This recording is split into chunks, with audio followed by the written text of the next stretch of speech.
It looks like we're live.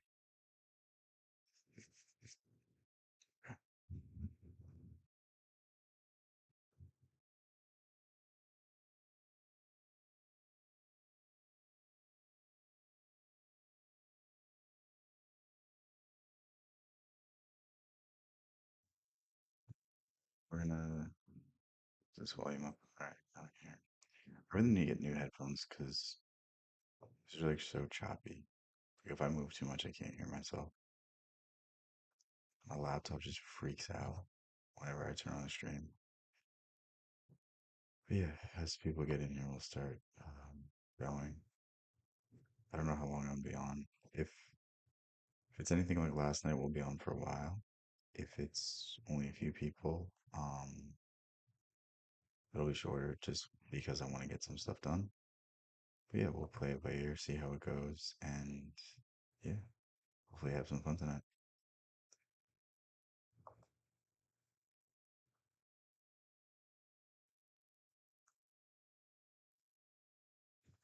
Damn.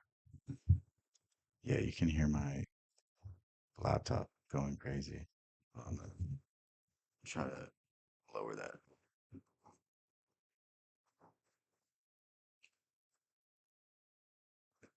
It's literally just gonna be why is this on? Why is this on?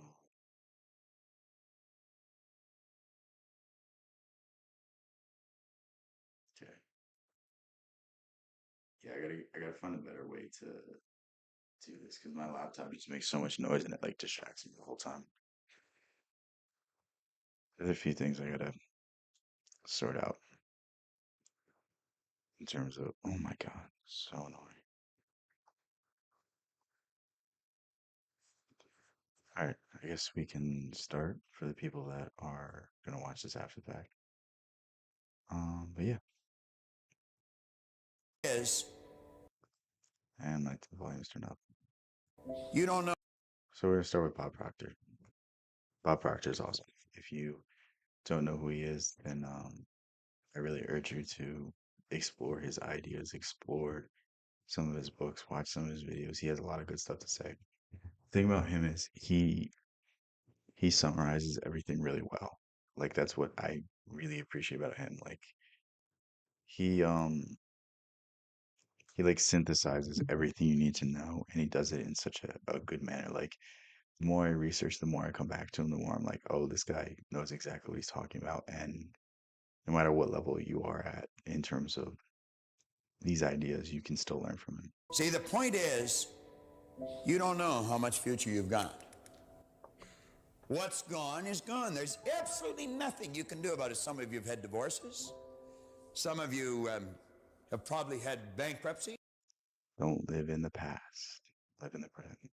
That's what he's about to say. That's what he's about to say.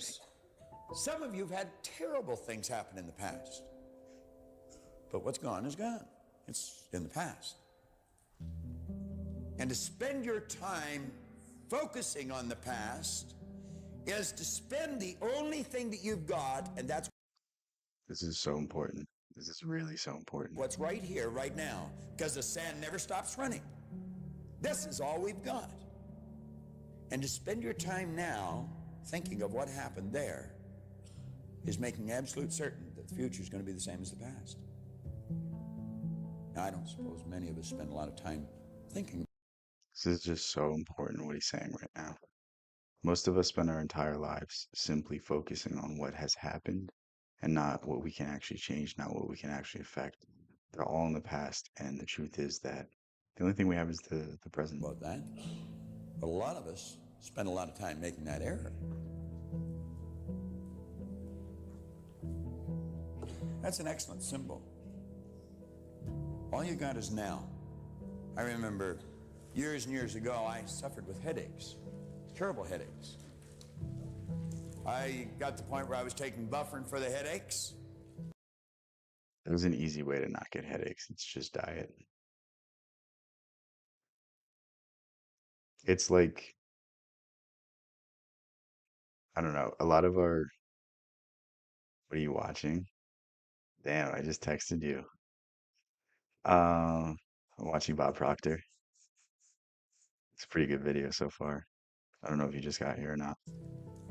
Then I got to the point where I was taking Sinutab with codeine for headaches. The more medication you take, the worse you're going to feel. Medication alters the body, which alters the spirit, and a lot of our issues are really spiritual issues and not physical ones. So, like, healing whatever is wrong with the body, healing whatever symptom is not going to get to the root issue. And if you're just masking the symptoms with a drug, it's just going to escalate because you're going to be able to ignore the pain, ignore the symptom, ignore whatever it is. And it's only going to contribute to worse and worse issues. There was 16 in the bottle, and I got to the point where I was taking 2 bottles a day. As a matter of fact, most times I didn't even remember my head not aching. But I was sort of numb all the time. Of course, with that much junk in you, I guess you couldn't be any other way. And I remember talking to this chap. It's so weird seeing him young because all the videos I've watched, he's like 80, 88 or something like that. It's weird seeing him not as like an old man. I was in the Hotel Vancouver, and I was picking up 2 heavy briefcases or suitcases, and I was in a real rush to get to the airport. He said, "What's the matter with you?" He said, "You look like you're going to pass out." And I said, "I feel like I am." Well, he said, "What's the matter?" And I said, "My head is aching so bad, I feel sick to my stomach."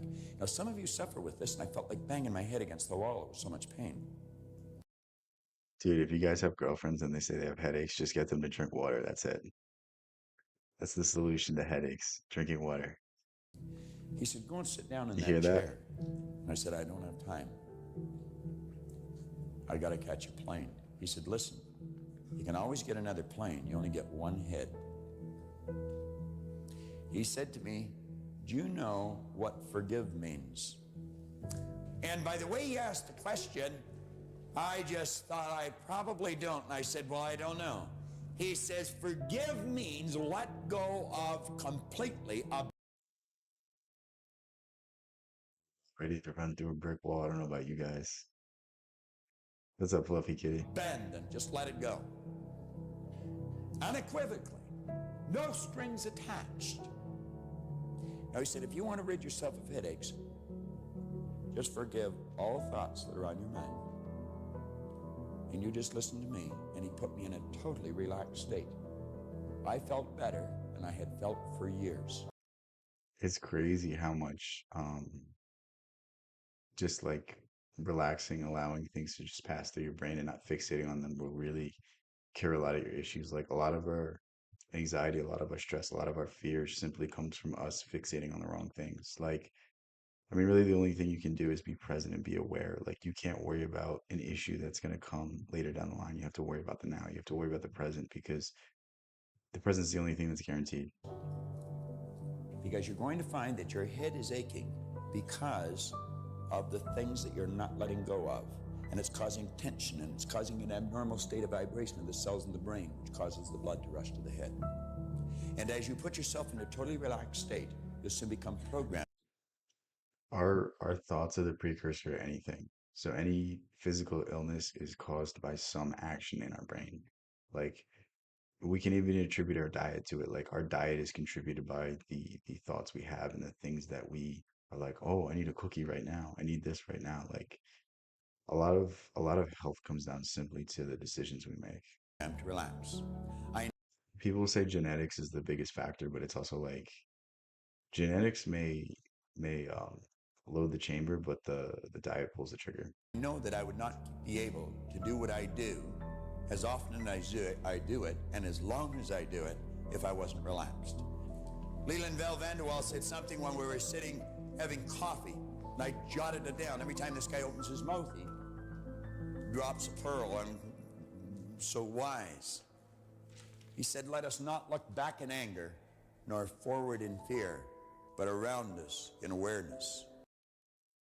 Did you hear that? That's one of the greatest things you'll ever hear.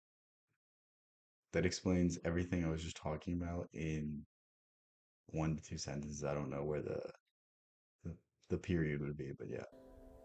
Was there ever depth in that? Let's not look back in anger. Let's quit thinking in reverse, nor It's okay to look on the past, but it's only okay to look on the past without emotion. You can look on the past and see the experiences, see everything that happened to you, to avoid the situation, to learn, to grow. But when we start assigning emotion, when we start, thinking about all the good times, thinking about all the bad times, this is when it takes us out of the present. This is when we're like, I wish things were the way they used to be, or, oh my God, I can't believe this person did it to me. Like, I I need you to understand that the more we fixate on the past is the more we take ourselves out of reality. Reality simply is this current moment, this current second, and nobody's living in reality because they're worried about the bills they have to pay in a month. They're worried about the things they have to do later on during the day. But the truth is, like, all you can worry about is this very second, because who knows if you step out in the street and someone's not looking. You know what I mean? Like it can all end in an instant, and it does nothing for you to worry about anything except the current moment. This is very against pretty much everything in the Western ideology. This is very against what you've been taught since a kid, but this is truly the solution to happiness. Like what we're talking about right now is basically Buddhism, it's basically Taoism, it's basically Zen. And these are the principles and things that if you can keep in your mind at all times, you'll be extremely happy. Like the times where I'm not happy are the times where I'm in the past or I'm in the future. And the truth is, what you believe the future to be is just an extension of the past. What you believe the future to be is the past projected 5 years in the future, 10 years in the future. But the truth is, you can change your future at any given moment. At any given moment, you make a decision and you stick to it, that can change your destiny. Neville Goddard said that every man's destiny is written in stone until he changes his I am, until he changes the person who he is. And the person you are today can be changed by a simple thought, by a simple action, and you can actively change where it is that you want to go. But everyone is locked up. Everyone is limiting themselves simply because they believe they can't make a change. Like I used to be of the mind that, oh, I'll be so successful in a few years. I'll be so this in a few years. Like, no, I don't want that. I want to be successful today. I want to be present today. I want to be aware now. I want to be happy now. I'm not going to project my happiness onto a future date because that means I'll always be chasing happiness. I'll always be chasing something.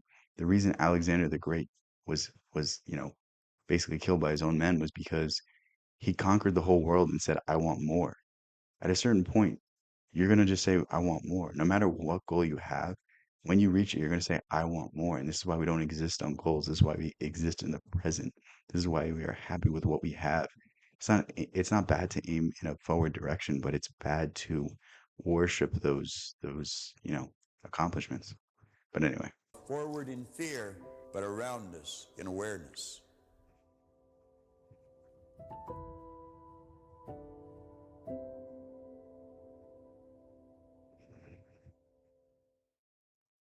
I hope you enjoyed this video. that was a good video. Um, do I have any more? Yeah, I have more five proctors. Well said. Damn, you heard that? What's up, Jessica? How's it going? I'm gonna take my sweatshirt off. Okay, good thing I didn't. I didn't have a shirt on underneath. Hold on, give me a second.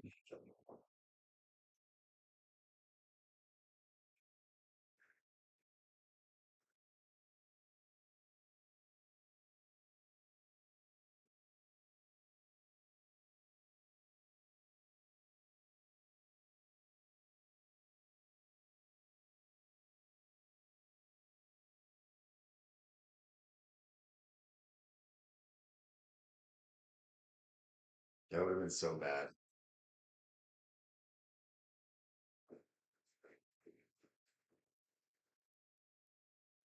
I hope I put this on the right way. I almost just took my sweatshirt off. I had nothing on underneath. My girlfriend would have got mad at me.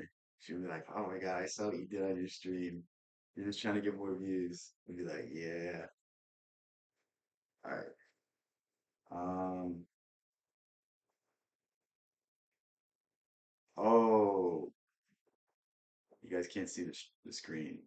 Doesn't really matter. It wasn't that.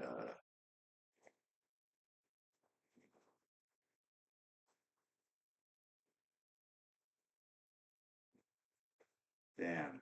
Hold on. This is like my touchpad's so fucking terrible. Oh my God. Dude, I hate Streamlabs for this. It's so annoying. All right. Now we're good. Actually, that's still too big. Hold on.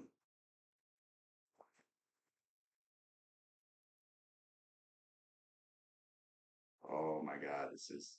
If you guys were like watching what I was doing right now, you'd be like, okay, now I see why it takes you so long to do everything. Now let's start to think. Here we're talking. You can't even understand me. Hold on. Oh my God, why is this being weird?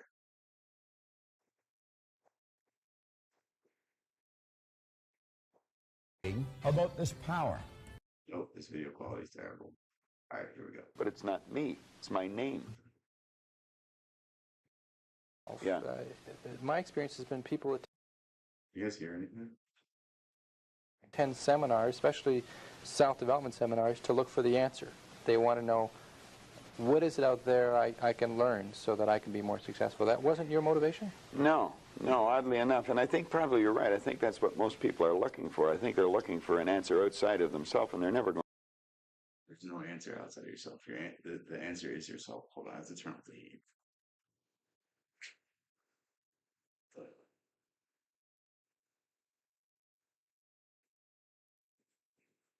This the air in this place is literally just it's on when I don't want it to be on, and then it's off when I want it to be on.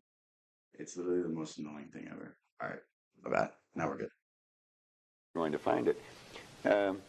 I think by this time I realized it was something in me. I met a man here in Toronto. He was one that originally got me involved in studying this, Ray Stanford.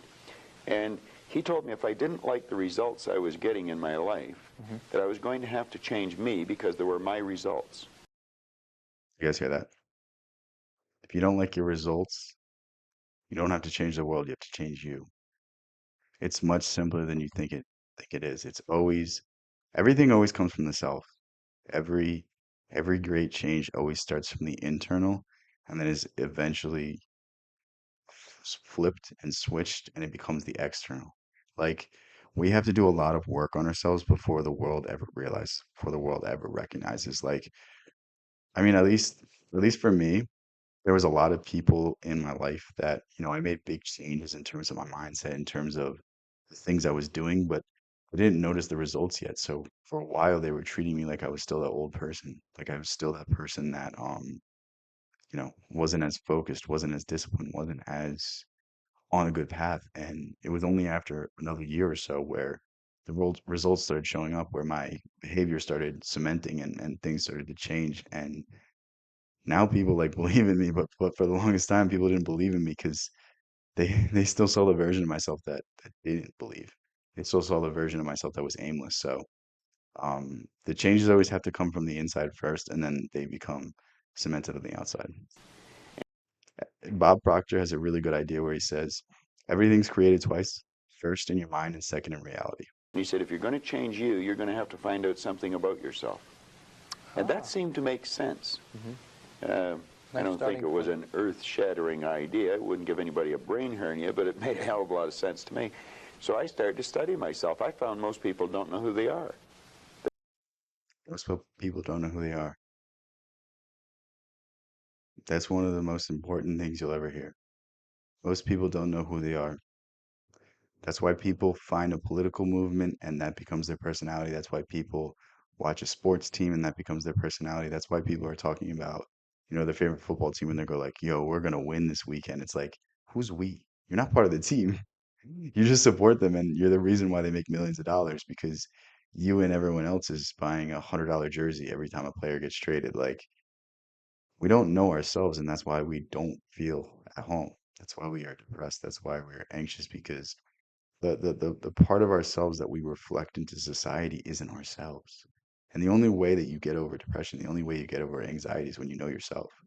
Is when you integrate yourself, is when you show every facet of yourself to the world. And that's the solution to all these issues. But again, it's not an easy thing to do. When I say things like this, it doesn't really make sense to most people unless they have begun the process of working on themselves. And that's the thing. Everything I say will make sense. Maybe it doesn't make sense right now, but when it starts making sense, that's when you know everything's about to change. It's when you know that everything is about to just shift and your life is just going to get 100 times easier because your life doesn't really ever make sense until you understand yourself. When you understand yourself and you understand you're the root issue of everything wrong, when you understand that your mindset and the way you approach situations is always out of emotion instead of out of some sort of peace, some sort of just happiness, some sort of just blank slate flow state. Like it's you realize like, man, I could have handled it so much better. So They really don't. What do you mean? I mean, I know my name, I know my age, I know where I Yeah, that's live. not What you, else though. is there? You know, I know that's what just it. size If you clothes ask I the wear. average person who they are, they'll give you their name. They'll say, I'm Bob Proctor, but I'm not. Bob and Proctor. listen, what he's about to say is something crazy because we're not we're not just our names. We're not just our bank accounts. We're not just our titles. But for most people, this is all they have. For most people, all they have is their occupation, their job, their hobbies, this, that. They have no overarching identity. They have no other sense of purpose. And this is why we live in such a hopeless age. I mean, this void used to be filled for a large part in the church, in community, in family, but as we shrink away more into the screens, as we shrink away more from the self, we become less and less happy. And you can see the trends, you can see all the statistics. It will back up everything I'm saying, but it really comes from not knowing yourself. Proctor are two words. My parents give them to me. They're called names, but it's not me. It's my name. Then somebody will say, well, this is me, but this isn't me either. It's my body.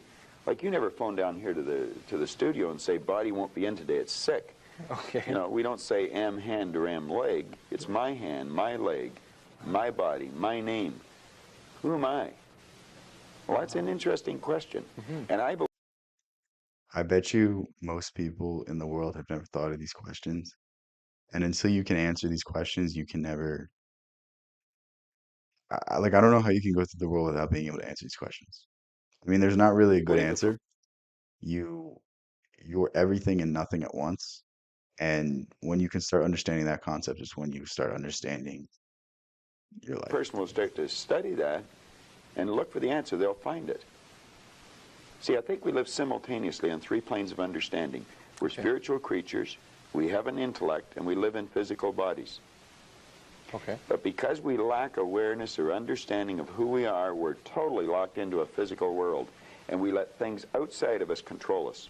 95% of the population are reacting to A lot of people sacrifice their mental faculties, their spiritual faculties for material gains, for material benefit. And that's another source of unhappiness. Like, I mean, think of the people that are working in an office and not able to see their kids all day because, they weren't willing to take a pay cut. They weren't willing to find a way to spend more time with their family. And you know what? Maybe they have a great house, maybe they have a great car, maybe they have a great family, but they went their entire lives not being able to spend time with them. And it's really sad to see that some people forego the greatest things in life for a number in a bank account, a nicer car, a nicer title, all of these material things that really, in the grand scheme of things, have no value because, I mean, any sort of material accomplishment you get is eventually going to fade. Alexander the Great is barely remembered today.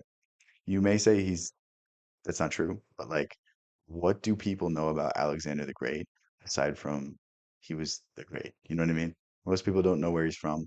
I can't remember off the top of my head. I don't remember who we battled. I don't remember anything aside from his story and the fact that he tried to conquer the world, damn near accomplished it, but he said he wanted more. He said he wanted to go on another campaign, and because of this, his soldiers basically took him out. And it's like, I mean, it's really sad. And most people today, they can name all the Kardashians, but they can't name you five presidents. They can't name you all 50 states. They can't they can't like give you basic information. It just goes to show that like anything you gain now is going to be forgotten. Like there's so few people who know who Cicero is, and Cicero is one of the most important men who ever lived. And if you think you're going to be as important as Cicero, just know you will also be forgotten. That's all I got to say. life. They're not really living at all. Okay. And would you call that one of the barriers to success? Oh, there's no question about it. I think there's two barriers. Success is a funny word. Nightingale had a great definition. This is one of the best definitions I've ever heard of success, what he's about to say. What's up, Hypnodio? Yo, Hypnodio, what did you think about the advice that people were saying when they in the Discord today about bullying? For it, he said a person's success. Because I was in I mean, for those of you who didn't see, for those of you who are not in my Discord, you can just join my Discord if you want. Shameless plug. But basically the someone was saying that they were like struggling with people bullying them, and I was basically saying like the more power you give to them, the more emotion you give to them, the more energy you give to them, the worse it's going to happen. Like the worse it's going to be.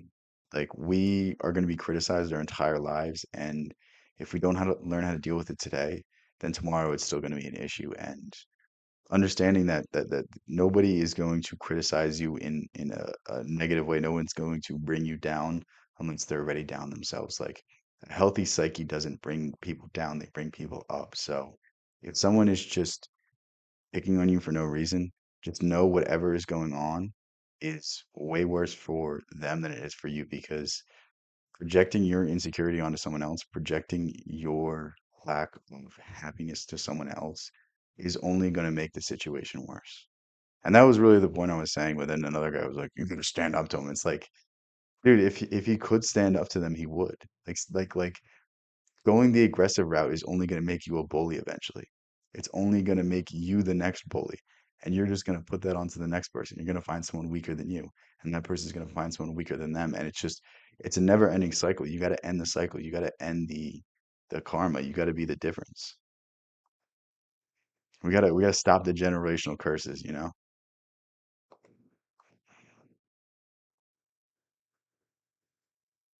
Hold on, I'm pinning that message. Yeah, there we go. Reveal the ideas and guidance of the good. Yeah, yeah. And the thing is, like, I would have said the same thing 2 years ago.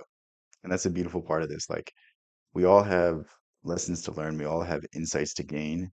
And it's almost through us, like, because, like, the other people answering the questions, I'm not saying my answer is 100% correct. Maybe there's scenarios where you do need to stand up for yourself, but, um, like, just not falling for the nonsense, not partaking in the nonsense, maybe just laugh off when someone's bullying you. Like, that's always better than getting in the person's face and causing more of an issue. Like, it, and it really just reveals that like I've grown so much as a person, and like the people that are strong enough to stand up to their bullies now, like eventually they'll learn that that's not the right solution either. And eventually they'll learn that my perspective is really the correct one and more mature one. And then it's crazy for me to say I'm more mature than people because I am a child at heart. Yeah, it's not playing. Hold Successful on. if they know where they are and they know where they're going and they're progressively moving in that direction. He said that success was the progressive realization of a worthy ideal. Anyone that has a goal and they're moving towards it, they're successful. That's a great definition. Most people think that you're successful if you have a lot of money. Quite often you have a lot of money if you're successful, but it isn't. I wouldn't say Mother Teresa has a lot of money, Okay. no, but she's a pretty successful lady. So Earl Nightingale said, I don't know if he's about to say it. I might have spoiled it for you, but Earl Nightingale said that the successful person is the person who is a teacher because he wanted to be a teacher. The person who is a doctor because he wanted to be a doctor. The person that's doing something because of a cause beyond just the material gains, beyond just the material things. Like it provides you value, it provides you happiness. It feels like you're doing something positive for the world. That's what success is. it's Okay, so that barrier to well, success there's a couple of them. Okay. I think there's two barriers. One is our conditioning, the conditioning that takes place in our subconscious mind from the time we're infants. All we can do is act and talk like the people around us. That's why we learn the language we learned. If there was 10 languages spoken in our home, we'd learn 10 languages without any. Hello, I'm back. Uh, I've been streaming a lot. I don't really, I'm sorry. I don't remember the name. Just got home from work. Remind me, what were we talking about? I feel like I've been like having conversations with a lot of people. We need more of that in the world. Exactly. Yeah. Trouble. There's usually one, and that's the only one we ever learn. And we grow older and we think, oh, I couldn't learn another language. We could learn 100 if we wanted to. You can do anything. But I think we're conditioned. We have a real strong conditioning. Usually, We're talking about young. Are you in my Discord? If you talk to me like one on one, I'll remember you more. My bad. Like I'm trying my best to keep everyone in track, but like if we have a good conversation, I'll have another one like 5 minutes after, and then I'll do the same thing the entire next week. So like My bad. Just yeah. If you remind me more, I'll remember. But it's hard. Yesterday we had so many people in stream that I literally had to stop watching videos for like an hour to react to them. So okay, okay, yeah, yeah, yeah. No, like my bad. It's just I'm all over the place today. If you had the ability to nip it in the bud, yeah, yeah. But the thing is, they're not gonna stop. Like in the ideal world, you just sit them down and you're like, dude, why are you doing this to me? It's so mean. Like this can't keep going on. But like it's not gonna. You know what I mean? Like responding in aggression to someone that is aggressive to you is always just going to escalate aggression. Aggression combined, aggression versus aggression is just aggression squared. They're just going to multiply. With not some very good ideas.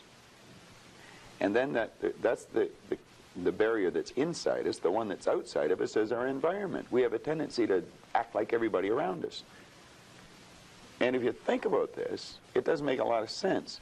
Because if you study statistics, 95% of the people live their entire life and never live the way they want to live. Did you know that 95% of the population That's rough. That's sad. I got a link to Discord. Can someone send the link? I'll pin it. Um, yeah, it's in the description, or I don't have it open on my laptop. I can't send it. If you don't find it, let me know and I can open Discord. But yeah. in this country, let's say in North America, Okay. the richest continent in the history of the world, they'll work productively, let's say for 40 of their 65 years, Okay. and they'll end up with hardly any money. Well, there's got to be something wrong.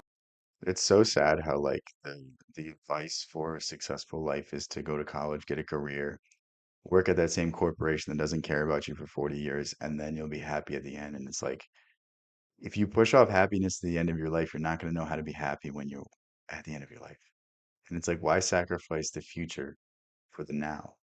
Like I'd rather make a lot less money and be happy my entire life than, slave away for the rest of my existence and you know, never know who I really am. Always forego the happiness of today for the happiness of tomorrow. I think it's one of the saddest lies we've been told. And I mean, this really only exists in the Western world. I mean, you go to the Eastern ideologies, it's completely different. So there's not Well, much. 5% of the people end up financially comfortable or independent. Are you trying to depress us, Bob? Because that's. No, actually, I think it's quite an exciting idea because you see, the idea behind it is that anybody can win, anyone at all. Anybody can win, anybody at all. Bob Proctor's story is really inspiring too because he was like, I mean, when he was my age, he would have been considered a failure. And then within a year, he like basically transformed his entire world around. I'm gonna run to the bathroom real quick. I'll be right back. My bad.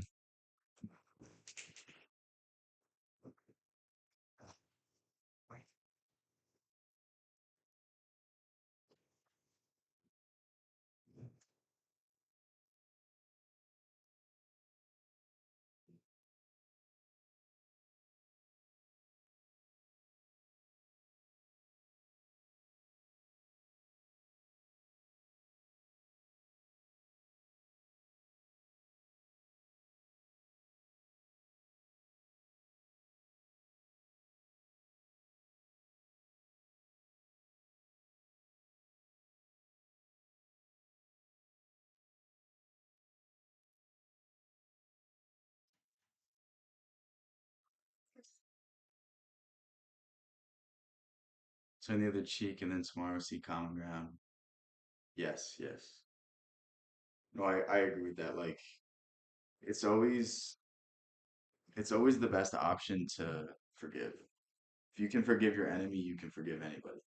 And the truth is like the enemies we have in the external world are nothing compared to the enemies in the internal world. And if we can, you know, our enemy falls, we pick them back up. Like that's the golden rule of life. Like I know it's cliche, but like every first grade teacher has treat other people like you want to be treated, but that's truly the way we have to approach things because in essence we're all the same. In essence, we all have the same like we all derive from the same source. We all derive from the same essence. If you believe we derive from the Big Bang, somewhere back in the line we have an evolutionary relation. Somewhere down the line we're somewhat family. If you believe in God, then we're connected. we're all God's creation. We're all made out of the same matter. So we all have to help each other. We don't have to bring each other down. And switching your mindset to this is just so much more beneficial. It's just so much more fun to go through life not having any enemies.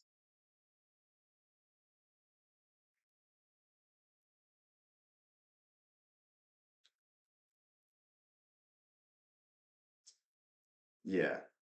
But I think rivals can be I don't think it has to be out of hate. It can be out of love. Like I don't think Kobe hated Jordan. I think he inspired to be like him. Like we can take traits and characteristics what from people that we see and we can be inspired. It doesn't have to be a negative thing. Like did I watch Bob Proctor's videos and I'm not like, oh my God, I can say things so much better than him. I'm like, dude, this guy said some awesome shit and like let me pick up what he's saying so that I can bring the same sort of information. I can bring the same sort of impact. Like you know what I mean? Like I like to pick up things from everybody. If I see someone doing better than me, I don't see it as a negative. I see it as a positive because at the very least, I'm like, I'm better than this person. I'm more talented than this person. I have a better message than this person. They have this following. Like I could sit there and be like, it's not fair. Or I could sit there and say like, you know what, one day it's gotta be my time and people are gonna be saying the same exact thing and the cycle goes on, life goes on and yeah, comparison is useful. I don't Yeah, I go the route where comparison's not good. I don't think comparison's good in any way because even if you're comparing yourself to the best people in the world or the worst people in the world, it has drawbacks. So, um, and then our rivals make us better. Yeah, yeah, yeah. I was just yeah. No, I know exactly what you mean. Not enemies, but rivals. Like in the Pokemon games, they're really your friends, but you're competing against them. Competing is really not a good word either. But yeah, but comparison is the what comparison? Oh my God! Don't look at my. Who said this? Teddy Roosevelt. Comparison is the thief of joy. Hold on, we'll put that in. That's going in the chat. There we go.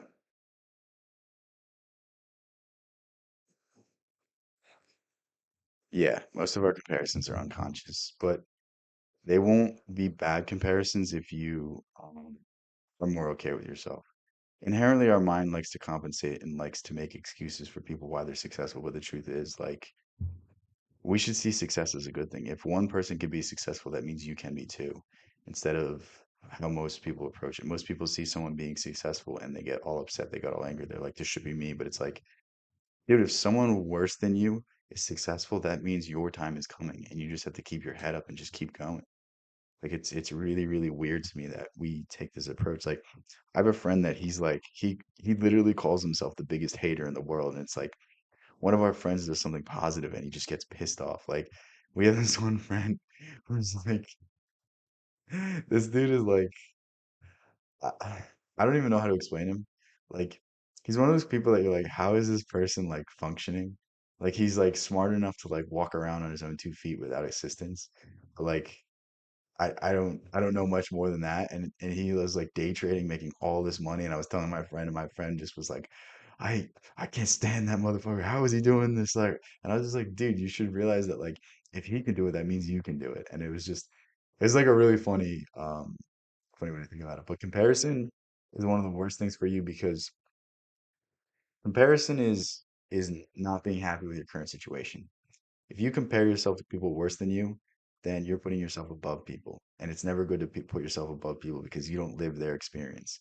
Who are you to judge that person? That person could have, brought themselves up from a much worse position. And like, you should be applauding their progress. You shouldn't be saying you're better than this person because of some arbitrary comparison.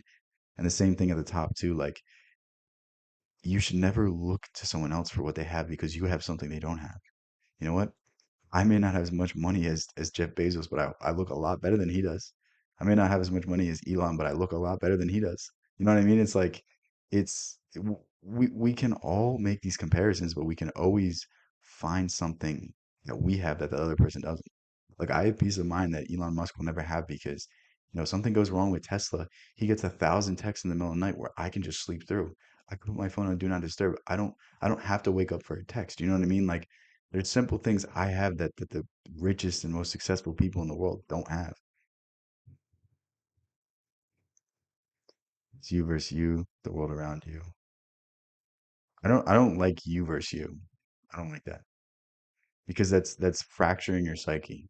That's telling yourself that you need to be better, but the truth is you just need to be you.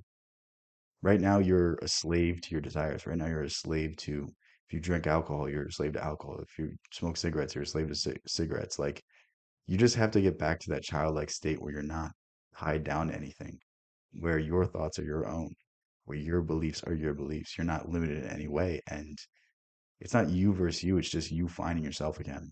I think when you put an enemy in the place of yourself, when you say, I gotta be better than I was yesterday, like that's just an impossible standard to live up to. And it's just if you just keep making forward progress, that's all you need to do. Don't focus on you versus you. Focus on I'm in a forward direction and I love this. Just focus on that. Christina. What's up, Christina? Kendrick Lamar. I don't get it.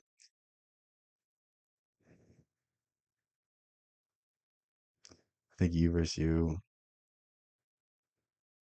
Um, I'm just picking apart your words. I'm not saying that what you're saying is wrong. I'm just saying the way you're saying it, I don't like. Like I agree with what you're saying, but I don't want you to say you versus you. I just want you to say um I'm better. Like the state you're in right now is better than the state you were in a second ago. Don't compare it all. Just be yourself. Just find yourself. Just every day unfold a new layer of yourself. That's all I'm trying to say. I don't, does that make sense? Guess what food I got? I don't know. Christina always is just But distracting if me we with start studying these nonsense. statistics, I think we'll arrive at the conclusion, geez, I better start thinking for myself rather than follow everybody. Most people, they get a job, they look around, they see how everybody else. I see. Yeah, I'm just saying, like, you don't want to build a shadow. You don't want to, you want to integrate all parts of yourself. You don't want to be enemies with any parts of yourself. Like, for most of my life, I was enemies with my emotions and I wouldn't express them, and they would only be expressed with anger or rage or jealousy or not trusting someone. And when you accept your emotions, when you accept your whole personality, when you accept your whole sense of self, that's when you can move forward with a smile. That's when you can move forward with no issues. But if you're constantly saying, I can't be this, I can't be that, like it's rejecting part of yourself. Like, I mean, this is the reason why the NoFap guys are just idiots because they'll make a video where like never release again. And then 2 weeks later, look, I messed up. And it's like, yeah, it's because you're rejecting your urges. And it's like, you don't reject part of your nature. You just transmute it into something better. You just put it into something better. Like if you can't stop going on those websites, literally go out in public and find a girlfriend. Like I'm telling you that energy is going to be spent somewhere and you might as well do it something productive. Yeah, yeah. I just want you to stop saying you versus you. That's just the overall message of that. But yeah, your point's 100% correct. Just stop saying you versus you. I want you to take that out of your vocabulary. I miss you. Wow, Christine, you didn't mess with me. What if it's like Dexter though? All right, well, you can straw man every argument. That doesn't make it a correct argument. That just makes it a straw man. Like there's no rule without an exception, but like we can make sweeping generalizations and we can say, yeah, I don't know about that one. Like that's the thing, like all those got yous, it's always like if you straw man the argument, you can always win. You can always find a straw man argument that's an exception. The exception doesn't prove the rule. You missed me, Christina? Thanks. I don't feel any love from you, Christina. Guys, should we ban Christina? All right, we're doing a poll. Ban Christina.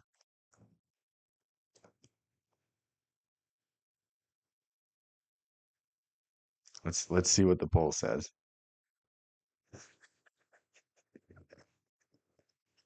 I feel like every time Christina joins a stream, she just catches strays. Damn, it's 100% yes, right?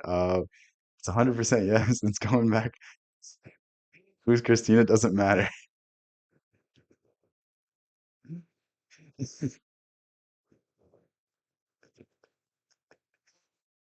You didn't want to be weird, Christina. You're gonna be weird regardless. It's fine. Is doing their work, and they start doing it the same way. They should stop and think, I wonder if any of these people know what they're doing. You know, is there a better way to do it? But don't we have a need to fit in? I mean, we don't want to stand out. We don't want to get fired. We don't want to make waves. Exactly. Exactly. Just fall into line, you know, take a number, be like everybody around. You know, that'd be great in the animal kingdom, but human beings aren't supposed to live that way. I think we should make a few waves. We should maybe stand out, be different, not for the sake of being different, Okay. but because we are different. We all think different thoughts. And I believe we should start to think and build images in our mind. Everyone wants to fall in line to be successful. Everyone wants to do the exact same thing for success, but the truth is, success only comes from the differences we have. Like, if you want to get that job, don't do the same thing that everyone else is doing. You got to be unique. You got to give your own angle. Like, if we fight on qualifications all day, the person that's more qualified on paper is going to win. But if you have a better personality, you're always going to get that job. Like, there's something to be said about a person that can deal with people is always more successful than somebody that gets good grades. 50-50.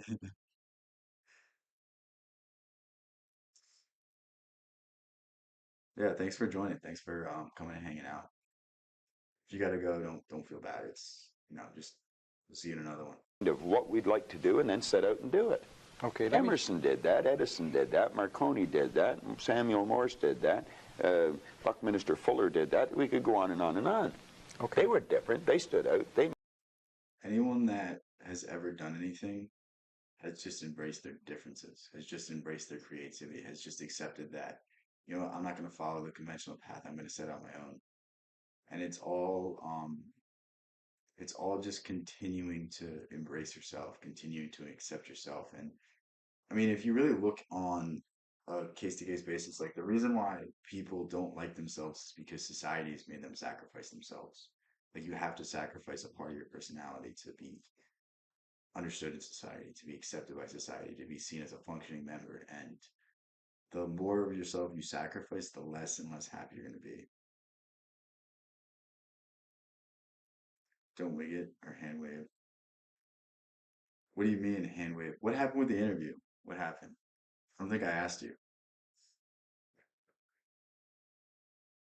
So letting messed up for you guys. I feel like it's okay. That feels much better for me. But I mean, I'm definitely gonna get less tired this way. But is it messed up? What'd you do, Christina? Why are you saying sorry? I'm joking. You know that, right? made a few waves. Okay. You started with you saying you started with a search for your. Do you guys want to keep going through this? This is a 20-minute video, or do you guys want to go to something else? Just let me know. I have a few other videos queued up. Um, so just let me know. Self to try to find out more about yourself, and you were somewhat successful along the way. Well, I didn't start it like that in the beginning. I started out wanting a lot of money. I figured if I had enough money, I was going to cure all my problems. I found that that wasn't true. I earned a fair amount of problems or money, and I seemed to have more problems. But after working at this for a few years, I decided that the real answer is get to know yourself a little better. Okay. The real answer is to get to yourself. Money doesn't solve your problems, knowing yourself does. It's not just me saying these things, right? I don't think you have to go off in the Himalayas and become a guru to. Okay. What did you do to learn about yourself? You said you went around as many I seminars. attended seminars. I went and listened to different speakers who taught something about the mind. I think the answer's in our mind if we'll start studying and trying to understand our mind. Okay. Let me get back to you if I can. What did you learn about Bob Proctor during that study? Well, What's your opinion on determinism? What's that? I don't, I don't know.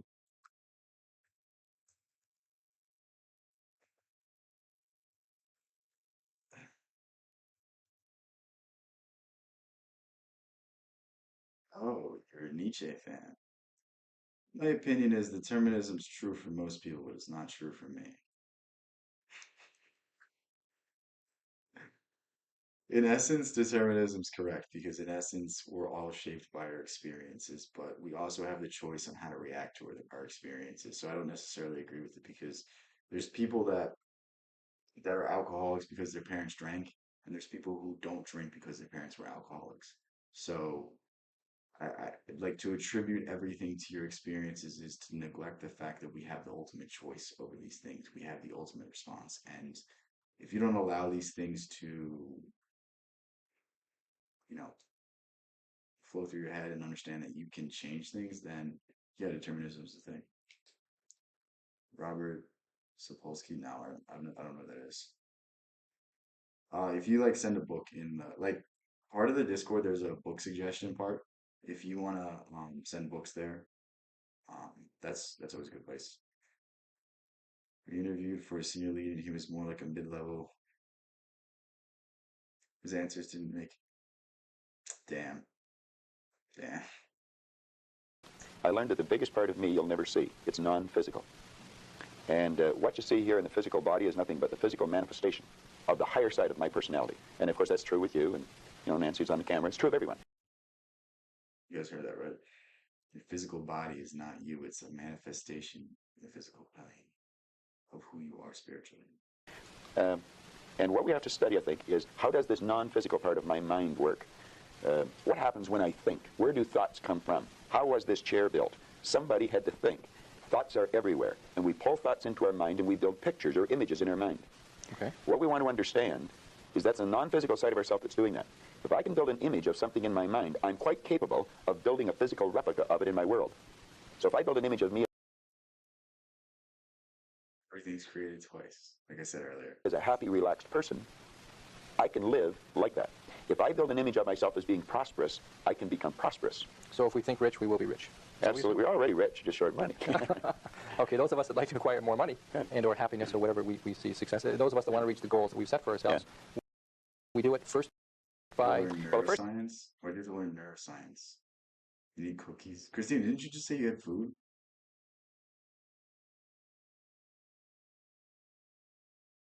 Yeah, yeah. And I think that's the overall consideration for hiring anybody. Like, I mean, obviously, like how confident they are is always a positive, but like the more confident someone is, usually the less likely they are to work as a team. So you don't want to trade off competency for being able to work with people because it's not the smartest people that are the most successful. It's the people that handle people the best. Like I'm telling you right now, Elon Musk and Jeff Bezos aren't the smartest people in the world.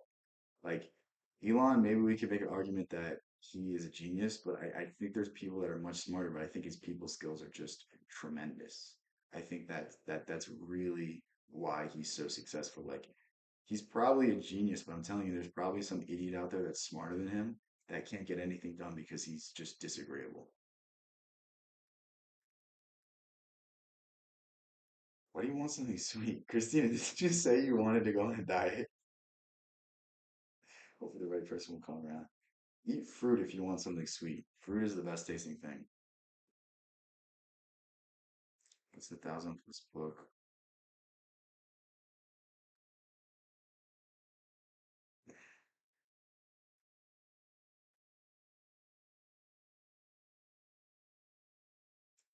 I mean, I just don't believe in determinism because I believe that we're spiritual beings. So to say our futures are set in stone, I don't really agree with. But again, I mean, you can make an argument for it if you're arguing purely from the materialistic side, but like there's something to be said about human faith, about the human spirit, about hope, about all of these factors that go into the human mind. And I mean, maybe you're true with 80, maybe that's true with 89 90% of people, but there's always going to be overachievers. And what makes them overachievers? Usually they have a story that should make them a failure, but they succeed in spite of everything. And they're usually not super gifted. They're usually really not.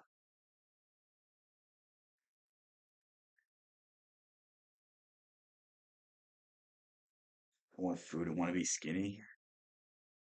Eat a lot of fruit. Fruit's pretty low in calories compared to most things. It's decently filling, gives you a decent amount of energy. What do you normally eat? I think that is something where we should start. Like if you're eating processed foods, if you turn it into more holistic food, that's always gonna, be the first thing that's gonna start seeing results. But yeah. Hypnotic, I'll look at your questions for next stream. I think we have a good content for this one. That might be a good one to not just like do reaction content. So we'll do that. Supposed to help me. Read my course. I gave you my course for free. Go read that. Okay. Yeah. Just if you have a good video of it, send it in the video section of the Discord and remind me to go over it next stream. You don't even really need to exercise isn't the issue with her. You're not gonna ever outwork a bad diet, and it's really hard to get into the gym if your body's not working, if your body doesn't have energy, and it's hard to have energy if your body is having to sustain more weight than it really should.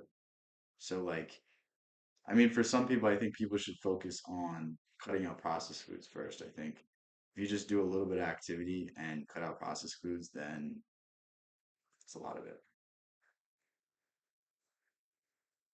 We'll go to this video though. We'll go over shorter Bob Proctor videos. I'll find some more for Who next have time. had as much But I've been streaming for an hour and I've only been focusing on Bob Proctor. influence on modern psychology as Carl Jung. He has coined terms such as extroversion and introversion, archetypes, anima and animus, shadow, and the collective unconscious, among others. He was a practicing psychiatrist and is regarded as the founder of analytical psychology, or Jungian analysis. In his early years, he came into Dude, Young is just the best. He just looks so cool. Like he's right next to Freud. Young just looks so cool. Like look at everyone else, zero aura. I don't like to use this word, but look at Young. Young's like, yeah, I already know I'm the smartest person in this picture. Elephants idea deal. I'm like, contact with Sigmund Freud, the founder of yeah, psychoanalysis. I saw They had your a close hypnotic. I saw your message. I just I'll if we run out of content on this stream, I'll get to it. relation and collaborated on a joint vision of human I just don't have Discord open on my laptop right now, and it's like already overheating. psychology. However, they parted ways as Jung's personal research on analytical psychology, and especially upon the discovery of a collective unconscious, made it impossible for him to follow Freud's psychoanalysis. This resulted in a painful schism after years of collaboration. Jung's analytical psychology essentially gave birth to the empirical science of the psyche, which culminated in his magnum opus, The Collected Works, written over a period of 60 years during his lifetime. Jung distinguishes our psyche into three different realms: consciousness, the personal unconscious, and a collective unconscious. I think there's more than that. But yeah, different ones. So consciousness is just our day to day, what we need to do to get through, driving, sitting in class, sitting at work, this kind of stuff. Personal unconscious is like the memories we repress, the traumas we repress, the social norms we were brought up with, how we viewed our parents' relationship, how we view our relationships, all this sort of stuff. And then the collective unconscious is like think of what we like when you say masculinity, everyone overall kind of has the same ideas on it. Everyone overall kind of has the same things. And I mean, there's certain differences around the world. Different cultures have different collective unconscious, and there is universal collective unconscious, but there's also cultural collective unconscious. So you see like groups of people doing certain activities and they think in a certain way. It's weird to see how like different places have different unconscious, but yeah. It's not a video suggestion. No, I know you had questions. You gave me questions to go over, right? Consciousness is composed of our field of awareness, all the experiences that we are aware of. I'll This get is to where it we later. form our ego. However, according to Jung, it is dwarfed in relation to the unconscious. Ego is just what society tells you. It's what society tells you and tells you how you should act. Ego is a false representation of yourself. It's how the world sees you, not who you truly are. And when your ego is very misaligned with your unconscious, this is where you have issues. A lot of people can exist with purely ego though because their unconscious is not misaligned with people that are more spiritually attuned, people that are more I guess unplugged from the system we can say they're gonna struggle with these things more. Like people that can see the cracks in the foundations of our society that see the injustices, like this is why they see these things because they're told to be a certain thing and there's just a deeper level to things. Yeah, no, I The personal unconscious is particular to each individual and is made of parts that are unique to our own lives. Thoughts we are not aware of, have forgotten, or have been repressed due to the your personal unconscious is also affected by your collective unconscious as well. Thanks for telling me that, disturbing Christina. nature. On the other hand, the collective unconscious is the deepest part of our unconscious, which is genetically inherited and not shaped by personal experience. This is where the archetypes are found. Archetypes represent universal patterns and images that are part of the collective unconscious. Jung believed that we inherit these archetypes just as we inherit instinctive patterns of Some people believe this is why we can almost be contacted by family members from the past, like ancestors, because of the collective unconscious. Some people believe that somewhere deep in our psyche is these images, these ideas, and that's really where a lot of this phenomenon comes from. And I would argue if this is a mystical thing or merely just a function of the mind, that's where we get into different things. But yeah. Behavior. Jung was also an expert on the study of religious and mythological symbology. The work in both of these fields led to the discovery of the archetypes. The study of these myths of cultures revealed similar patterns. He even found the same symbols in dreams of patients suffering from schizophrenia, which reinforced the idea of archetypes and the collective unconscious. Apart from his travels in the United States and England, Jung had traveled to East Africa to learn about the natives who had never been in contact with European culture. He had also traveled to India, where he felt himself under the influence of a foreign culture for the first time. Hinduism played an Jung understood Eastern philosophy very well, and he integrated it into a Western morality. And this combination of combining, because Western ideology is really focused on the conscious, it's really focused on action, it's really focused on, okay, I need to conquer the world, I need to invent this, I need to do that, I need to do this, I need to do that. Like it's really focused on the material, on the conscious, where the Eastern side of things, in terms of philosophy, is more focused on the more esoteric, the more relaxation, the more I'm only going to do things when necessary. And that's combining those two is really where beautiful things come out from. important element in his understanding of the role of symbolism and the unconscious. Although Jung suggested a series of archetypes such as the father, the mother, the wise old man, the hero, the trickster, among others, we will be focusing on what are regarded as the four major Jungian archetypes: the self, the persona, the shadow, and the anima animus. The first archetype is the self. To understand the self, we need to know how it differs from the ego, which is part of the realm of consciousness. Jung considers the self to be superior in rank to the ego. The ego is acquired during an individual's lifetime, and therefore it is a conscious factor. In theory, you could describe the ego completely. So I don't know if I'm going to agree with everything in here. The thing is, we all interpret Jung differently. We all understand it differently. So I take more of an esoteric approach to it.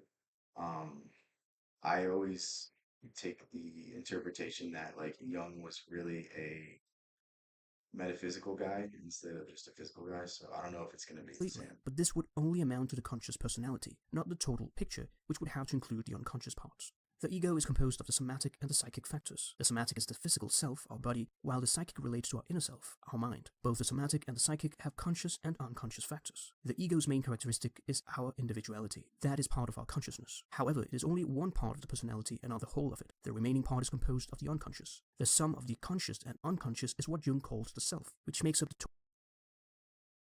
So when your conscious and unconscious are combined, this is where you get into a flow state. This is where you're quote unquote enlightened. This is where you don't really deal with anything. Like being present is to combine your conscious with your unconscious.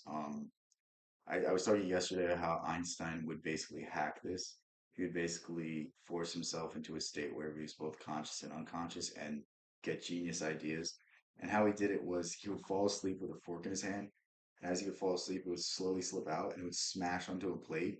And then it would wake him up. And he wouldn't be completely awake, but he'd be in a state where he had access to both of these forces. And this is why when you wake up, you should really, I don't necessarily say you have to do affirmations, but like just imagine yourself accomplishing great things. Imagine your day being absolutely amazing. Imagine that everything you want, you already have. Start feeling these things and start off your day that way. And that's like an instant pick me up.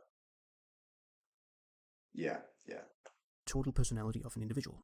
To achieve this, A lot of people think of flow state in terms of creativity, but creativity is just like a byproduct of awareness. But a flow state's really just you being there, you being present. Like most of the time when we're living, most of the time when we're doing something, we're worried about everything else except the present. So this is why you see like people, they go skydiving, they train jujitsu, they do all these things because it forces them to focus only on one thing. And when you're forced to focus on one thing, then you almost get into a flow like state. You almost get into a sense of awareness and really, really interesting to see. 19th and early, just something about. Oh no, esoteric sleep was like before Pythagoras, before Moses. Like the Bible is encoded with esoteric doctrines. The Bible is a metaphysical textbook. It's not a literal text. Like these ideals were known about even before there was recorded time, basically. Yeah, yeah. Yeah, I talk about create I really just creativity is really just being present, being aware. Like it's not anything aside from that. We all have varying levels of creativity based off of how much we can access a flow state. Like if you think that Einstein was smart, if you think that Tesla was smart, if you think that Edison or Da Vinci, like these guys, they were just masters of creativity. They were just masters of going into a flow state and understanding the application between the conscious ideas they had and the unconscious ability to just pull from the universe. Like when you're in a flow state, you can access the collective unconscious. This is why your ideas are so good because you're literally accessing the ideas throughout history. You're accessing an endless stream of consciousness that will literally just spring in your mind the idea that you're looking for. There's also ways to direct your unconscious. So if you get into a flow state, if you get into a meditative state, and um, you basically focus on your desired outcome. If you focus on, let's say for me, if I want to get, you know, thousands of subscribers or whatever number, I'm not going to tell you the exact number, but if I want to get, if I want to pretend like I have a certain amount of subscribers, what I'll do is I'll just focus on me imagining that number, me imagining that thing, and in my mind, I get the ideas of someone that has that. In my mind, I start to talk like somebody who has that following. I'm 24 in a rival way. Good thing you were paying attention. Said it that way. I wasn't going to tell you if you said in an enemy way. That's funny. Yeah, comparison is the thief of joy. Remember that. The self, Jung's central concept revolved around what he called individuation, or self-realization, a lifelong process of distinguishing the self out of each individual's. Individuation is just trying out new things, exploring who you really are. It's just like if you want to do something, you do it to find out. It's not, it's like facing your fears. It's doing things that you were afraid to do yesterday. It's through the process of trying new things, through the process of, you know, training and becoming a master at something. Like you really find out things about yourself. Like a lot of people, they'll start training jujitsu and they'll find out they're a lot tougher than they thought they were. They'll find out they are strong or they are resilient or they are this and that. And it changes who they are as a person because they, you know, found these parts of themselves. And this is just what the individuation process is. Tall poppy syndrome? No, I don't know what that is. Conscious and unconscious elements. This he believed to be the main goal of human psychological development. Now we delve into what Jung considered the Yeah, most I'm really important part of spiritual. ourselves, the unconscious. I understand the material, but I just don't think from that perspective. So, but I understand all the material arguments. I'm just not. I tend to take it more esoteric, which is good and bad. Um, it doesn't mean I'm gonna blow up anytime soon. If I was talking about dopamine detox, if I was talking about no fap, I'd blow up. But I just talk about the spiritual things of them. The truth is like there's more than just one solution. Like you can come with a physical answer and solve a spiritual issue, but I like to understand why it works. I like to understand the workings of the mind and that sort of thing because when I understand it, I'm more motivated to go after it. Does that make sense? Here's where we encounter the persona, shadow, anima, and animus, which have the most disturbing influence on the ego. The persona.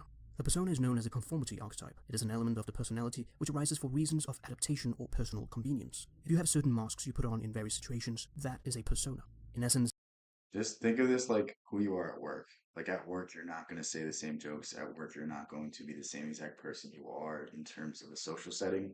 This is all this is. it conceals our real self, presenting ourselves as someone different to who we really are. As we please other people with our persona, it leaves our negative traits that If you think of a politician's all persona. And this is why politicians usually are evil people because they've mastered putting a mask on. They've mastered not being themselves. contradict our real self. And the truth is, like, all evil comes from not knowing the self.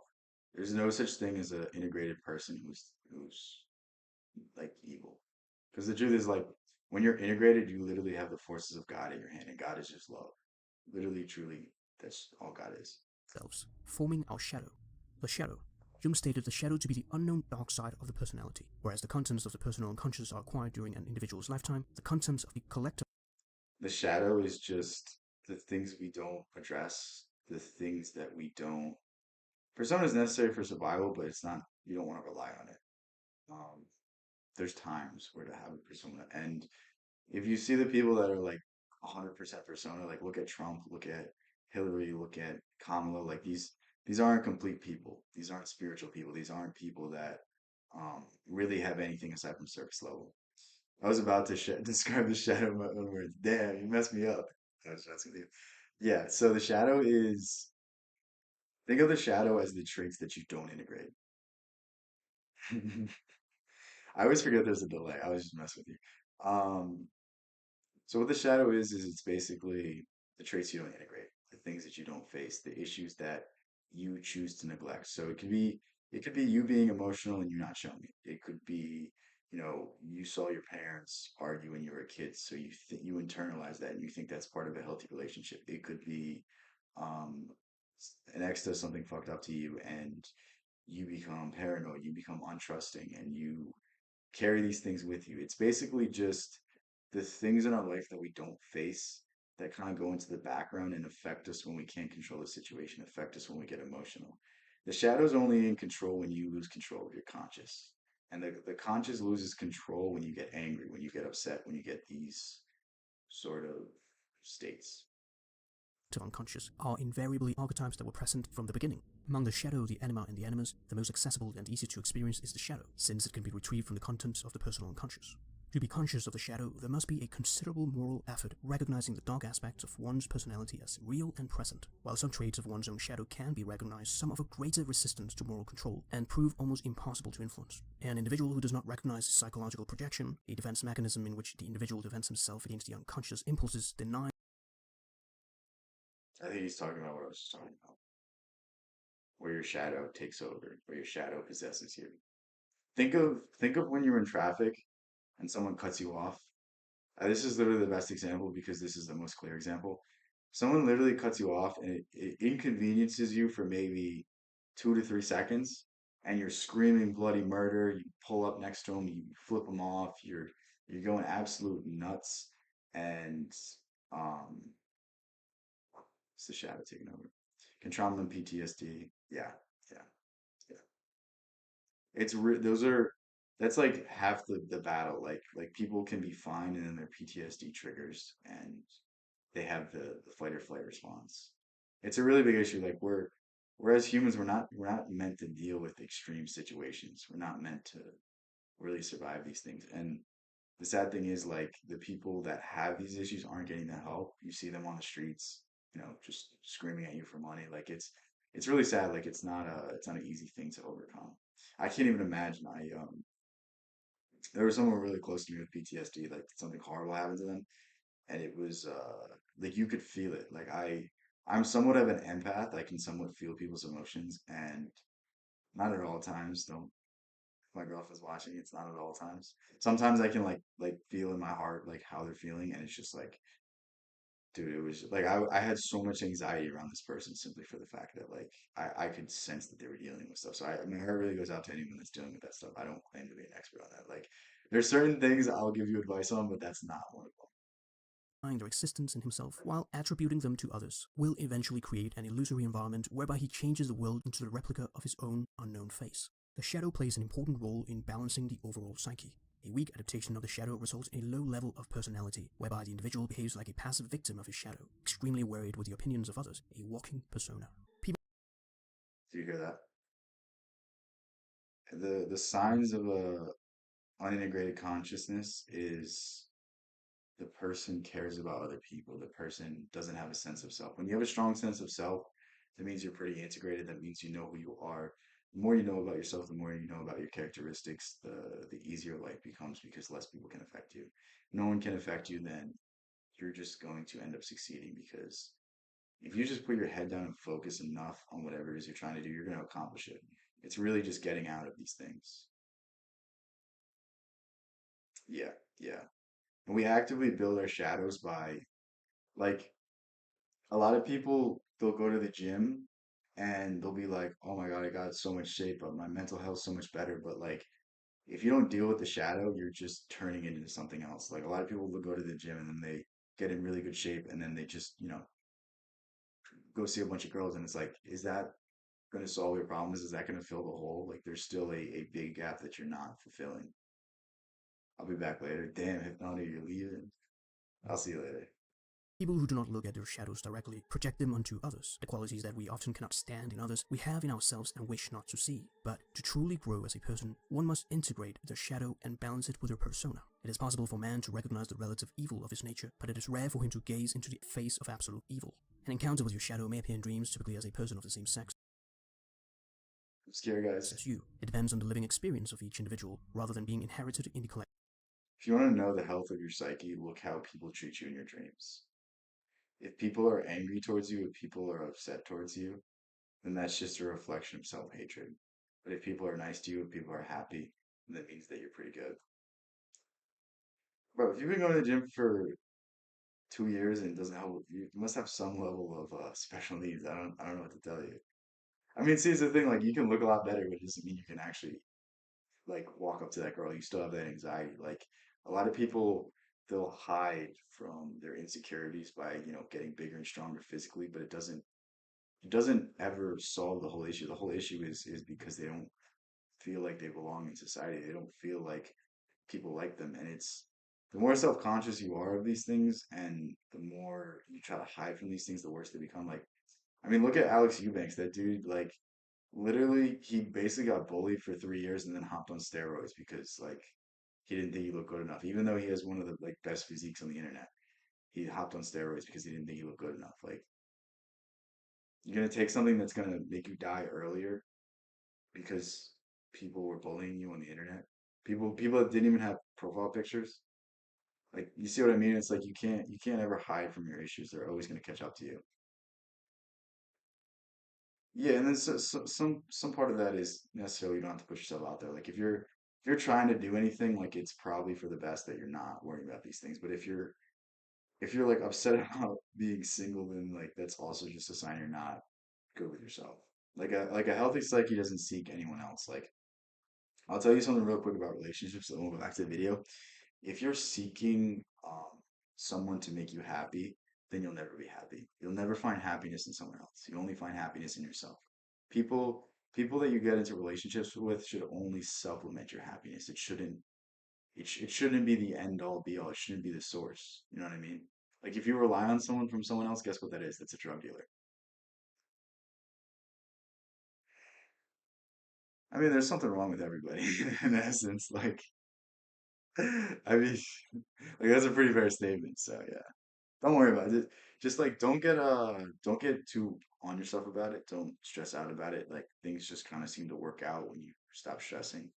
The more you stress, the more anxious, the less likely it's going to be, and the more likely you're going to sacrifice your standards for comfort, and that's not a good solution for anyone. Collective unconscious. The dissolution of the persona and understanding one's own shadow is a central part of the process of individuation.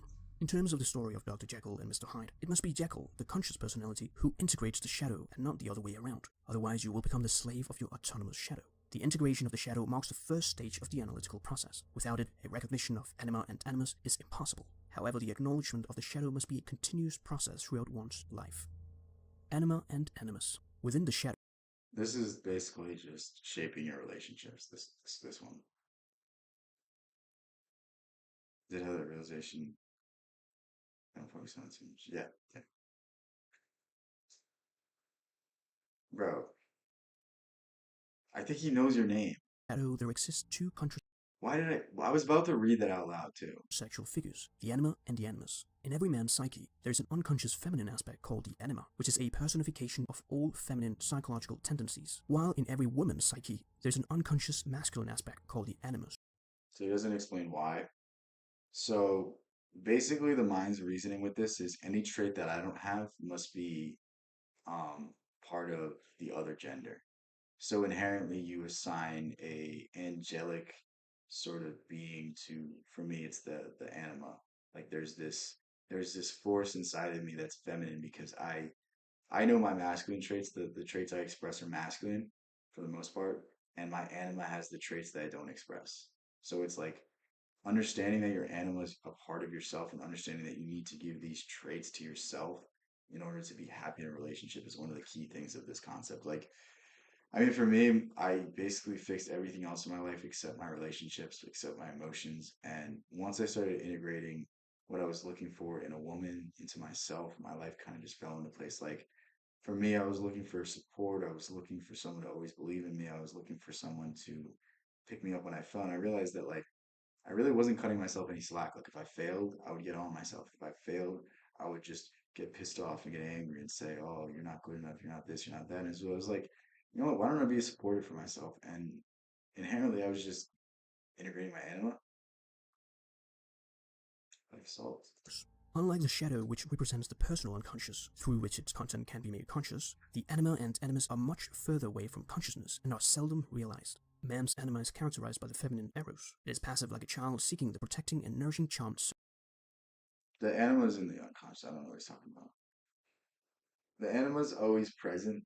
I'm not gonna circle call of it the this mother, picture. while woman's animus corresponds to The anima's always present, but it's really just we have to look for it. So like it's really easy to find if you just find the traits that you're looking for. Like objectively, what are you looking for in a woman? Look at your relationships with your past girlfriends, look at their traits, look at the things that you like, look at things you don't like. Look at your relationship with your mother. Um, and that really goes to shape what those things are. Just letting those intrusive thoughts. What do you mean by that? the paternal logos, the principle of rationality. When man is integrating the anima, it becomes the eros, giving way to a more caring figure. When woman is integrating the animus, it becomes the logos, giving woman a capacity for assertiveness and deliberation. The anima appears in dreams, visions, and fantasies, taking on a personified form. We all have masculine and feminine parts of our personalities, and um, society basically makes us not integrate these things. I guess it's being allowed to be integrated for women, but society still kind of has the standard that guys have to be guys, guys have to be tough, guys can't cry. The more you can integrate these things in a healthy manner, um, overall, just the more happy you're gonna be. It's not just for relationships; it's also gonna make you happier in terms of like you're not going to have to be angry at all times. You're not going to have to be aggressive at all times. Like you can enjoy poetry, you can enjoy reading, you can enjoy creating things, you can enjoy writing. Like it's any great poet, any great writer integrated their animal. That's all it is. And that might not be anime, that might just be unconscious. It depends. I don't know exactly She the is a situation. spontaneous product of the unconscious, and not a substitute figure for the mother, present in every man. There are thoughts, feelings, and effects alive in us which we would never have believed possible. This seems like utter fantasy to anyone who has not yet experienced it by themselves, for a normal person knows what he thinks. The recognition of the anima gives rise to a triad, the masculine subject, the feminine subject, and the transcendent anima. With a woman, it gives rise to the transcendent animus. The continuous integration of the contents of the collective unconscious, making them part of the self through psychotherapy.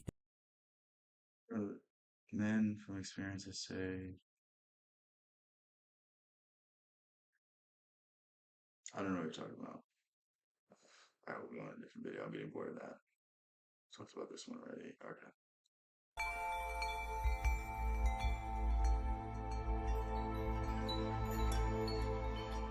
Because it's all become clear. It's all become clear that there is no puzzle about this universe. What makes you think there are puzzles about this universe? I just picked up a book by this guy. I liked a few speeches he gave. The book's interesting so far. Um, it's really just Taoism. I don't know if I like bought a book I already knew everything in. It's always interesting to see different perspectives. So that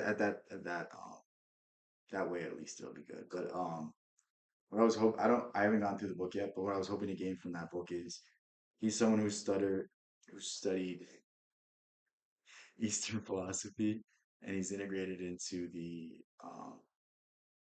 Western ideology. And I think that's really the solution to a lot of our issues right now, like using the conscious and unconscious to heal ourselves, Very simple reason. reevaluate what we need to do. You're trying to explain it. And when you explain things, what do you mean by explanation? There are several meanings of explanation. There is really one basic meaning. But first of all, to be able to translate what is happening into terms of words or numbers. In other words, to describe. But a real explanation is not just a description. It's a description which enables us to control what we are describing. Damn, I'm correct. I don't know what you're talking about. But didn't we see in the last session that to control the world is not really what we want to do.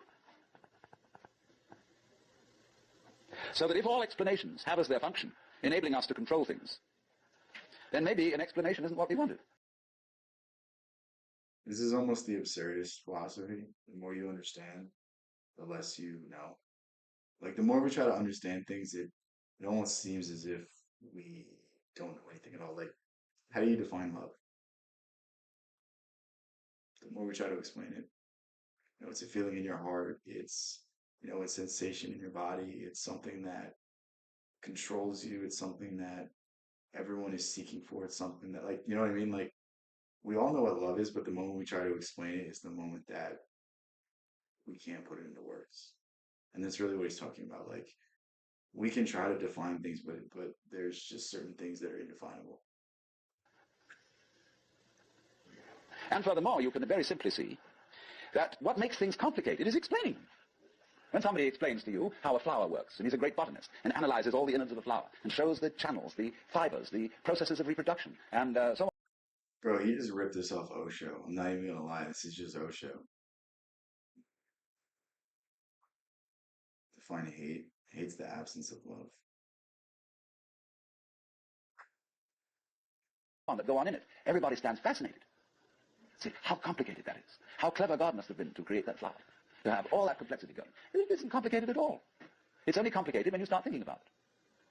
Because it's only complicated when you start thinking about it. That's one of the smartest things you'll ever hear. The vehicle of words is a very clumsy one. And when you try to talk about the processes of nature, what is complicated is not the processes of nature, but trying to put them into words. That's as complicated as trying to drink up the ocean with a fork. It takes forever. And so this intense complexity that we see in everything is created by our attempt to analyze it all.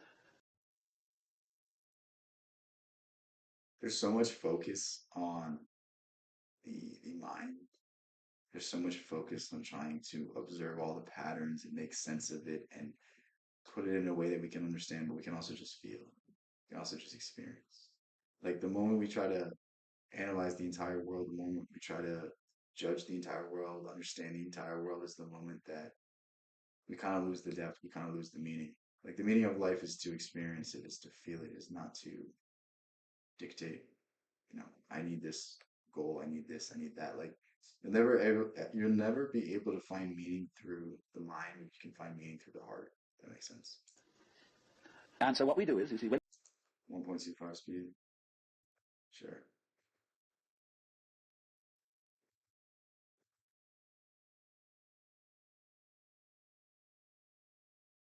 we analyze, we use our eyes and ears as scalpels, and we dissect everything. And we have to put a label on every piece we chop off. And so we scalpelize, and we get it right down to atoms, getting finer and finer, and we suddenly thought, well, we've got to the end of it, because the word atom means what is not cuttable, atomos.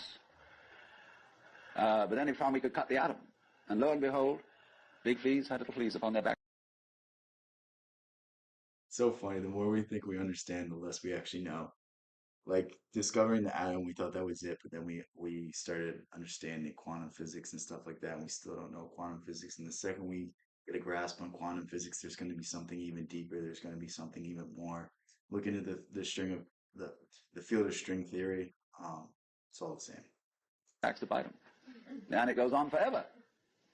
There is no end to the minuteness which you can unveil through physical investigation, for the simple reason that the investigation itself is what is chopping things into pieces. And the sharper you can sharpen your knife, the finer you can cut it. And the knife of the intellect is very sharp indeed. And the sophisticated instruments that we can now make, well, there's probably no limit to it. But in a way, all that is vain knowledge. It's so funny how, like, people think like science is going to lead us to some answer. Science is going to lead us to some solution. But the truth is, like, we've known the answers for centuries, but we just ignore it. In a way. Because, you see, what it does is it gives you the illusion that you've solved your problems. When you have controlled certain things and you have solved certain problems, practical problems, you say, fine. I don't know if you guys have like watched these videos, but like you go into like the more fitness side of YouTube, and they're like, all you need to do to get shredded is do this, this, this, and it's like I don't know, like they make it so overcomplicated. If you just literally just eat clean food, you know, not processed meat, not processed vegetables, not processed fruit, and that's it. That's all you need to do. They're out here tracking macros. They're out here trying to substitute and control the bodily functions. It's just so stupid. I don't know. Fine. More of that, please. Let's go on solving problems. They're like reading the labels of things to see how many calories there are. They're like, oh, I can have this Diet Coke because it doesn't have any calories. It's like you can't get around nature.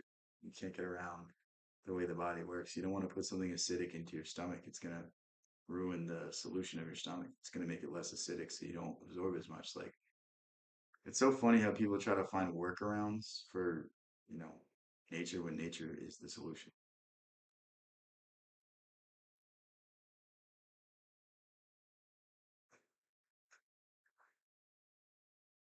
I don't know. Simple. I don't know And anybody. then you do. You create a world of people, as we are today, far more comfortable than people who lived in the 19th century. Bro, what are you texting? Just Why is the remember the autocorrect so troubles bad? of going to a dentist when you were children, or some of you when you were children, of medicine, of badly heated homes, of all sorts of things that we don't put up with anymore. But the problem is we keep running into this thing that all Christine, is this you right now watching the stream? constant stimulations of consciousness become unconscious. And when we take it as a matter of course to have certain comforts, then we switch the level on which we worry. When you solve a whole set of problems, people find new ones to worry about. There's always going to be new problems. There's always going to be something new to fix. Like, this is the issue with government. Like, if government ever solved anything, they would find something new to use your tax dollars for. I don't know why people even believe in the government because it's just like, dude, it's just people are gonna misuse your money no matter what, no matter what. Like, we cure homelessness. Well, there's gonna be a new issue. There's gonna be people that don't have nice houses. Like, that's gonna be the new thing. I mean, it was these two sisters that were obsessed with weight. They would weigh their food. What? That's crazy. Why'd you delete that? That was And funny. after a while, you begin to get that haven't we been here before feeling. Aren't we just going round on a cycle and doing the same old thing over and over and over again because we don't realize that we're chasing our own tails Why'd you delete it?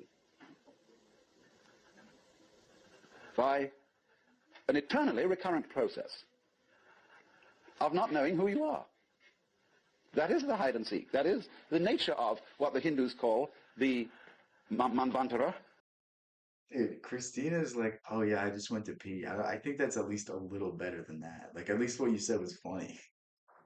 Christina's just like, okay, thanks for telling me that. It just gave me nothing. And the Pralaya, I can't the even laugh period at of it. It was the just weird. Manvantara in which the worlds are manifested, and the period of the Pralaya in which the worlds are Christina's like, I don't want to be weird earlier in the stream, and then she told us she had to pee twice. And it's withdrawn like, from manifestation. In and out, in and out. Evermore came out by the same door as in I went. And the thing is, to get to the point where you can see that you are doing that in every moment of your existence, with every tiny little atom of your body, you now, at this minute, you see, is your dog still alive? are the whole system of inning and He's out. okay. I'll just In other share. words, you often think perhaps, maybe a long, long time ahead, I shall reach the point where I wake up from manifestation and overcome the world illusion and discover that I am the supreme reality behind all this diversification. My friends, there is no diversification. Christina, how do you sit on your dog? I'm so confused. Like, every stream you do something that I'm just like, she's not a real person. He's a pug. So he can barely breathe as it is, and now you decide to sit on him? That's so mean. Damn. How could you? In other words, what you call diversification is your game. In the same way as you chop the thing and then you say it is made of pieces. Because you forget that you cut it. And so when you see the world is complicated and that there are life problems and that you might one day succeed, see, hundreds and hundreds of people are running like mad after something that they call that is success, and they have no idea what it is. There's no end goal. People's goal is one day to be happy, one day to make money, one day to have enough money to retire, but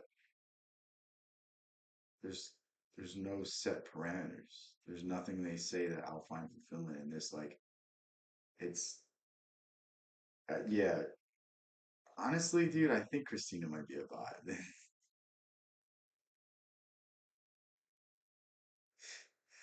The more she says stuff like this, the more I'm just like, there's just some AI. Now then, there's something else. When you understand that, and when you realize that there's nothing to realize, well, it's all here, then what are you going to do? It's like when a child is pestering father or mother with all sorts of questions. They finally get down to the deepest metaphysical problems. They say, oh, shut up and eat your donut.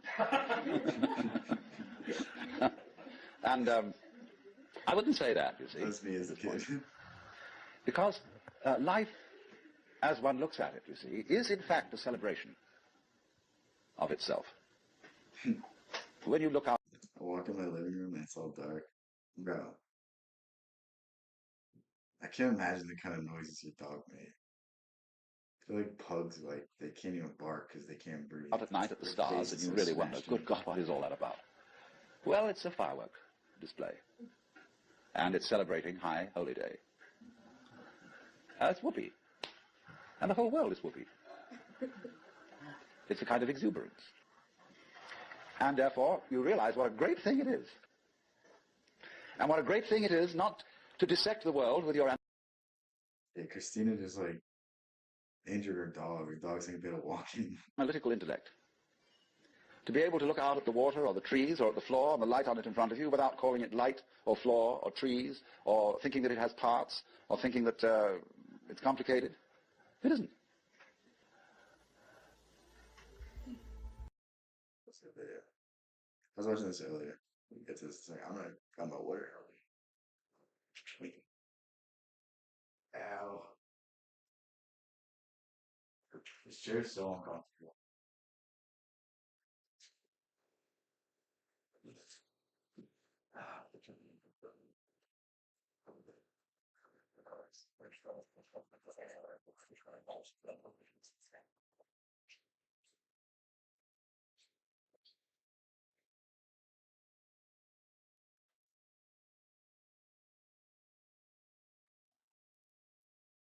Yeah, the drawings make it so much more interesting, honestly. Because I'm pretty sure all they do is they take talks and they literally just draw over them. And you can use the same audio if it's transformative. So basically, like, if you do a drawing, it makes it a different work of art. You can, like, always build upon something as long as it's something new, as long as it's a new format. If it's the same format, you can't just copy it and you have to license it. But if it's a different format, then it's different in that way.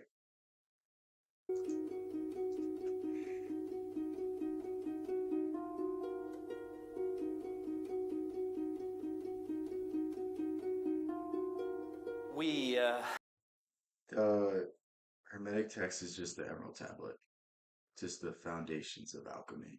we live at a crossroads. There's no doubt. We all Do you drink reverse osmosis? It's just filtered. I should. I have a ozone machine, um, which ozonates the air. So the air in my room's clean. The water's not as clean. I really should get a better filter system, but like it's just I'm lazy. And I'm not. This is not like my apartment. I'm gonna be here for a while.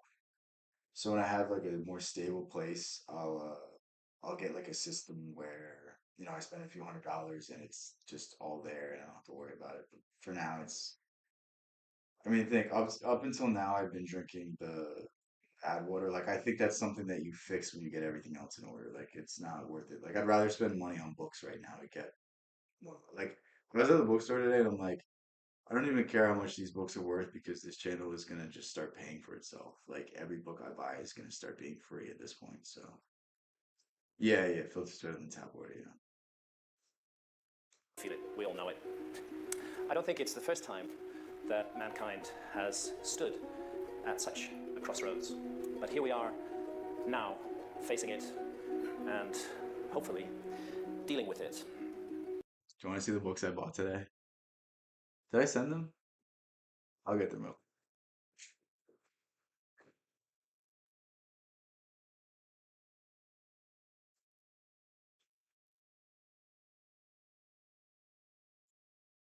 So I just filmed uh 2 videos today. Um, one of the videos is on Tao Te Ching, which is just Taoism. This is like the seminal work of Taoism. Like I think it's 44 pages and it's like some of the deepest shit you'll ever read. Let me find a passage.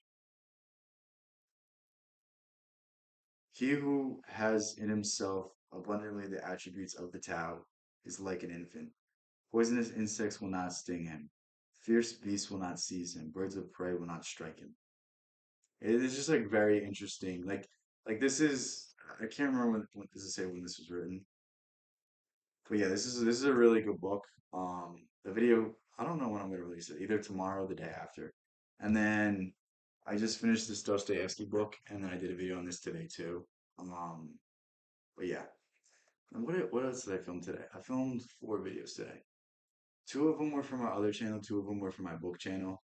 The one of them for my other channel was something along the lines of don't like when you find out who you are, you don't worry about what other people think about you. It's gonna be titled something like that. Um, and what was the other one? I think I wrote it down. Wrote it down. I have no memory. I'll have to watch it. You don't know my other channel? Damn. All right,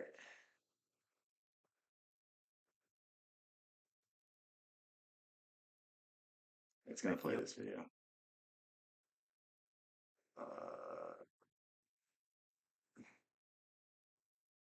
how do I wait?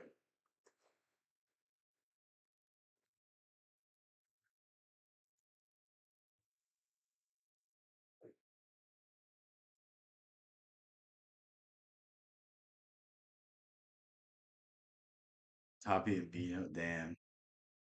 Yeah, this channel is like hidden right now.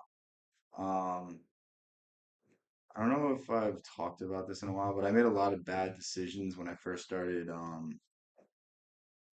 posting videos. Like I was just doing stuff that wasn't gonna attract the right type of audience. Like I was posting shorts and the shorts weren't related to any like it wasn't me talking. It was just me at the gym doing stuff. And it's like that's gonna attract a different type of audience than the stuff I do, you know what I mean? So it's like if I'm getting subscribers from shorts, that's going to mean that it's sending the same subscribers the videos where I'm talking about self-improvement, and they're not related. Like the people that are going to watch a gym video or a martial arts video are not interested in the things I'm saying about life. You know what I mean? So the analytics are just messed up from that. But there'll be a point where it's so big that it doesn't matter. Like I don't know. That's why I'm streaming on this channel more because like I don't have active subscribers on that channel. I have more subscribers on that channel, but they're not ones that are interested in who I've become. They're interested in other stuff. You know what I mean? And like I don't know. I really changed the style of content I make too. So, but yeah,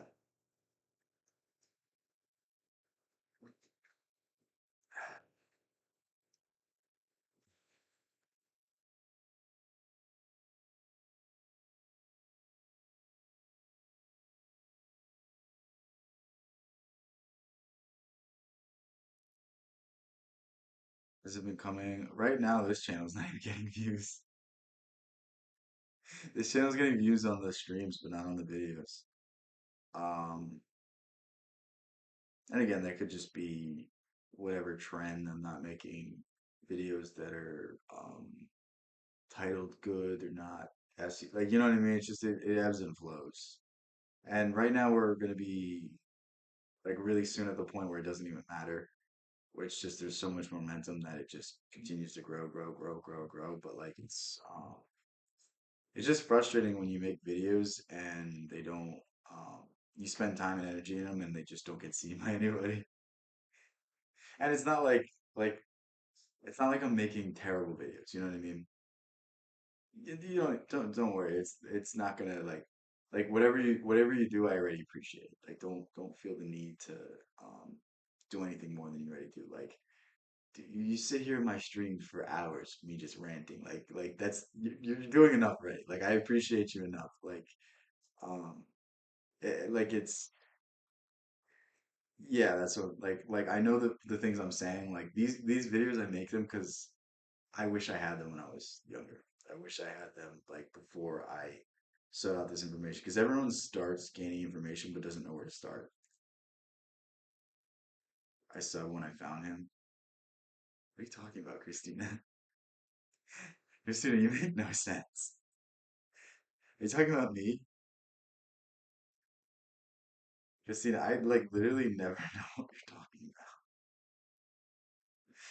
about. Like there's not a day that goes by that you just don't perplex me. I'm going to close with a reading from the Hermetica, from the Hermetic texts. Hermes was the Greek version of the ancient Egyptian god Thoth. The Romans knew him as Mercury. And in a dialogue, the Hermetica, many of them are dialogues between Thoth Hermes and various pupils of his. And in one called the Asclepius, a lament is presented. And it's like a prophecy. It's a bit like the Mayan prophecy. It is really interesting. Egypt I was seems listening to this earlier and I was like, oh, I'm gonna do this on stream. to stand as a metaphor for the whole world in this, and to my mind, for the world in our time. This Talking about subs and me, Christina, you don't make sense when you type.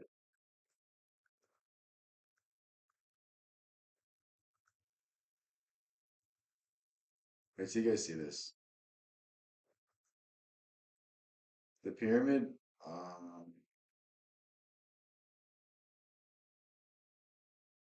you see the pyramid, it's actually concave, so there's 8 sides to it. There's 8 faces. Pretty interesting. First thing, Oh, video. lament, this prophecy is speaking directly to us. So it's Hermes speaking, and he's saying to Asclepius this: do you know, Asclepius, that Egypt is an image of heaven? Or to speak more exactly, in Egypt, all the operations of the powers which rule and work in heaven are present in the earth below.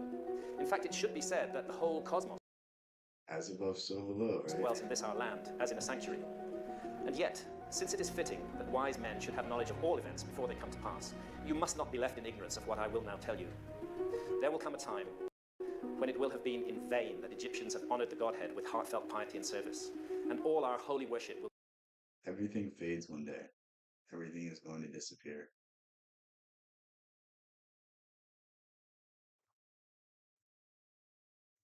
If you can find the video, share it with me, and then if it's interesting, we'll play it.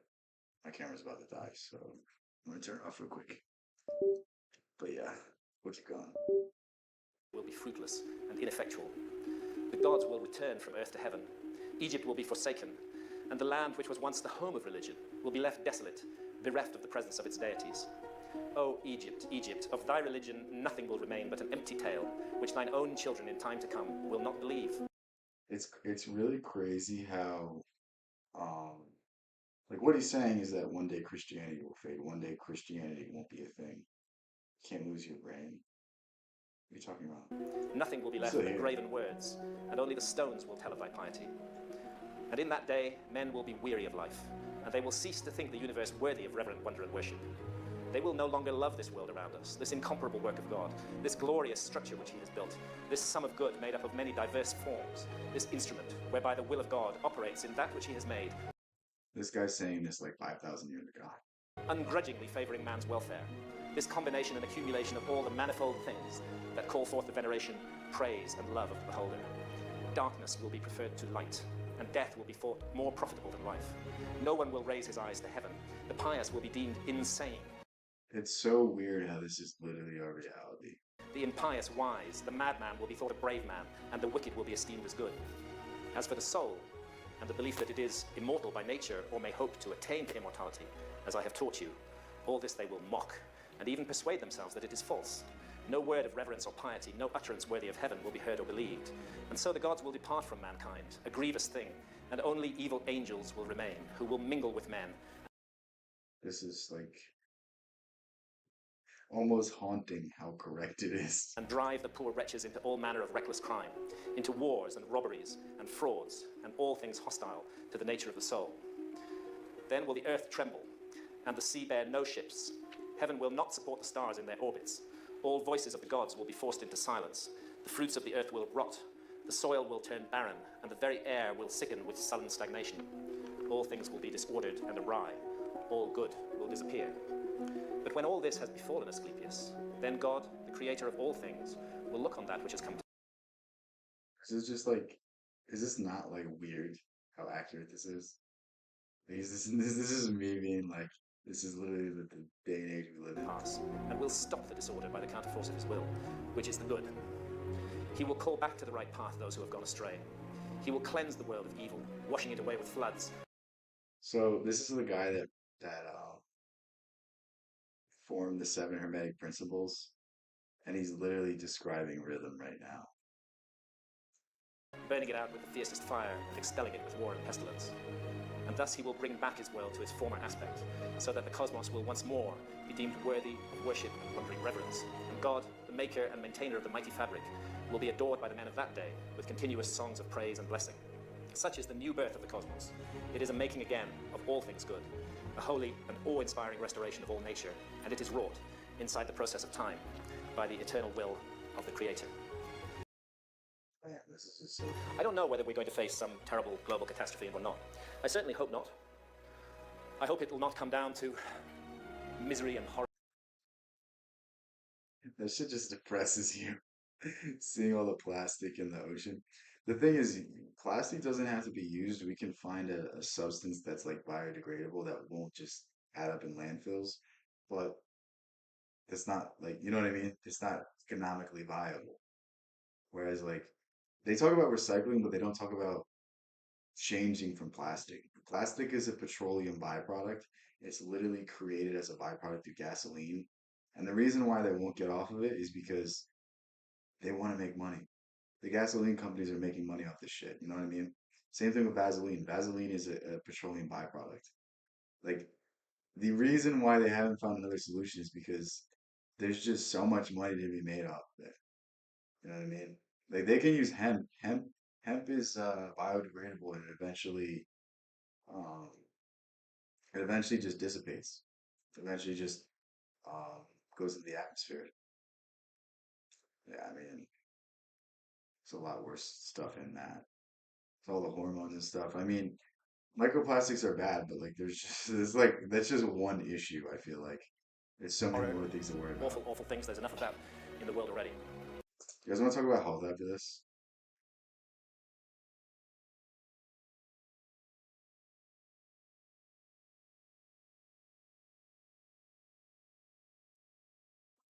Yeah, it's so sad how like hemp somehow got mixed in with um marijuana, whereas like hemp doesn't have the psychoactive things. Um, what should we talk about health though now? All right, Christina, ask me a question. We'll find something. But I do remember what all the ancient texts say. There isn't a single flood myth, there isn't a single story of the destruction of past civilizations. This is kind of boring now.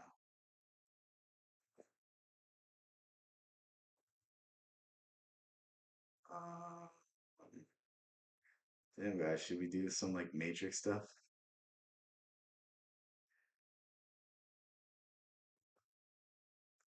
Well, the thing about they don't want to tell you about weed is that it basically destroys your detox pathways. So it may not be as harmful for you as smoking, but it's still contributes to the issue of toxicity.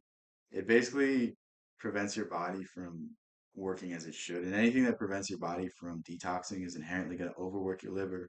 If your liver's overworked, then it causes a whole bunch of issues. What should a 600-pound young person start with losing weight? Yeah, well, maybe, bro, that doesn't shock me at all.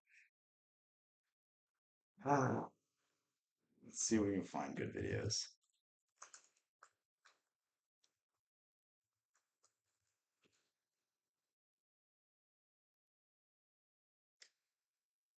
World Government Summit. This is definitely not a good thing to go for. This is nonsense. Okay. Clearly, I have to make holistic health videos. Uh, oh, funny. That's not what I'm about. I'm always about the holistic approach before anything else. Find a way to do it yourself. And if you can't do it yourself, if you exhaust all your options, then go seek professional help. That's not what I'm about. I'm always does weed make you dumb? No. It makes you more creative, but people become reliant on it and it's like anything, too much of it's not good.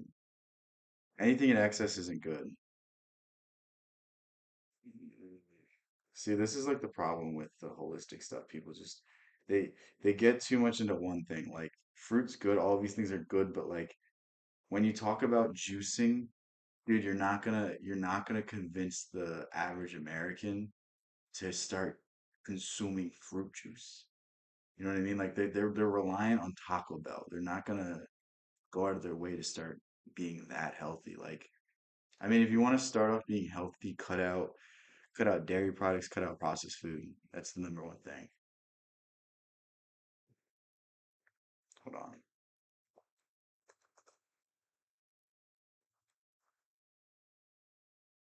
Mm, where's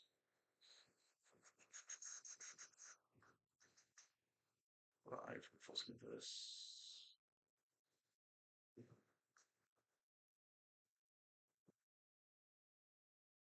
All right. This is where I talk about health.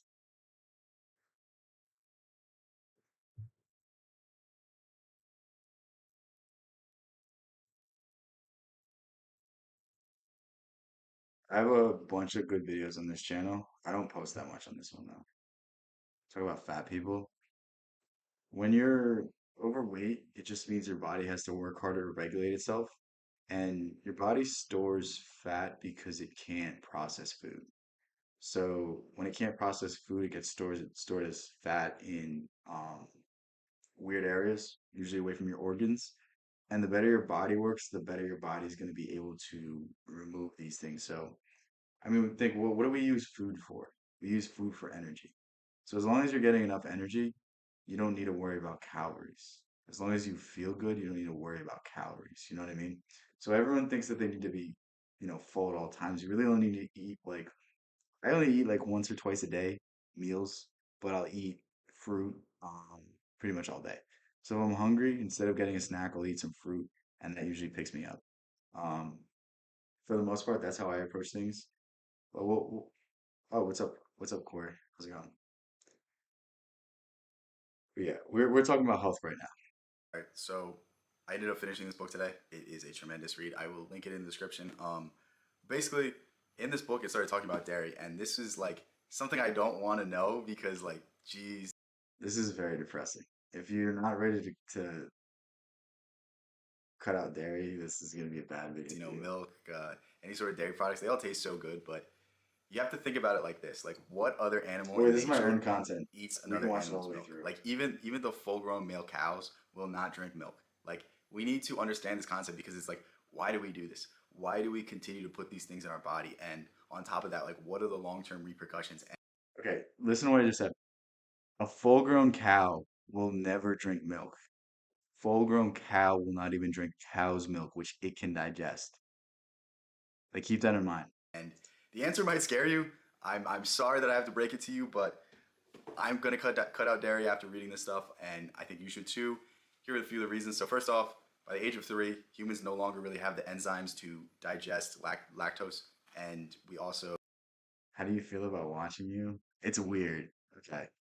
I don't know how to explain this aside from the fact of when I watch my own videos, I can't speak like this normally. Like in normal conversations, I'm not this insightful. Um, Derry has a sounding, yeah, yeah, yeah. Well, dairy. So the thing is, dairy instantly gets stored as mucus. Your body can't absorb it at all. So like, if you talk to someone that consumes a lot of dairy, they're always going, like they're always have to clear their throat. They have all this mucus buildup, and mucus buildup is basically the formations of a degenerative issue. So, are you proud? I don't use the word pride. Pride is the worst of the deadly sins because it means you did something without the will of God. You can't do anything without the will of God. So don't like why Sorry, that was a dick move to say that. My bad, are Christina. we going to continue to drink milk? Like it's almost an evolutionary function of like, okay, you're old enough to eat food, so like you're not going to need to have these things. So the human body doesn't have these things, let alone digest the milk from another animal. And like We're the only species that does this. We're the only species that drinks milk from another animal, and it's simply because of the amount of money made off dairy. Like, dairy's not good for you, but it's just so ingrained in the human diet, and there's so much money to be made off of it that we're almost like forced to see that it's quote unquote part of a healthy diet. you may think it's like it would be similar, but at the same time, it's different enough where it's hard for our body to digest. And when we put these dairy products into our stomach, they basically sit there and they develop mucus because they're so hard for us to digest. Like the casein protein inside of milk is it's there's All just right, way talking too about much of boring it for stuff our body here. to digest. So it literally like you'll have a lot of mucus build up. Like this is why you see people that drink If you want a really good book on diet, just get the book Fit for Life. That's the book I'm talking about right now. milk a lot. They always go before they have to speak. Like I guarantee Yeah, you, I ask that stole person my how own much milk do they words. drink in a day or how much dairy do they consume. They're gonna say a whole lot. So these are things that you need to keep in mind. And at the same time, we need to understand that like it also leaches calcium from your I'm so off center in this video. bones. Like this is something that we've never been taught because think like the milk industry is such a big industry yet. We need to understand these principles because we weren't designed No, to you don't need, ingest these things. Christina, if you want to lose weight, stop smoking or stop smoking as much. It's clogging up your body even more. You want your body to be as clean and as functional as possible because the more you clean up your body, the better you're gonna feel and the better your body's gonna be able to reduce the weight on you. That's the whole thing. Like the reason why it's easier to gain weight when you're heavier is because your body works way less effectively. So like I have a friend, he's overweight and he'll be doing really good on diet and then he'll go out one night and then he'll gain 10 pounds and then he can never get it off and it's because his body doesn't work. It's because his detox pathways don't work. Whereas, you know what, if I go to an all you can eat sushi, I can do that once, twice a week. Nothing happens. I'll stay the same weight just because my body can balance itself out. Yeah, because to digest the casein, it leaches the calcium because it tries to basically break it down, but it can't. I mean, it might help, but just try to reduce it. Overall, anything you put into your body is not good for you. Anything that's not um, part of a like balanced diet is not good for you. Like any alcohol, any caffeine, any sort of spice, any sort of thing that wouldn't be consumed by like a hunter-gatherer is not good for you. Just think of it like that. When like I don't believe in like the what is it, the paleo diet because they have like protein bars. That shit's so fucking stupid. Like if you were a true paleo, you wouldn't eat a protein bar. But you know, who am I? Shit's just dumb. But all right. Why does my camera say it's fully charged? All right, well, we'll turn on my camera, see how long this lasts for. But yeah, We weren't designed to ingest milk that's been pasteurized and given antibiotics and given hormones and given all these drugs. And they're also packaged in plastic containers. Like, there's so many bad things about dairy. And if you look at the difference between the American diet and the European diet, it's not that different. The main thing is that our foods are processed much more heavily, and our dairy products. One, we consume more dairy here, but two, we also we also like have nonsense stuff in our food. Like all our milk is pasteurized, all our cheese is pasteurized. And what that means is it's not for your health. It's not to do anything aside from just keep it on the shelf longer. Yeah, there's a lot of cases of people going into psychosis because of weed. Ted Bundy says that he had a psychotic break because of it. Like it's not something that everyone should do. It's something to be done in moderation. Yeah. And we continue to There's force it into our body. We there's continue. a lot of cases of people going crazy from smoking a lot. Not saying that you will, but I'm just saying like if there's a chance of something bad happening, I'm not gonna do it. To poison ourselves every single day. And it's just like, this is the next thing I'm going to cut out completely out of my diet. Like, this is something that I cut out dairy out of my diet. When is this? 3 months ago, and my hairline's already coming back. You can like if you go close, like there's already the hair is coming back. And I've been losing my hair since I was 16. I'm going to remove. And you know what? Maybe it fixes all my ailments. Maybe my hair starts growing back. Maybe like my body starts functioning better. And like, Yeah. then we can have All of proof that this stuff works. I'm calling this right now. I was calling this 3 months ago. I feel 10 times better than I did back then. But until now, I'm just a guy talking out my ass. But what I want you I used to think that I had nasal issues. I used to think that I have a deviated septum a little bit, and I used to think that this was such a big issue. But the truth is, like, it was 10 times worse because of the mucus in my body. I was 10 times worse because of the all the dairy I was consuming. to just think about is like, think about the things I just said. Go ahead, do your own research, you know, really dive deep down into the subject. But I just want you to think about this. If we were designed to drink milk, if animals were designed to drink the milk of other animals, why don't we see it in nature? Why don't we see full grown cows drinking the milk? Yeah, so the thing about hair loss, no one wants to talk about this. No one wants to talk about the real issue. Some people are genetically predisposed to lose their hair young, but this doesn't mean they have to. This just means that when they have a poor diet, when they have poor health, when they have poor sleep, when all of these things are in tandem, it means you're going to lose your hair. We all wear our illnesses differently. Some people get fat. Some people, have yellow teeth. Some people have yellow toenails, yellow fingernails. Um, some people get gynecomastia. Some people just get ugly. Their skin breaks out. My skin doesn't break out. I just lose my hair, and it's like knowing that you're losing your hair just means there's some hormonal imbalance, some dietary imbalance, something is going wrong somewhere along the line, and it's a sign for you to make a change. But people don't see that they have to make a change. People are like, I'm going to take minoxidil, I'm going to take finasteride, I'm going to take these, you know, uh, herbal supplements and all these things. It's like you can't cure a symptom without curing the root cause. Like hair loss is something that you can't reverse because it means that something is so bad on your insides that your outsides are being destroyed.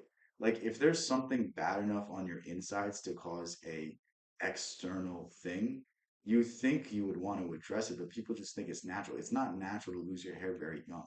Like we should realistically have our hair well into like middle adulthood and then start seeing it. But my hairline was going back at 16. And it was clearly just because I wasn't eating healthy. It was clearly because I was just eating processed foods. Yeah, dairy is really addictive. And you have to think they're putting chemicals and hormones into it too. So who's to say that those things aren't addictive as well? Of the female cows because if it's so nutritional, why don't they do it? And it's like, it's because it's not. It's because we've been sold fancy marketing, the got milks, the got milk ads, all that stupid bullshit. Like we've been sold a product that's subpar and that isn't good for our health. And because of this, we have so many degenerative diseases in this country. Because of this, we have so many issues with our digestive tract. We feel horrible. We have brain fog. We don't know why we're gaining weight. We don't know why we're having gyno. We don't know why we're losing our hair at 24. It's like we have all of these issues and we don't choose to address our diet. We don't choose to look at the things that we're putting into our body. Like you realize you're a composition of everything that goes into your body. If you put in good stuff, you're going to look good. You're going to look healthy. You're going to have a full head of hair. If you don't do this, if you put in horrible stuff, if you eat processed food, if you eat all these foods that have been denatured by, pasteurizing or any other sort of, processing, like it's going to have an effect on your long-term health and it's going to have an effect on your current looks. Like Acidic food technically not healthy. Yeah, yeah. Have you read the book Mucusless Healing System? That's a really good book. But it basically says the more acidic food you put in your body, the more unhealthy you're going to be. And to a certain degree, every food somewhat cannot be digested 100%. So every food inherently puts waste into your body that your body has to remove. And the less acidic food you have in your stomach, the easier it is for your stomach to digest. Because think, if you're putting acidic food in your stomach, that means it's changing the acidity of your stomach acid. So if the acidity is changing, that's going to change the absorption. That's going to change how much nutrients you're pulling out of it. And I mean, this is like really just derailing the argument of anyone that says diet soda is good for you, because diet soda is acidic. It doesn't matter if it doesn't have any calories. It's going to change the solution in your stomach. It's going to change your stomach's ability to absorb things. Like, people think that, oh, you need 1 gram of protein per 1 pound of body weight, but that doesn't mean that you can absorb the protein. Like, you realize that you don't need protein in essence, because your body decomposes it. It takes the nutrients out of it and then recomposes it and then gives it to your body as you need. So as long as you have the proper amount of amino acids, then you're okay. And the thing is, it's much easier to get the amino acids from a source of protein, and that's the argument. But people don't see the deeper meanings behind these things. Like, protein doesn't mean anything in your stomach, especially if it can't be digested. It all just goes to the same source. It all just gets divvied out as your body sees fit. And the other thing about protein too is it's harder for you to digest. So the harder something is to digest, um, basically the more energy it's going to use. And the more energy you're using for digestion, the less energy your body has to detox itself, to get rid of the food, to get rid of the nonsense that's in the chemicals. Like, eating a high protein diet actually ages you faster because your body can't work properly. It's so You're gonna look frustrating to me that worse. I'm You're gonna learning this feel stuff now, worse. because You're gonna feel had more I known this at sluggish. 14, I probably would still have a full head of hair. And it's just like, why didn't I learn this sooner? Like, why didn't I start reducing the intake of toxins into my body sooner? And it's just like, I want you to understand that there's a different way. Like, you don't have to be unhealthy. You can be healthy. It's not that hard. Like, all you have to do is sacrifice a little bit of, short-term fulfillment, and Yeah, meat is addictive. Yeah, when you stop eating meat for a while, you don't crave it anymore. But when you eat it consistently, you want more of it. And it's almost like we've been ingrained since childhood that we need to eat meat every single meal. So there's also that. your taste buds for a lifelong, just healthy lifestyle.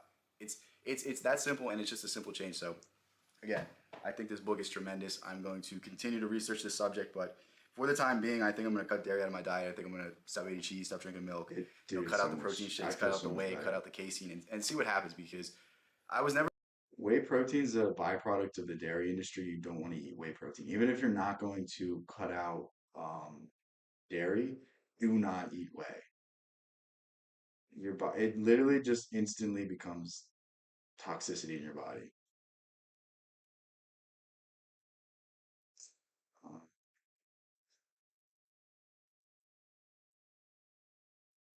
All right, so I'm going to give you a pretty interesting concept from this book. This book is called Fit for Life. I would guarantee that you should check it out. It has a lot I'm gonna go to the bathroom real quick. Actually, I can just let this play. of interesting information. But the thing I want to share from it today is basically it's a phrase. It's called fruit till noon. And what this means is, like, if you eat fruit up until noon and then you can eat whatever you want after that, basically, like, that's going to go such a long way to improving your health. And there's a few reasons, but the first one I want to share is, like, fruit is basically the most bioavailable source of energy that your body can have. Like, it can basically pass straight through your stomach into your small intestine in like 20-30 minutes if you're fasted. And this is a great way to just get instant energy, and it doesn't take a lot of energy to digest. And this is something that we don't really think about, because, like, think about when you haven't eaten for a while, you eat the biggest meal, like, your body literally feels horrible. You have to lay down. You can't do anything else afterwards. Like, this is because digestion is one of the most intensive things your body can do, and it really zaps up so much blood. So, like, that's why you'll feel brain fog after eating just a shit ton of food. And it's like, we don't have to do this to ourselves. Like, if we literally just make this simple change, it's going to help so Do you much. guys Not think I only should are start you posting going on this to channel more? have a better brain function, you're going to have more energy, but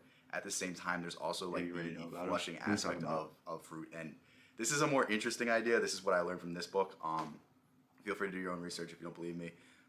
This is what I know. I'm not a doctor. I'm not, like, I was really scared to reveal a lot of the information in this book. A lot of the information in that book, you're like, should I leak that I know this kind of stuff?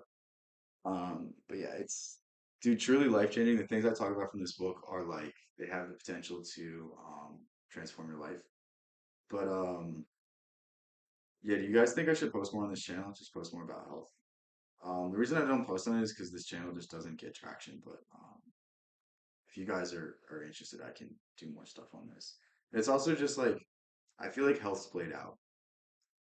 Yeah, I have two Bino fits. This is, do you want me to put this one? Just use this link.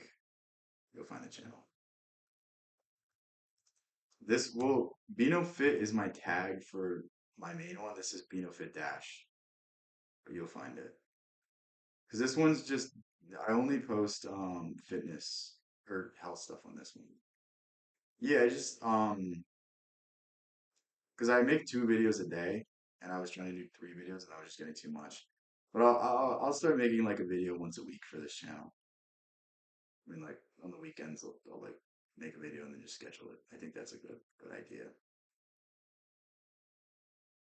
Because like there are times where I talk about health where I should just post it on both channels.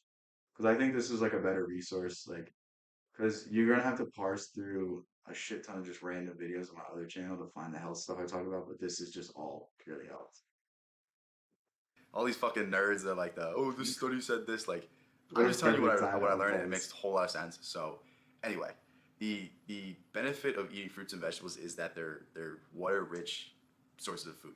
And the difference between a water rich source of food and water in terms of flushing out toxins is water doesn't have the enzymes that will bind to the toxic waste. And the toxic waste in your body could just be preservatives, any sort of, protein or fat that your body couldn't digest. It just sits in your body, and it sits in fat, and it sits in muscles. It tends to store away from organs because your organs need to function, so your body's just going to store it in the sources of fat. And this is why, like, even if you're not eating that much, even if you're like a nerdy gamer, that's why you see like the skinny fat people. It's because of this principle. It's because they're just toxic waste in their body, and they're not eating the foods that are going to flush it out of them. And it's so important, especially now, then.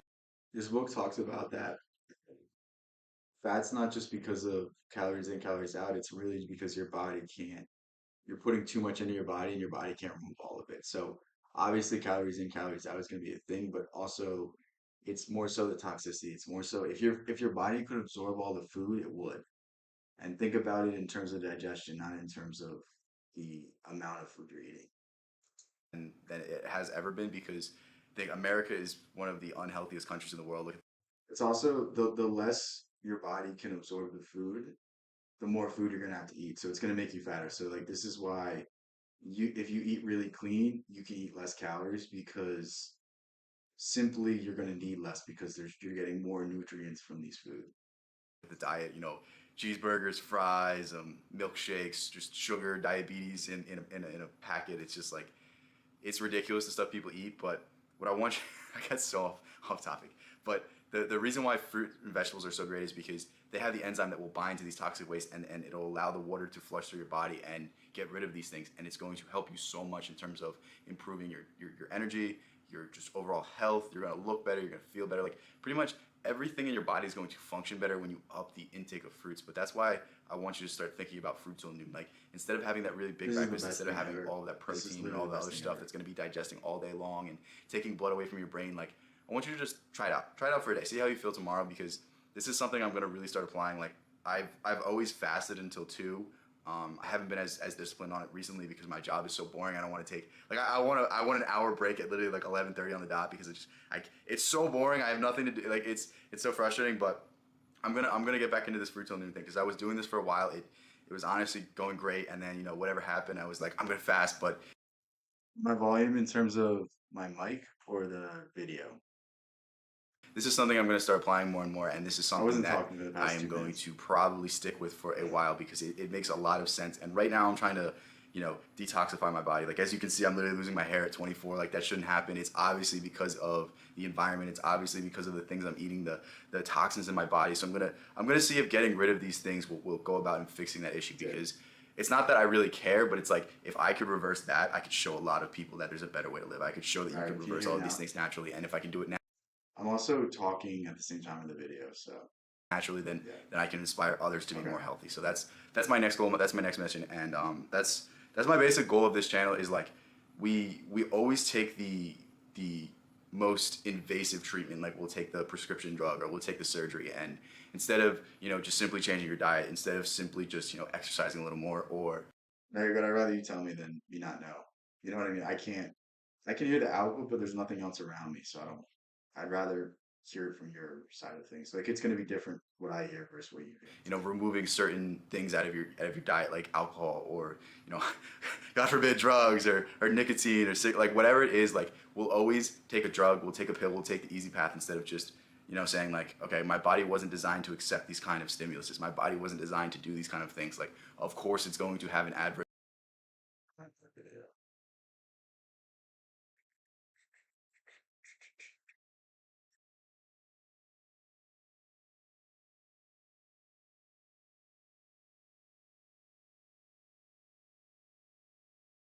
Is important concept. Okay, so many of us are stuck in the mindset that, oh, this thing runs in my Damn, I need to shave my beard. family. Hair loss runs in my family. This illness runs in my family, so I'm going to have it too. And I just want to tell you that this is the exact wrong mindset to have, because when you cement this belief in your mind and you accept this and you accept this reality, then you accept the oncoming condition. And it's frustrating because we can have a set of information and take the exact opposite approach. We can say, okay, my grandfather lost his hair when he was young, so why don't I start taking better care of myself? Why don't I learn about diet? Why don't I learn about nutrition? Why don't I? This is just so important. I'm gonna bring the mic closer for this one. This is one of the most important things you'll ever hear. Just because you're prone to it doesn't mean you have to have that concern. Doesn't mean you have to have that issue. If anything, it should inspire you to take action to not subject yourself to these things. Like people say this runs in my family, that runs in my family. That just means that you should take better care of yourself. That means that you're more likely to have that thing. So you should really, really take your diet serious. All fruit with absolutely nothing else in it. Yeah, yeah. No, yeah, I don't agree with necessarily all fruit at all times, but fruit till noon. I eat like I usually eat meat once a day, and then I'll eat like some sort of beans and rice from another meal. I eat like fruit and then vegetables and then um ground beef or ground bison. What's up, Ashley? Nice to see you here. You never say anything. I love being on your stream and watching you at the same time. Should we do this more often? I have a lot of videos to react to, so. I learned about the mechanisms behind hair loss. It's the same thing with other illnesses. I'm not saying you can prevent everything. I'm saying you can do a little bit to reduce your likelihood of getting these Yeah, if we ate 50%, 50 to 60% of our calories from fruit, everyone in this country would be healthy. things. And this is what it's all about. Like, it's so frustrating that we have these That's asking a lot, though. That's asking a lot. preconceived notions of, Is this too loud now? With it being closer to me? like, oh, I I'm know. just gonna have this. Oh, I blew up my knee and the cartilage is all messed up, so I'm gonna have arthritis. Like, that's what my doctor told me. Do I have to believe it? No, I don't have to. I can start doing exercises to strengthen everything else. I could find ways to reduce the stress on my knees so that I'm less likely to develop arthritis. And there's a million things, there's a million examples, there's a million things that we can start talking about. But instead of doing any of these things, instead of choosing to spin, Yeah, pesticides are. I mean, like, I don't even know if we can get away from pesticides because the issue with pesticides is once you start using them, the bugs become resistant to them. The bugs become almost resilient, and you have to make stronger and stronger and stronger pesticides. And this is coming at the expense of the environment. This is coming at the expense of ourselves. And it's almost as if we can't take them away because the bugs are so strong that we can't remove them naturally anymore. So it's almost like we made it really, really bad. Well, Beyond Meat's just if you eat Beyond Meat, you're just an idiot. Like truly, you know, eat the bugs, be happy. Your wife has a boyfriend. Like that's the type of person that eats Beyond Meat. Like truly, it's just the most nonsensical thing I've ever heard. Like the whole point of not eating meat is to try to be healthier, so you're gonna want to eat something that tastes like meat. That gets away from the whole point of it. Like there's so many vegan food that is so good. Dude, half of India has been vegan since the beginning of time. They've mastered the vegan diet. It tastes good. There's a lot of countries that have vegan options. America is the only the country that doesn't have vegan options, and it's just so weird to me. the precondition and the preconceived notion into a positive. Like we always fixate on the negative. We always fixate on this is inevitable. No matter what I do, I can't change this. So let me just accept it. And it's like When we see there's no other solution, then we will just go down that same path. We will continue the same activities that got our family members into these degenerative issues. And when these degenerative issues No comment on that. they culminate in some illness that it might be too late to fix. And it all starts with your diet. It all starts with the things you put in your body. It all starts with the things you do on a daily basis to improve your health, to improve your When I make millions of dollars, then we can talk about that stuff. It's too early to go into that kind of stuff. well-being. Like, it's so frustrating that for so many years I would tell myself I'm healthy and my hair is literally falling. Which is no, I don't agree in medical intervention before changing your diet. I think changing your diet is the most important thing. I don't believe in supplements. I don't believe in medicine. I believe that if you eat the proper diet, your body will adjust properly. For thousands of years, this is how things worked. And now we've been told through endless ads when we're watching football that if you have this symptom, then you can take this drug and it causes all of these other adverse effects. But now you don't have that symptom anymore. Hmm. Oh yeah. I don't I don't want to actually go to the gym. I don't actually want to watch what I eat. I'm just going to take Ozempic. And it's a miracle drug. There's no side effects. There's no long-term health concerns. I'm not going to, you know, be part of a class action lawsuit in 10 years. No way. No way. I don't know if I said too much there. Out. Like, that is a symptom of me having poor diet. That is a symptom of me living a poor lifestyle. And instead of looking in the mirror and saying like, okay, like my illnesses are reflected in my hairline, I can fix this, I would just say, oh, I just have bad genetics. I just have this. There's nothing I can do about it. And it's like, in literally 2 months of me researching this stuff, my hairline has started to come back. And it's like, why didn't I think of this earlier? And why did I set myself up for this? Like, why did, for the past 6 years of Yeah, we'll talk about this, Nana. I don't know if I can talk my about it. hair falling out, why would I tell myself I just We'll go to Rumble. I'll become a right-wing grifter with a Rumble channel. All right, guys, we're gonna make our ways we're gonna make our way over to Rumble to talk about the truth. Where I just sell you ivermectin, which is also just terrible for you. Okay, we're gonna get into something very controversial here. I don't know if I'm allowed to say this. We're gonna say it anyway. But anybody that was pushing ivermectin instead of, the other thing, you're an idiot. You're an idiot. You're pushing another big pharma solution instead of another big pharma solution. I'm just gonna not say anything for 20 seconds because let that sink in. Let that sink in with the logic. Health is from nature. The more you're aligned with nature, the healthier you'll be. Is there a perfect world where we can always be aligned with nature? No. There's certain sacrifices we're gonna have to make. I love caffeine. Caffeine is a sacrifice I make. The next thing to go in terms of my health is caffeine. Slowly make progress, slowly remove these stimuluses from your life, and your life's going to get better. But just understand this fact and understand that slow changes that solidify over time are going to make a huge difference on your life. Yeah, I believe. Yeah. The meat that they talk about in the Bible is not the same meat of today. The meat today is the animal is scared before it dies. It adrenalizes the meat. Any hunter will tell you that if the animal sees you shooting at it before it gets killed, the meat tastes worse. And this is what's happening to the animals. They get terrified, they're scared, all these things, and we're consuming this anxiety. Why do you think there's such an issue with anxiety? We're consuming adrenalized meat. Yeah, yeah. People don't believe in grounding, but then they also understand that the nervous system is an electrical circuit. The nervous system is the most complex electrical circuit known to man.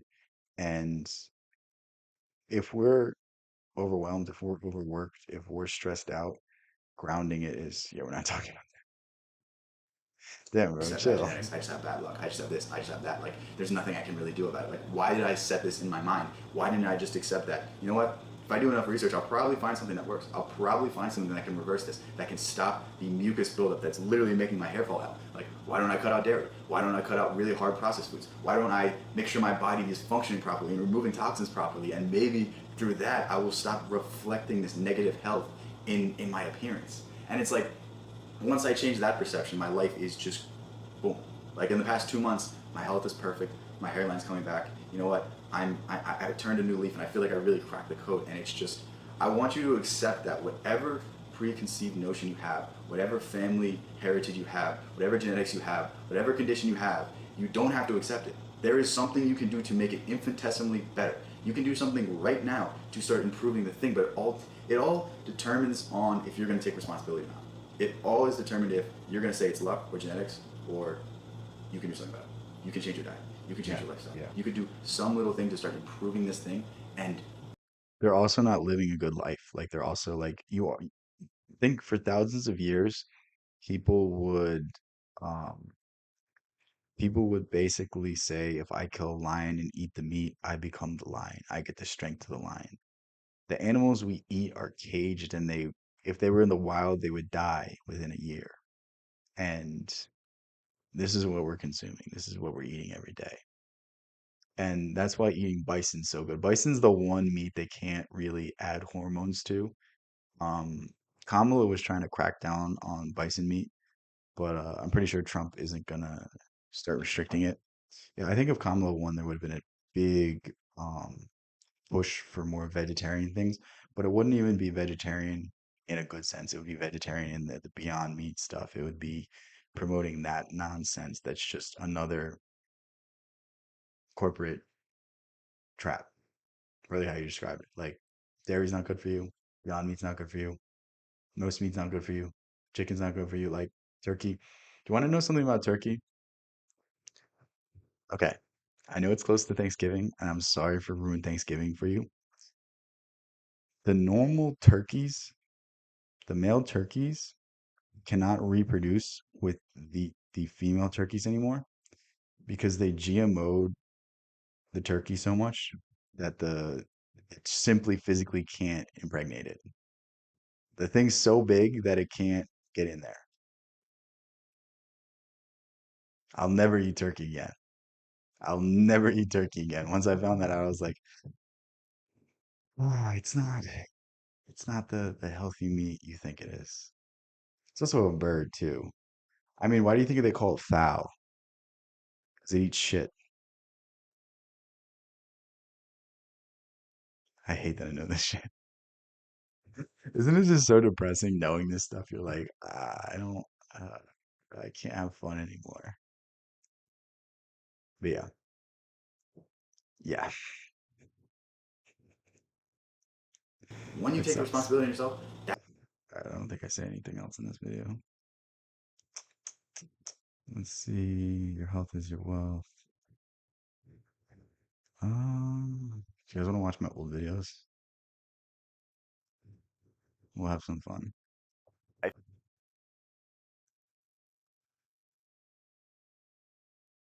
I'm not watching the hour-long video. Let's see if I even agree with the stuff I'm saying.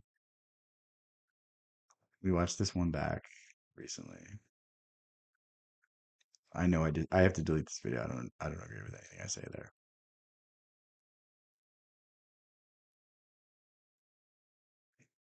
This is a cool video. your life is a reflection. Notice how all our holidays revolve around eating animal products. Yeah, it's almost like they're there to sell you things. It's almost like Valentine's Day is made up Hallmark holiday. Yeah, yeah. Of your self-image, and if your self-image is one that isn't as high as possibly can be, you are only selling yourself short. And it's frustrating because we live in a day and age of negativity. We live in a day and age where everyone tells us our dreams are not possible. You can't do this, you can't do that. Oh, it's impossible to make $1 million a year. It's impossible to do this. You'll never do this. You're in debt. You're this. You're that. Like, we all have things each and every day that bring down our self-image, and it instills in our minds something that Eggs are bad for you too.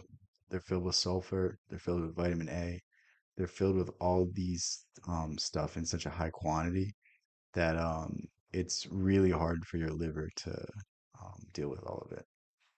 is negative and something that is preventing us from being. Also, a chicken will lay like an egg pretty much every day nowadays. It used to be like they would lay like 15 a year. So what do you think they've been giving these chickens to lay these eggs? How much do you think these quality of eggs have been, diminished? It's so scary when you look into it because all of these holistic health people, they'll talk about how good eggs are for you, but it's really not. You're eating a fetus of a chicken. It's I think the chickens aren't in good condition either.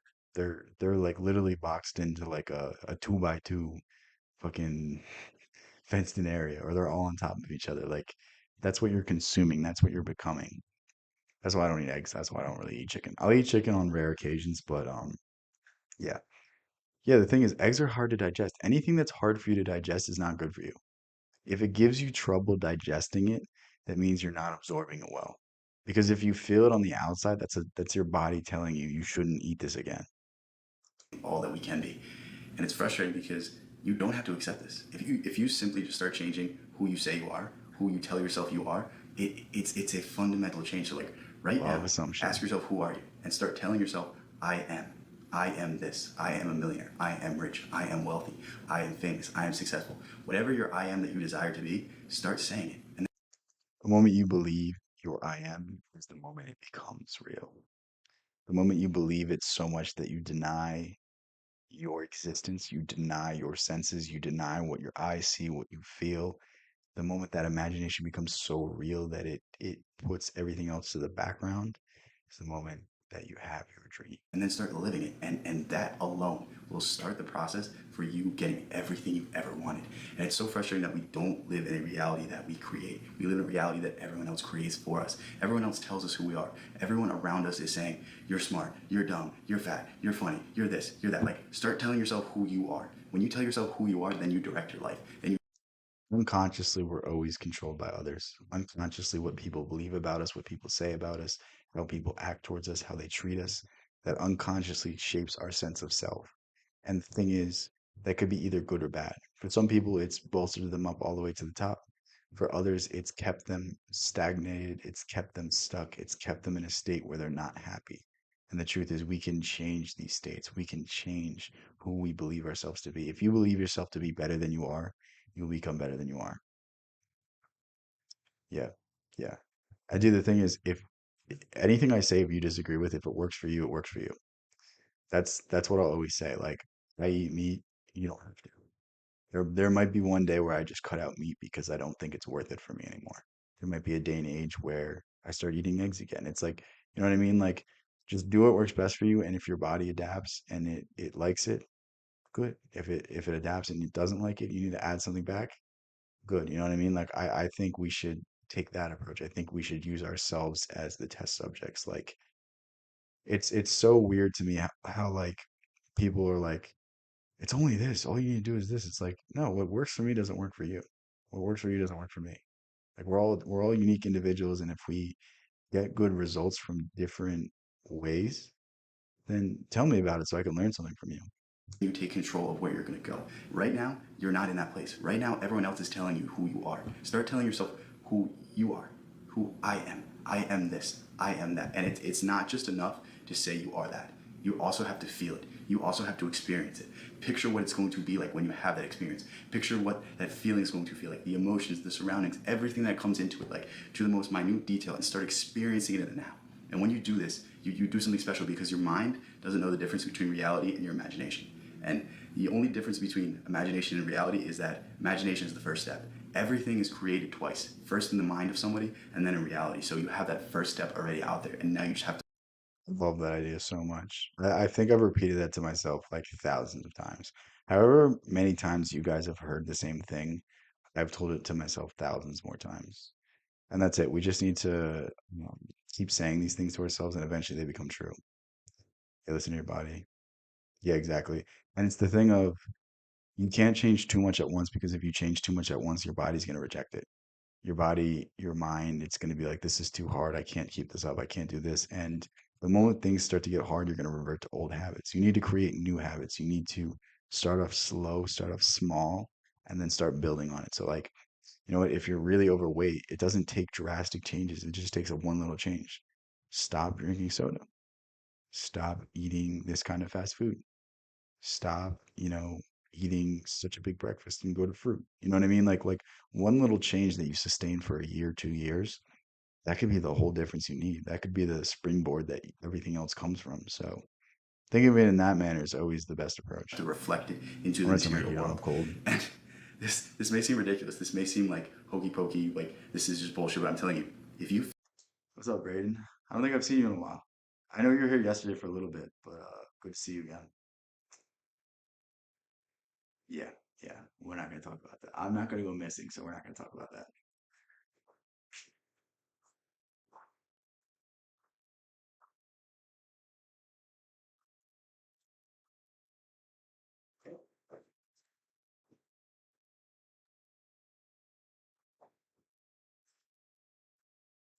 Okay.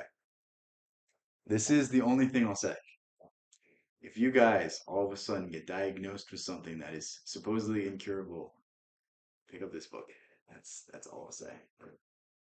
You guys saw it, right? That's all we're saying. That's all we're saying. Damn, you got that's crazy. Yeah, it's crazy. There's a lot of stuff I want to say, but I'm not going to say publicly. Well, we'll talk about it in private. If you're in my Discord, right? I'm sure we'll have a good discussion there.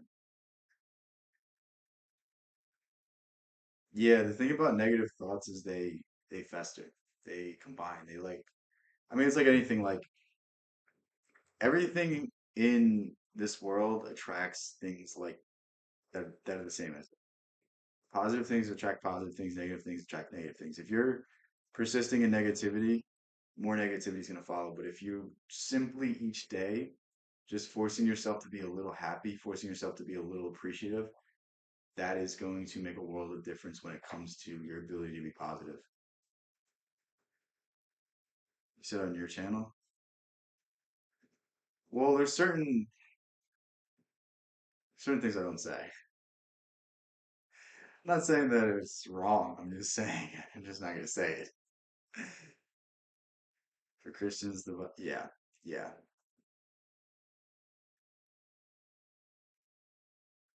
Fixate every single day on that desired state, it will begin to just be handed to you because at the very least, the people around you will notice a change. Most of how people perceive you is how you act. If you walk into a room and you're unhappy, people are going to be unhappy. If you walk into a room and smile and say, "Oh, nice to meet you. What's your name? What's this?" Like, if you're showing good energy, people are going to give you good energy back. And this is just a higher level of this. The way you walk around each day viewing yourself.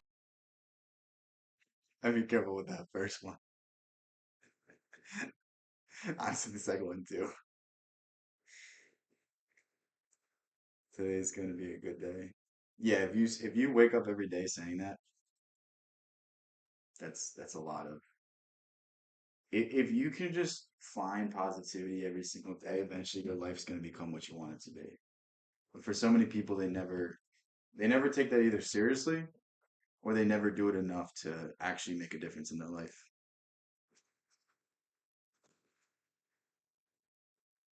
Damn, Jessica, you're leaving us?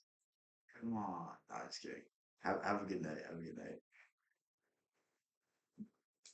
Is the way the world will treat you, and it's so important to control that destiny, to control that I am, to tell yourself who you are each and every day, and ensure that it's the highest level of potential that you actually want. Because so many people nowadays they settle for, I want this, I want retirement. You know what? I want to have this salary by this age. But it's like, no, start living in the now, because the day that you say I'm going to be successful in a few years is the day that you set in stone. You're going to be successful in a few years. Start telling yourself you're successful now. Start.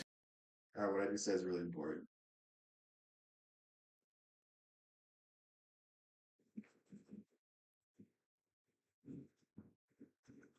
If you say you're going to be successful in a few years, that means you'll be successful in a few years. Why are you prolonging your success? Why are you putting it in your head that you can't achieve it now? Put in your head that you can achieve it now, and maybe you don't achieve it now. Maybe you achieve it in a week, 2 weeks, 3 weeks. Like you're going to speed up your timetable simply by believing you are good enough now. Like when I turn on a stream, I no longer say that I'm going to be successful in a year, 2 years, 3 years. I'll have everything I want in that time. I say, one of these days, everything's going to fall into place. One of these days, everything's going to go right. Everything's going to go to plan. And simply that shift alone, I feel worthy of having what I want. Maybe you don't think I am. Maybe you think I deserve it. I don't deserve what I'm looking for. But in my head, I feel like I am. I feel like I'm good enough. And simply feeling like I'm good enough is all you need. That is the building blocks of everything. Believing you can do something right now is the start of any successful journey. It's the start of any great achievement. I just now arrived. I definitely want to talk more to you guys.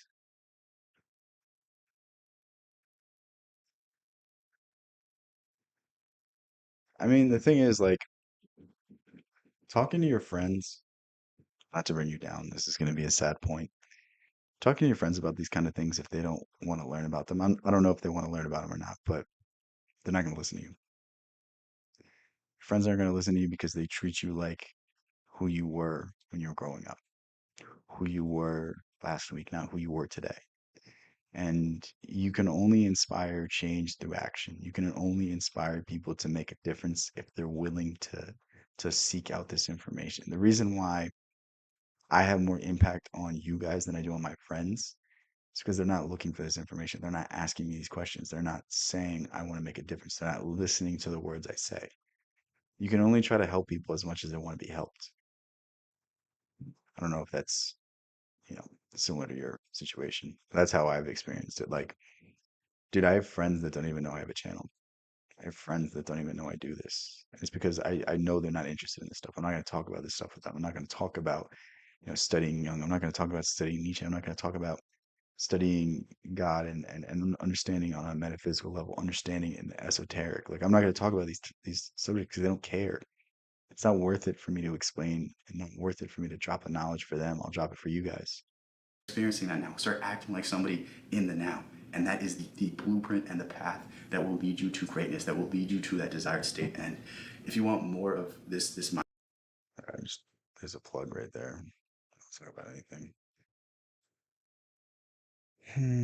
Schopenhauer versus society hates intelligence. That would be interesting.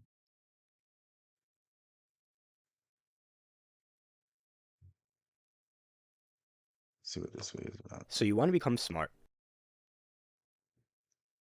It's mainly one dude I'm talking to. Yeah, if he's making a good effort, then keep trying to inspire him, keep trying to give him good ideas. But I've just wasted enough time on people who haven't had their heart in it, and I just don't want you to waste your time because all the time I spent trying to help people that didn't want to be helped, I could have been helping myself. And it's almost selfish of them to not put in the effort if I'm putting in the effort. You know what I mean? And the truth is, like, it's the saying, you can lead a horse to water, but you can't make him drink it. Be present in the moment. That's what yeah. In most of the world, you're told that it takes 12 years of school, plus 4 years of college, plus 6 years of graduate school to become smart. But what you actually become is homeless. That's not even a joke. This is boring. I'm sorry. I've seen that video a few times. I'm like, this is probably a good video. Maybe it's because I didn't have it sped up, but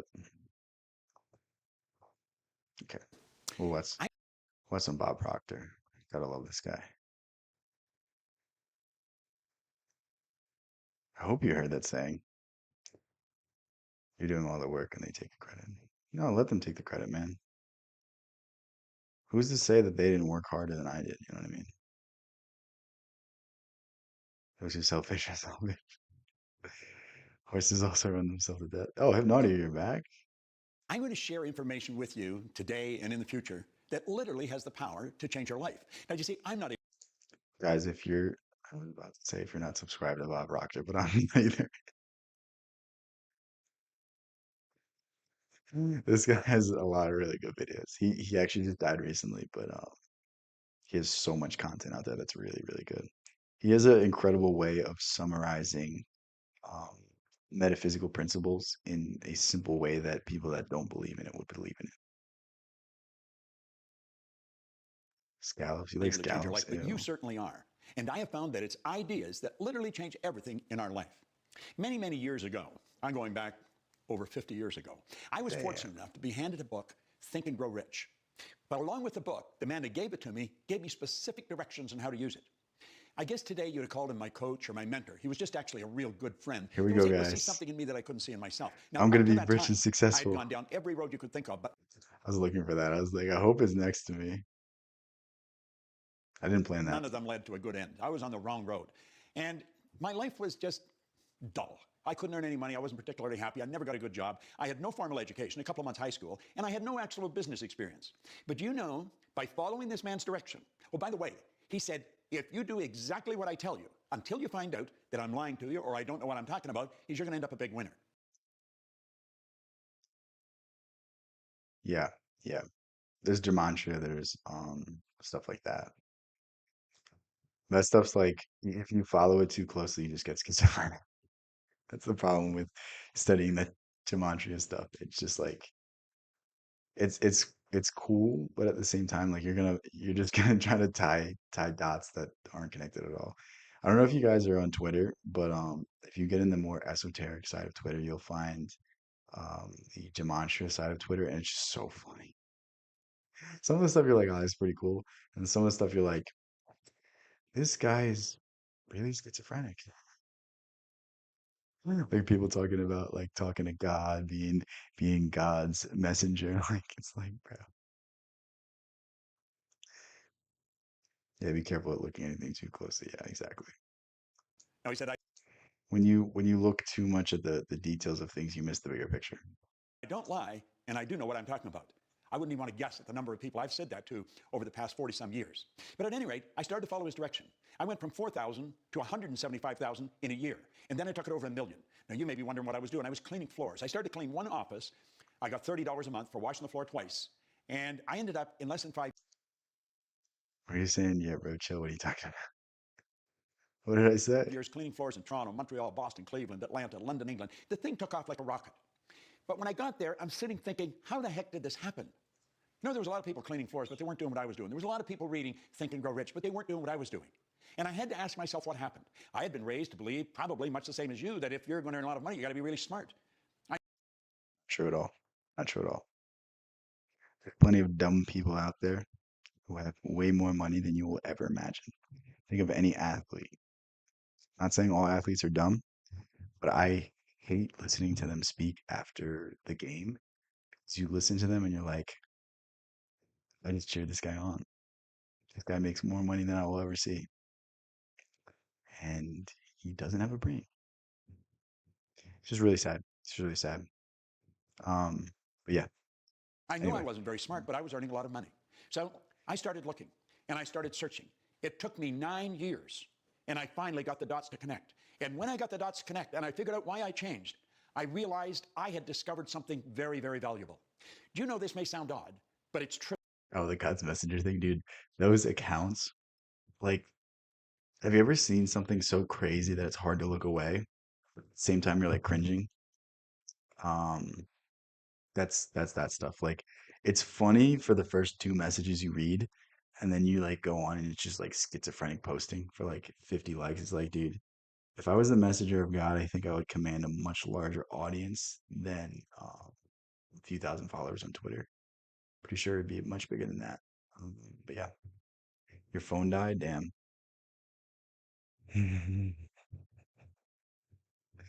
Dude, I woke up today. I don't know how many of you guys are in my Discord, but there's drama between Christina and my moderator.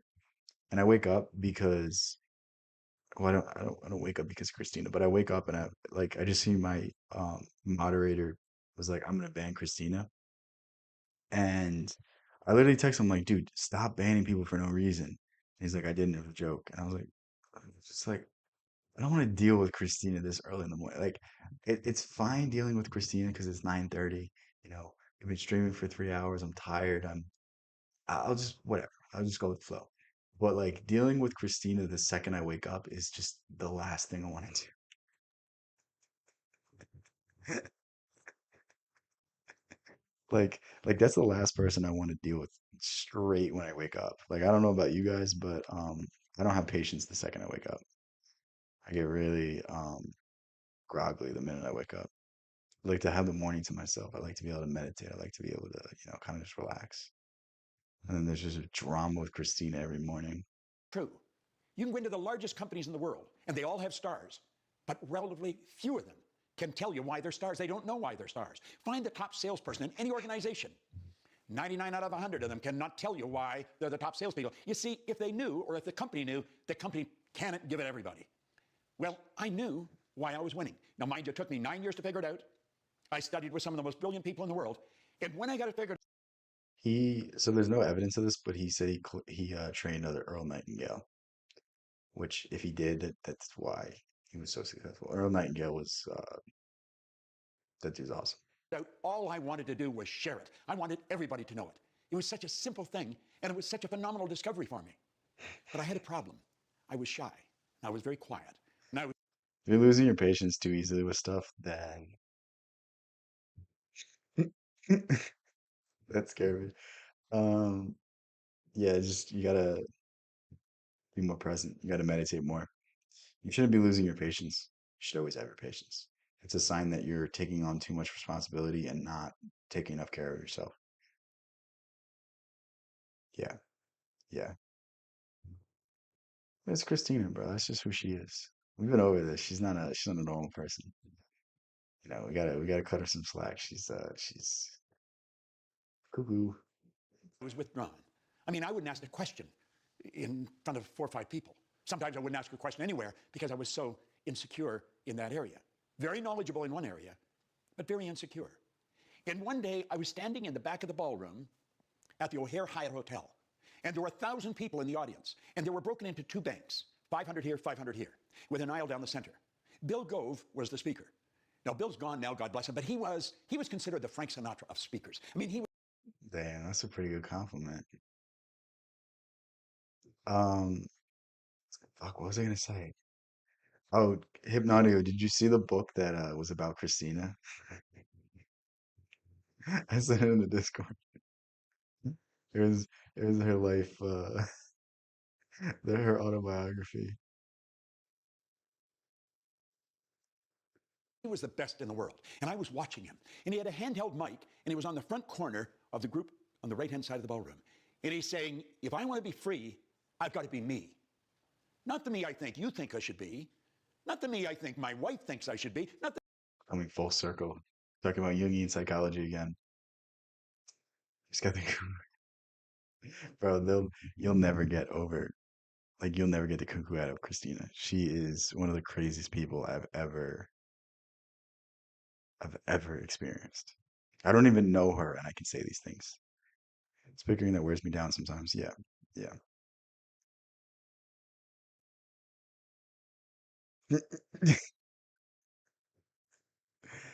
It's a very good question. See, we're always gonna have issues in life. We're always gonna have struggles. We're always gonna have people that annoy us, and maybe it's a sign that we need to be more accepting. Maybe it's a sign that we need to love the people that would normally annoy us, and maybe it's a sign that we're growing as people.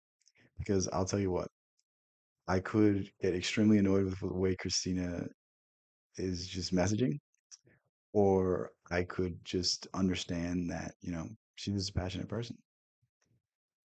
You know what I mean? Like, it's one thing to get annoyed by it, like completely justified. It's another to just laugh with it. Like, I truly enjoy it. I truly think it gives me more entertainment because half the time, if I don't know what to talk about, I can just read what Christina wrote and I'll be like, Christina, you're dumb. It's all I love, Christina. It's all I love. But I can always just be like, what are you saying? I don't know what you're talking about. Like, what? You just got stuck. Like, okay, coherent heart. I don't know if you were here the other day. I told Christina that being flexible is really good for overall health. So she stuck her arm in between her bed and the frame and then did like a somersault and then got stuck for like 30 minutes. And for 30 minutes in the stream, no content, nothing except us laughing at Christina saying, I'm stuck, guys, help me. Okay? Like, you know what I mean? Like I could sit there and be annoyed, but that's just pure entertainment.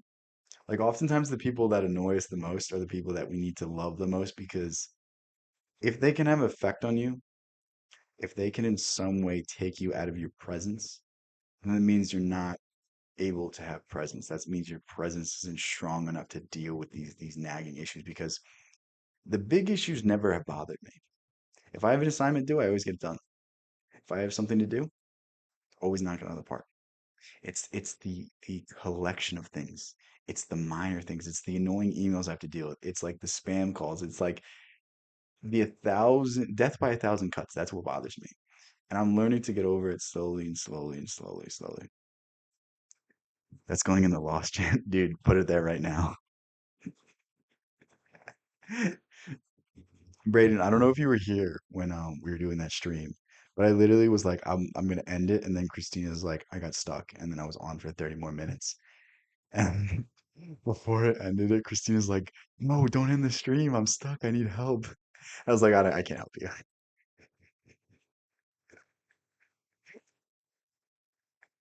Yeah, but go in the Discord right now, and put that in the lost column. I think that's really fitting. Actually, fuck, I deleted the lost column. Damn. Dude, I wish I remembered what stream it was. It wasn't yesterday, maybe it was the day before, but if you go to the end, it's just all of us laughing. I don't know if you guys can see the live chat though.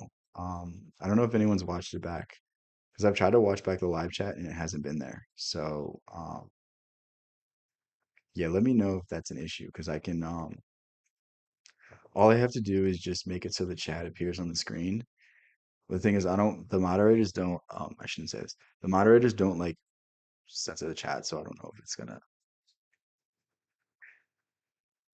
I'm just been, oh yeah, that's right. You're a mod.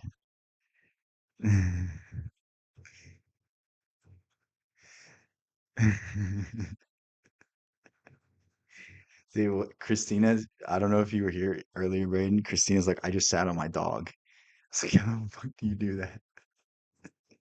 And then yesterday she's like, guys, I broke my dishwasher. I stepped on it. And then today she had in-school suspension. She's not a real person. I guarantee you it's just a bot. Like this is just it's too fantastical to be true. Like one person can't be this much of a calamity.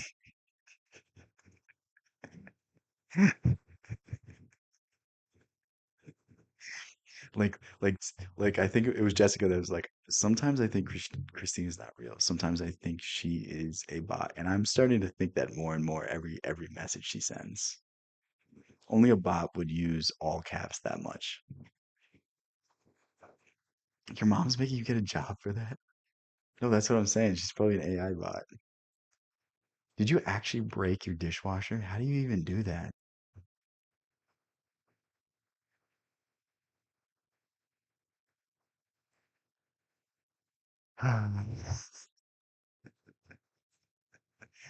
Gotta love Christina, right? See, that's how we deal with people that annoy us. We gotta find the humor in it. Like, inherently, if someone annoys you, it's probably because they're doing something stupid, and at least you can laugh about it. At least you can laugh about it. I'm trying to think of people that annoy me. Um,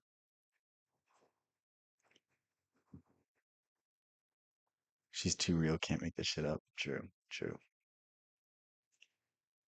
I'm trying to think of more stories. None are popping into my head. Um, one of my friends, see, this is just pure annoyance. I really shouldn't even give him attention because it's just gonna piss me off. But one of my friends is like, he's going through some stuff right now, but instead of just like saying like, yo, call me back when you get a chance, he'll call me at 2:30 in the morning, and then the next day he'll call me at 6 a.m. and then he'll text me like he sent me a text. He's like, "You're not a god," and I'm like, "What does that even mean? Like, why are you texting me shit like that?" He's like, "Yo, pick up, pick up, pick up.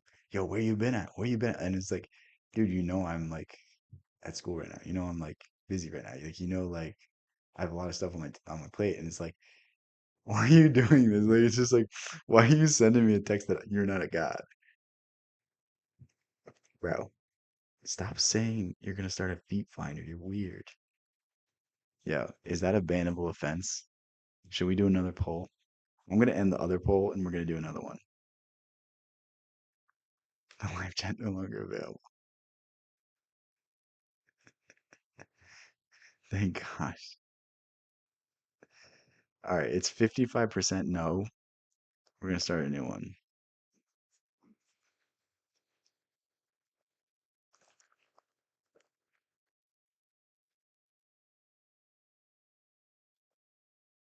Oh shit, that was not a poll. Never mind.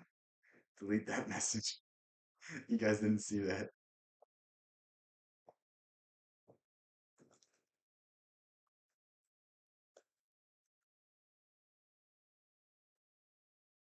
There we go. All right.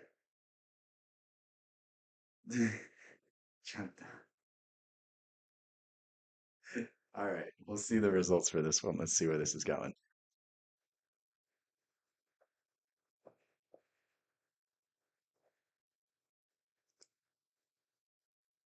So how is it 67% no? You guys are really letting me down here.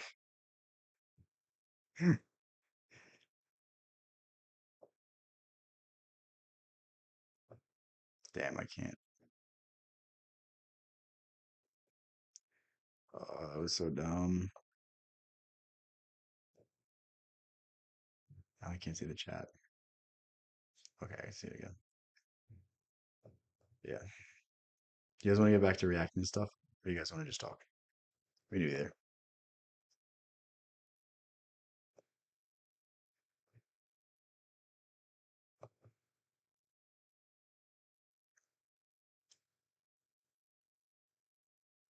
I mean, I can't vote, but if I could, I would vote yes. She is entertainment. I mean, the poll's entertainment too. It's just to freak her out. It's just to get her going. No, don't. Bro, bro, we don't want to see that. We really don't want to see your feet.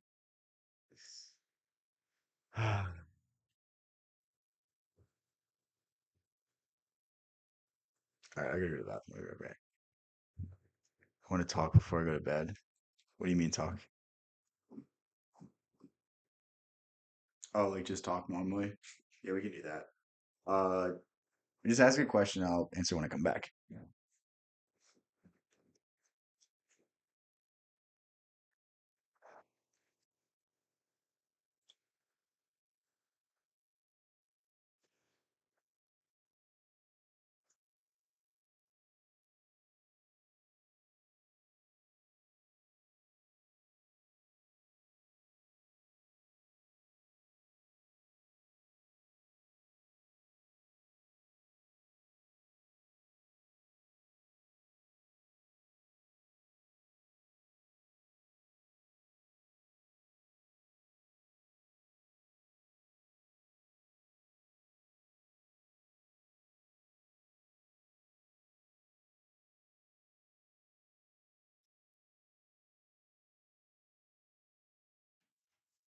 Gosh.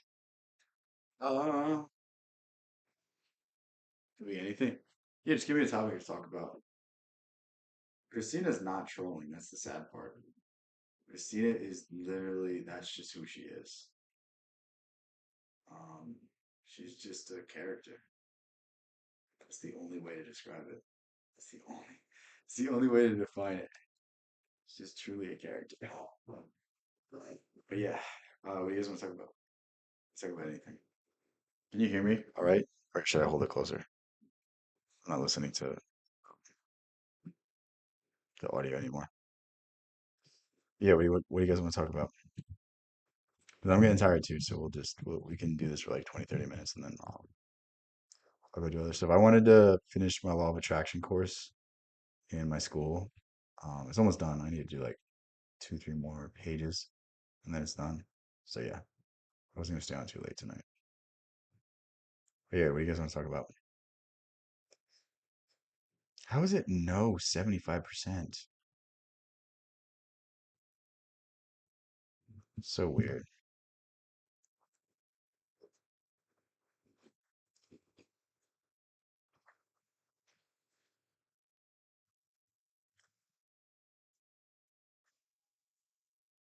Hypnodio, I know you have a good question to ask. I know you do.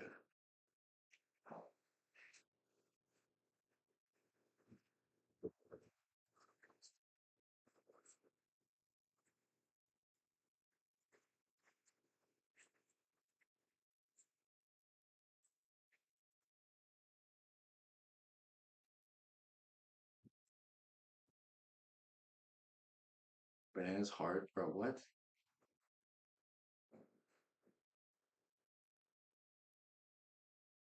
Oh, explaining things to people? Okay. So, time travel. Uh, think of time travel in terms of we live in the 3D realm. There's realms above us, there's realms below us. I mean, string theory will confirm this. But what's the next dimension? The next dimension is time. So who's to say that there's not entities interacting with us that have been to the future? I mean, it's completely possible. It's completely possible. I think again, these are only things we can speculate on. So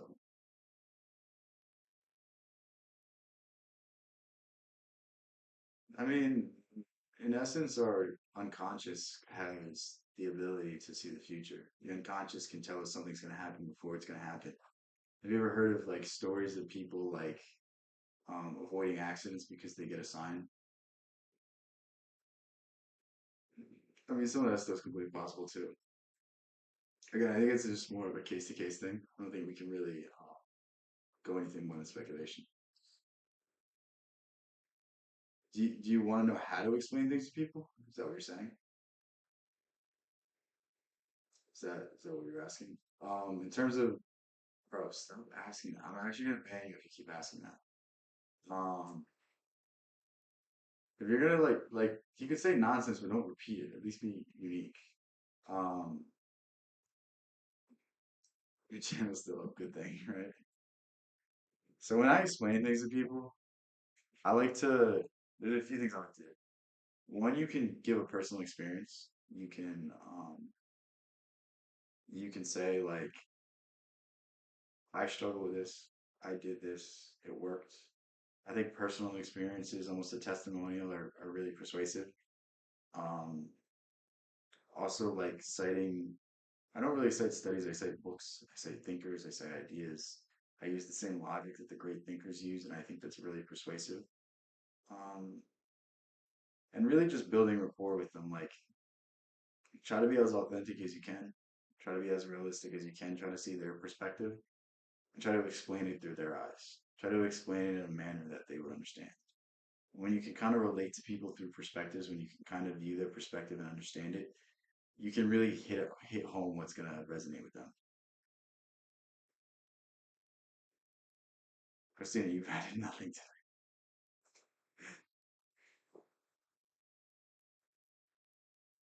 starting to bother me. No, I'm just kidding. I don't really care. Christina's just gonna ask food questions because that's all she does. She never asked a real question. The one question she asked was, "Should I get back with my ex?" And then she was like basically saying her ex stalked her, and I was like, "No, you shouldn't." Then, um, yeah,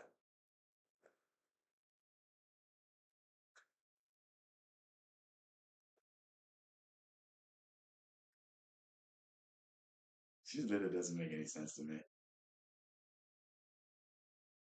Yeah. Anything else you guys want to talk about? This is so much easier to do than reacting to stuff. Braden is smart. He just said bananas aren't hard. How does that make him smart? Couldn't you have just felt a banana and felt that it's not hard?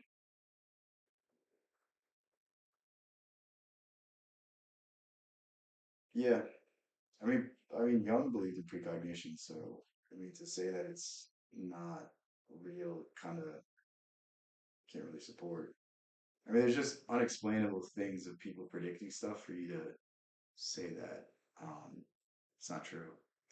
Like to believe that people have fantastical abilities and like psychics can tell you the future and do all this thing. Like maybe that's not completely true, but maybe there is some things that they're correct with.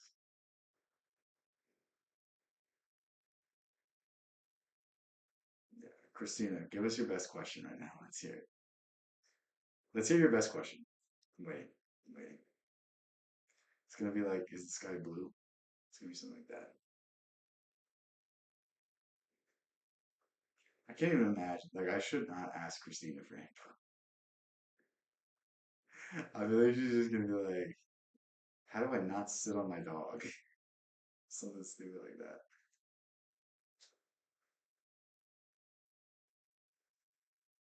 Christina, did you finish that book yet? I told Christina to read The Alchemist like 2 weeks ago, and she's gotten like 10 pages in. And it's just like, this one of the greatest books ever written, and it's just so sad. Makes a person a person. I don't know we can get philosophical about this one. That's actually a okay question. What makes a person is that we exist on a higher level than an animal does. I think we're pretty biologically similar to most animals. I mean, you'll see that they'll be like, well, we test on rats because they're 99% similar to humans, and it's like I don't necessarily believe that. I don't necessarily believe that that's true, but I mean, to a certain degree, we are animals. The difference between us and other animals is we we have higher faculties. We have consciousness. We have good and evil, and we don't have to worry about survival. The fact that we don't have to worry about survival allows us to think. It allows us to find purpose and meaning in something simply beyond our physical desires, our physical needs. And it's really the spiritual development that makes people individuals. And how it's fly to the eagles up to Mordor. Ah, it's not a good story.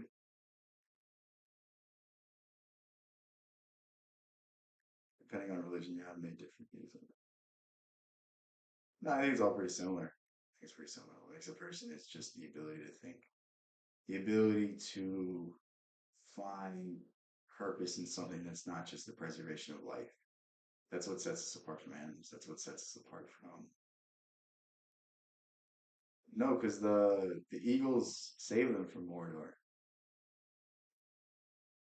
That's like the biggest plot hole in the story, I think. That's what everyone talks about.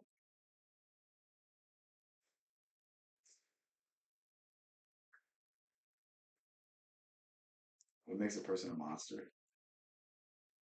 I don't know. Look in the mirror. Um, that's me. Christina, I love you. I'm sorry. Um, what makes a person a monster is denying the humanity in all of us. Saying the ends justify the means. Saying that it doesn't matter what harm I cause to someone else if I benefit from it. Because fundamentally, we're all the same. Fundamentally, we're all derived from the same thing. We're all made of the same substance. We all have the same soul. We all have the capacity for love. We all have the capacity for redemption. Like it's it's you forgive me. Before that was too hot. Oh, maybe that's a good answer. I didn't think about it like that. Um, yeah, I think it's a fine enough answer. Putting yourself above everyone else, putting yourself above the collective. I don't know. Ask all the women that do that. The statistics on that one's crazy. The amount of women that kill their own kids versus the other versus men. It's weird. That's like true evil. True evil is like killing innocent. Because at least in other scenarios, you can justify. You can be like, this person was attacking me. This person was doing this, or this person did this to me. But like, to harm a child that's never done anything to you, to harm a child that hasn't even had a fair shake, who hasn't been able to make poor decisions, like that's just. Why does ice expand? I asked my science teacher that in sixth grade or seventh grade, and she said that they get so close together that they start to repel. Something like that. Something to do with the electrons repelling each other.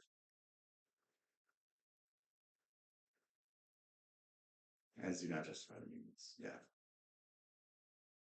The thing is, in certain scenarios, the ends does justify the means, but again, we get into the straw manning of an argument.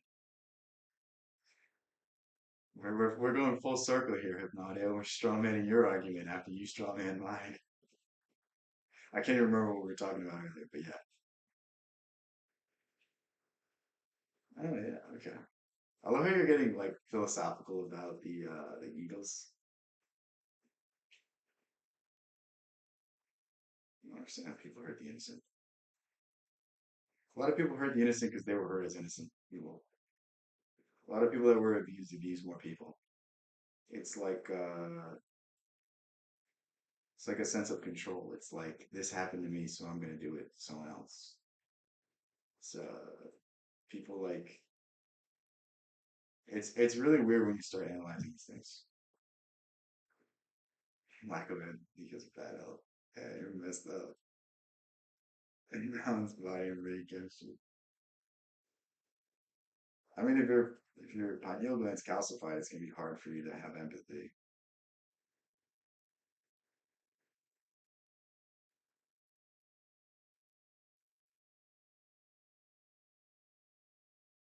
I used to be innocent, I'm in here. I'm sorry. We all lose our innocence sooner or later. We all kind of get jaded by life, but it's can you get jaded by life and still find the good in it? And that's what we really have to look for.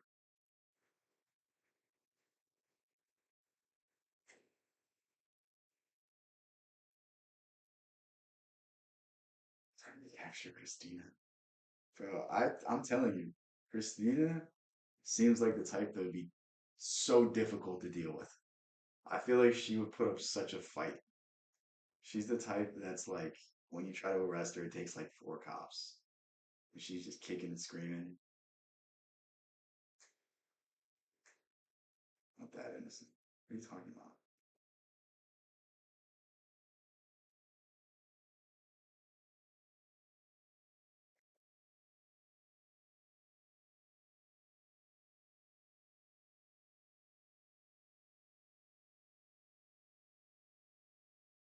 Don't mean sleeping. That's not what I was talking about.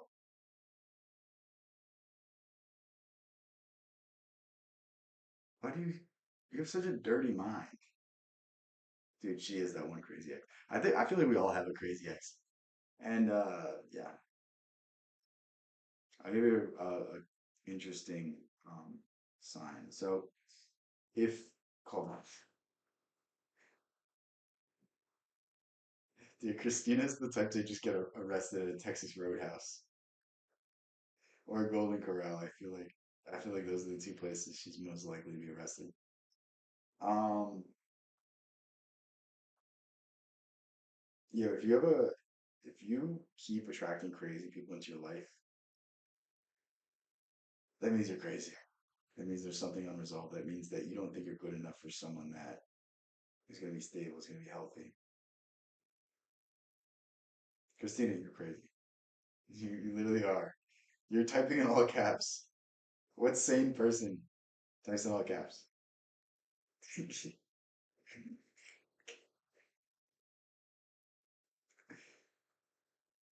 Feed you baby food? Bro, what? What kind of stuff you into? What?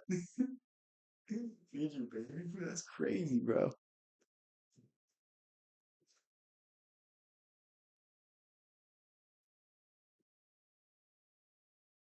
Feeding you baby food is insane. I'm not crazy better. What?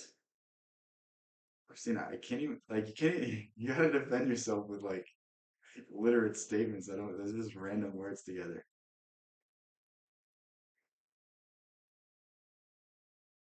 Like you're really not helping yourself here. The only time Christina can put a sentence together that makes sense is when it's in all caps, I realized. Aside from that, I just have no idea.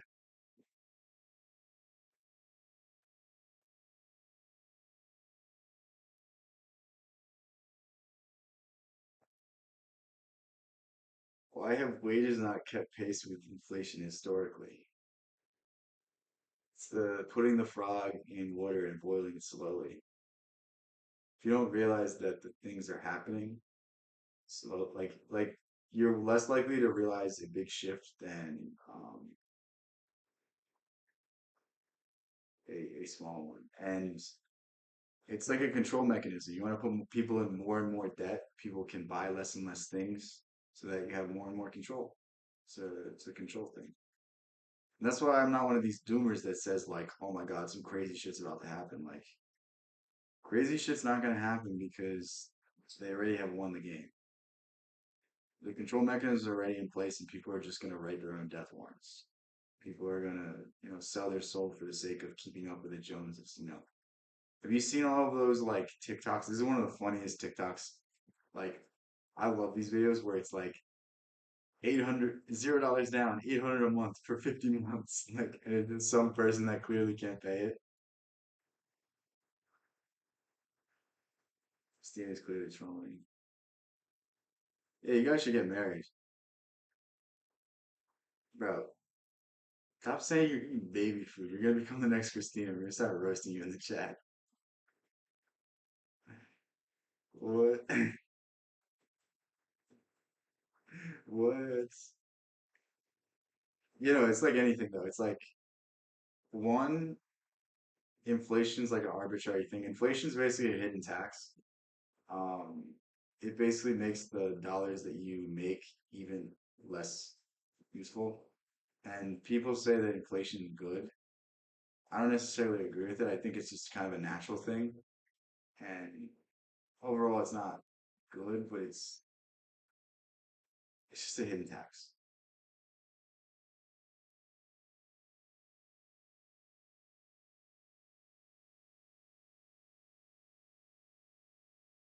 Is the frog ready to hatch? I don't know what a cursive keck is. Use advice, don't get married. I mean, okay, we'll give marriage advice. I don't think you should get married until you sorted out your own stuff. So like the minute that um, I don't have to worry about anything, the minute I don't have any stress or any anxiety is the minute I'm gonna ask my girlfriend out. But or not ask her out, ask her to marry me. But until I know I can provide for me and her, I'm not gonna put myself in a precarious situation. What's up, Jessica? Damn, Jessica, you missed a lot. Christina was like, "What's a monster?" And I said, "I don't know. Look in the mirror." And then she got mad at me. That's I just summed up everything you missed right there. Aside from that, you didn't miss anything. Income tax should be illegal. You should not be taxed by the head. That was against the original foundations of the Constitution. The Constitution was really fought for taxes, and basically they weakened the American education system until people forgot what this country was founded for, and then they passed the 16th Amendment.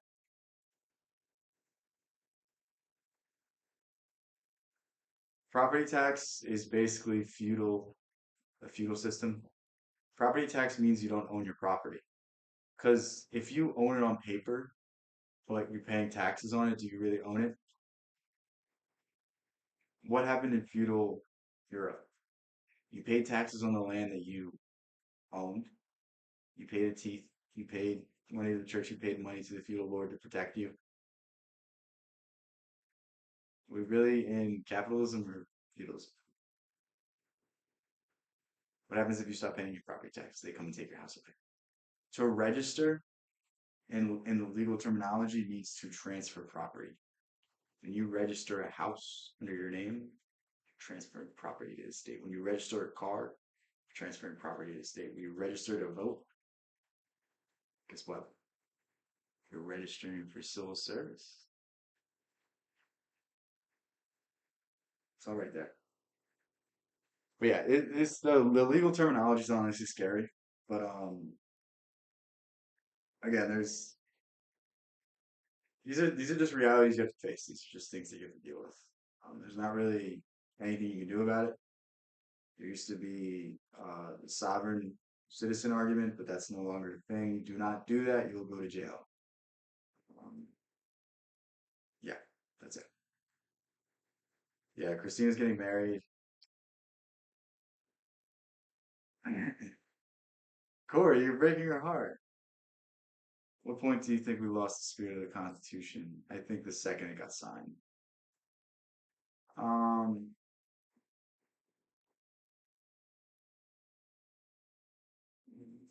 I mean, we don't have God-given rights because we have privileges. We don't. We're not. The Fourth Amendment is violated every time TSA checks your bag.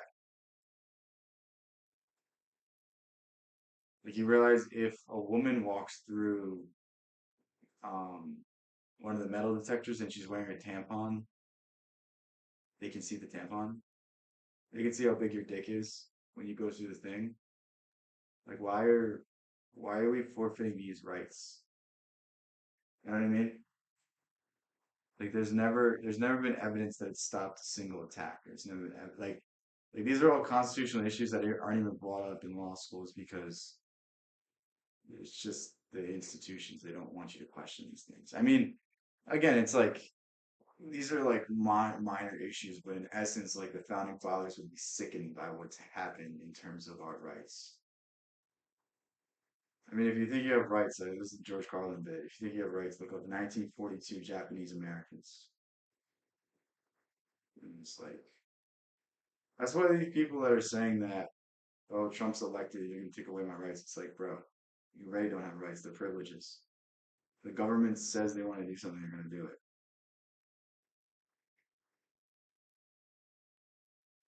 Damn, Brandon, I'll see you. I'll see you at another time. Thanks for joining. And the Revolutionary War was good because it established fundamentally the best document ever written.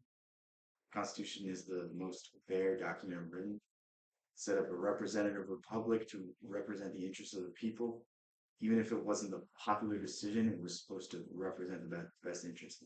And that's the difference between a republic and a democracy. Democracy is mob rule. So let's say if we lived in a democracy, 50% of the country just voted for Trump. So Trump could basically do whatever he wanted.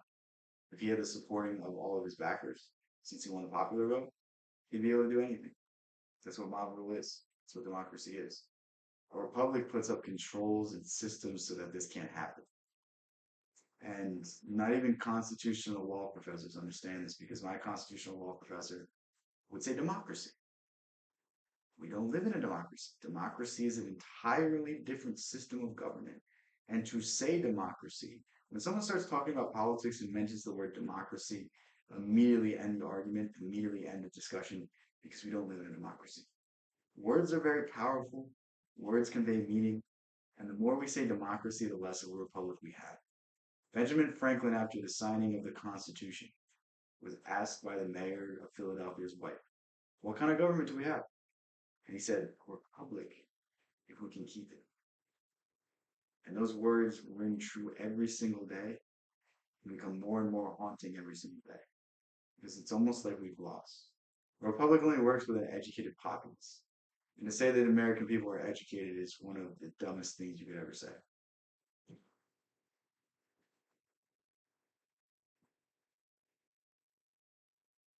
It's a republic.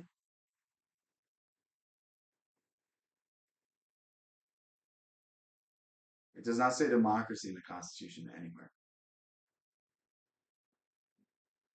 That way, we got you for a little longer. People should just be in relationships. Yeah, marriage is basically saying the government has a say over what you can do with your wife. Marriage is it's a legal document. It's not a spiritual um, relationship anymore. The only reason to get married nowadays is like quote unquote the tax benefits, the property benefits, but you can get all those benefits simply by just setting up a good estate. You know, you can do a common law marriage, you can do a marriage that's recognized by a church. You don't have to do a marriage that's recognized by the state. Um, I mean, the education system is going to be what it is. Like 80, 90% of people are going to be lazy and not ever even pay attention in school. Again, I don't pay attention in school because I don't, it's not interesting. It's not stimulating. It's not anything that I can use in my own life. But I think there's a lot of core elements of the education system that needs to be changed because I mean, all politicians talk about in terms of education is they just say we need to spend more money on education. The schools that spend the most on education have the worst test scores, have the lowest literacy rates, have the lowest going on to higher education rates. And spending more money in the education system is just going to make the problem worse because these people are just like it's just operating in a vacuum. There's no authenticity. There's no There's no controls. There's no nothing saying that these people actually need to care about their jobs. They actually need to inspire the youth to be better. It's just teaching the same old nonsense history, the same math, the same stupid fucking books, and they don't teach people finance. They don't teach people how the government works. They give you a cursory understanding of the Constitution, but don't make you read the Constitution.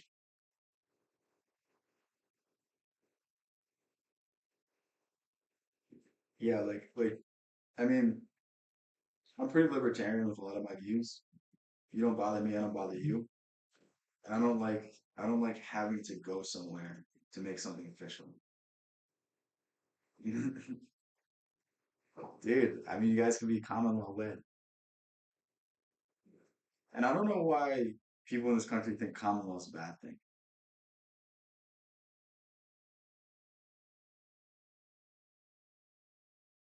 It's like really kind of annoying.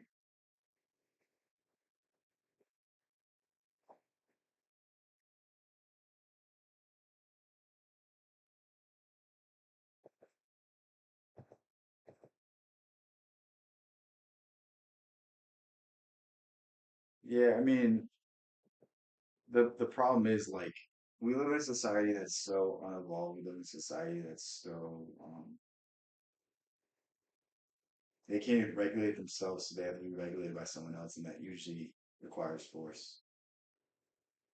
Like think of the reason like there shouldn't have to be bouncers at a bar, but because people get drunk, ignorant, bump into each other, and then start fights, there has to be bouncers at bars. You know what I mean? Like everything comes because we don't deserve the privileges. We don't deserve these things because we haven't educated ourselves. We haven't done the work on ourselves. Like it's just so stupid.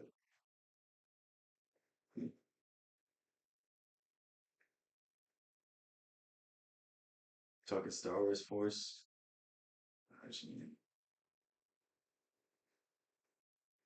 Yeah, Christina is not giving up on you. Corey, Christina's gonna be with you until the end of time. Till death do you part.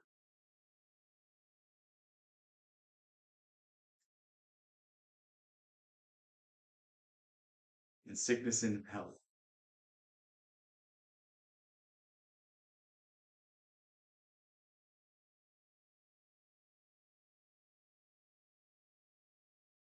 Family law is another thing that's really crazy in this country.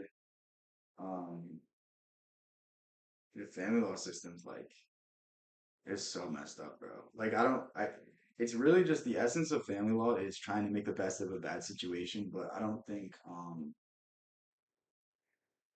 I don't know, it's trying to make dysfunctional families functional again. That's the problem. She's like a lead hits too. Yeah, you're effective with whatever she has.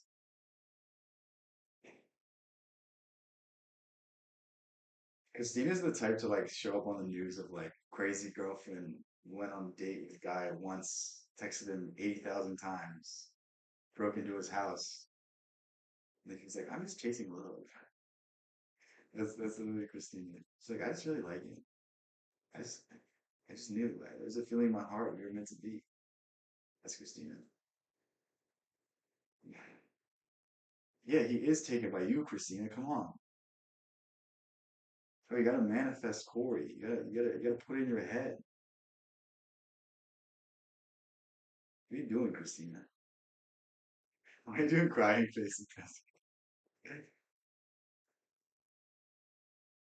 I'm cold now.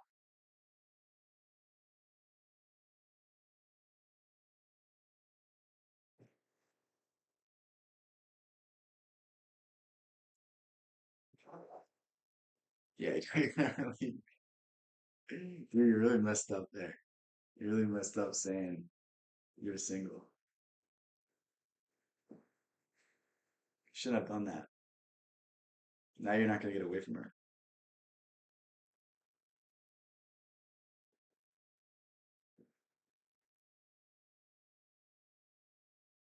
All right.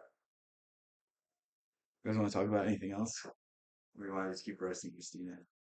You can do either.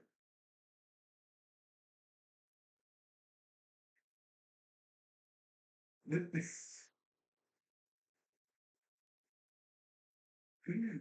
knowing Christina would be worse than that.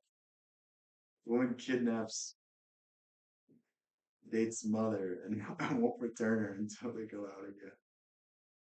There is something crazy you're doing, Christina. Come on, man. You're not doing it justice right here. It's way worse than you could ever imagine. I just got three crunchy tacos. Ew. Bro, we were talking about health for like 2 hours tonight, and you're gonna do that. All right, we're doing a new poll.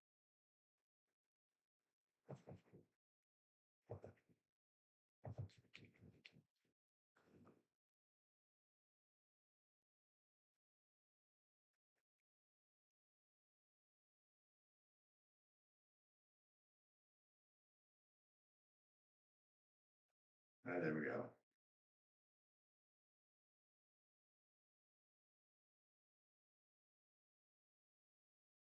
Poor Christina wants tacos.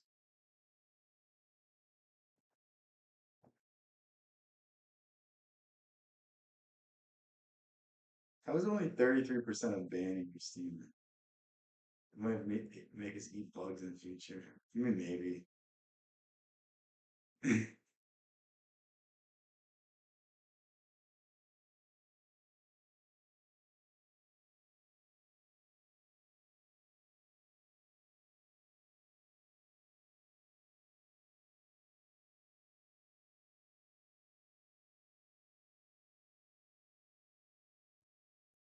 Who's getting banned? Christina?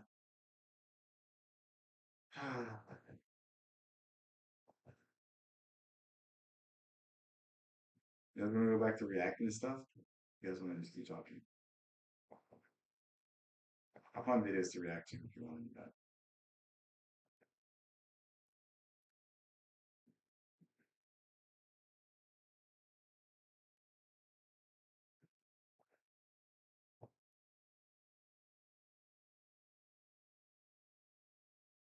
Should have shared some with her now, just 'cause. Yeah, if we banned her, we wouldn't just have nonsense comments. Reacting is cool, alright. Let me find a good video.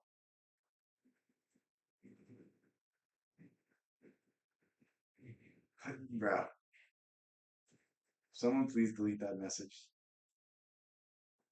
Like, someone, like, really, please delete that message. What the fuck? Dude, you can't just say shit like that.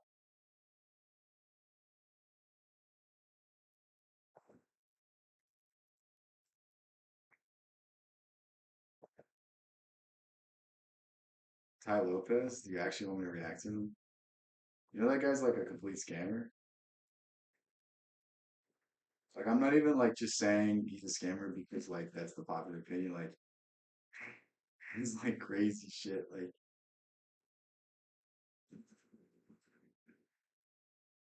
I mean, like he like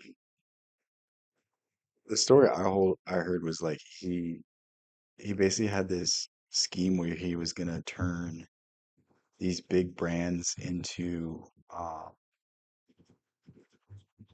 he's gonna turn these big brands into like online retailers, and he basically took like hundreds of millions of dollars to do this, and all the companies went bankrupt basically. And then the companies sued him for making like really bad decisions, or the investors did, and then they got control of the companies. Are you being serious, Brandon? I can't tell.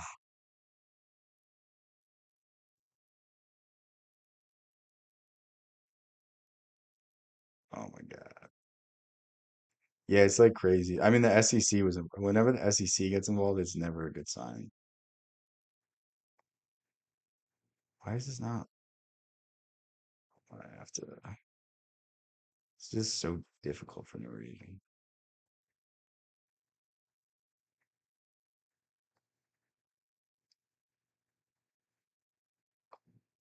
Yeah, Braid, I can't believe you didn't know that.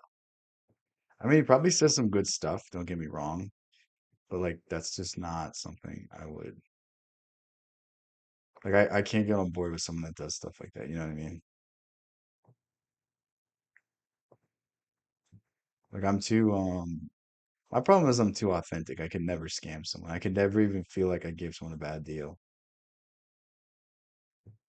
Yeah, no, he definitely does have, I've heard some of his advice. Why doesn't FCC monitor YouTube?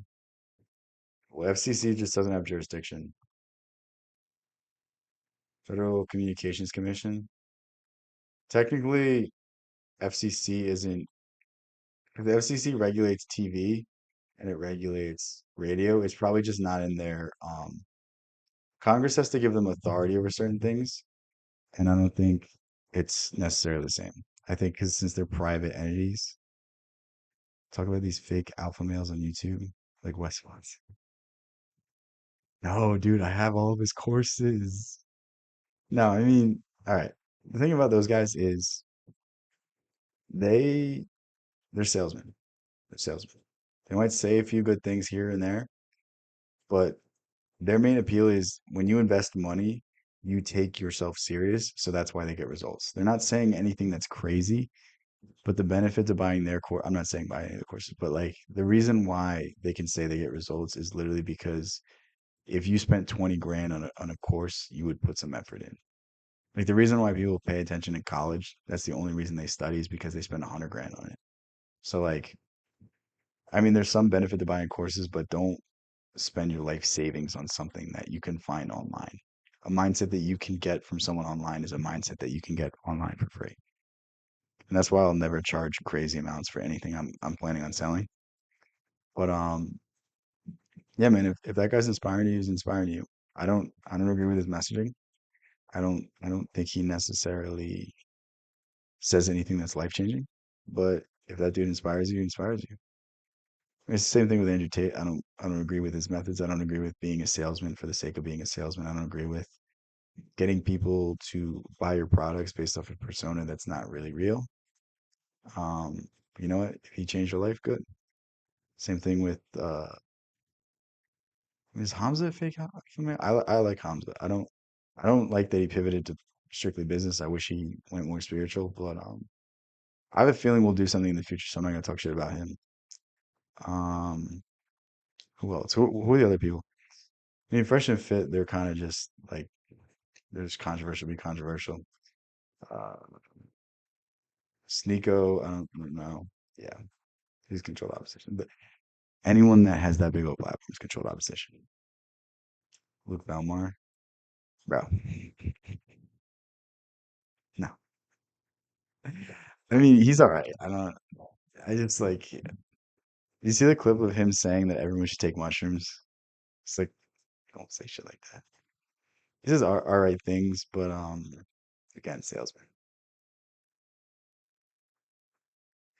I don't know. Like, I'm not impressed by that guy. Um, telling you, if you want to be inspired by someone, read Carl Jung. If you want to be inspired someone, read A Great Thought.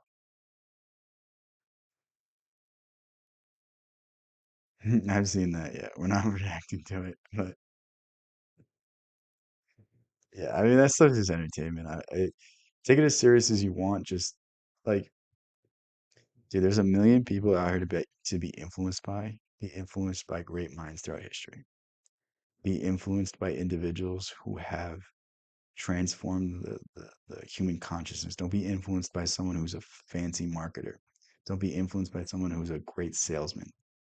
The thing is, like, it's okay to be a good salesman, but don't be a dishonest one. And that's the issue with nowadays. Like the dishonesty is rewarded. These negative things are rewarded. Like we live in such a materialistic age. If someone tells you to chase materialistic things, just know that a they're controlled by these materialistic desires. They're controlled by these things. They only see materialism as a positive. They're sacrificing their integrity for material gains. Is that someone you want to listen to? Not me. I don't know about you. If that's you, that's you. That's not me. No, I have not even no idea.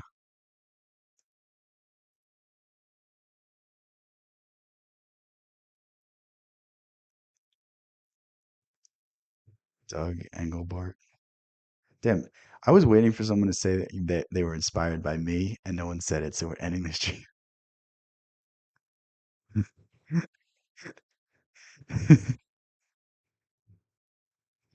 I was just waiting for someone to be like, you know what, Bino, you're pretty inspiring. Nobody said it. Fuck all you guys. Damn.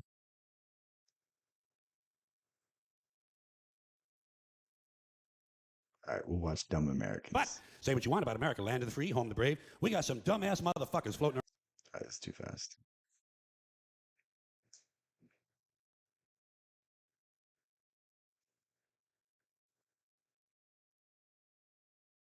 You're the only reason why I read. No, I was just mess. Don't say nice things now because I Around this it's a country. joke. Dumbass motherfuckers, you know? Yeah. Now, obviously, that doesn't include this audience. I understand that. You seem intelligent and perceptive, but the rest of them, holy jumping fucking shitballs. Dude, I can't imagine if George Carlin was still alive, what he'd be saying. Dumber than a second coat of paint. And this ain't just ranting and raving. This ain't just blowing off steam. I got a little evidence to support my claim. It just seems to me, that only a really low IQ population could have taken this beautiful continent, this magnificent American landscape that we inherited. Well, actually, we stole it from the Mexicans and the Indians, but hey, it was.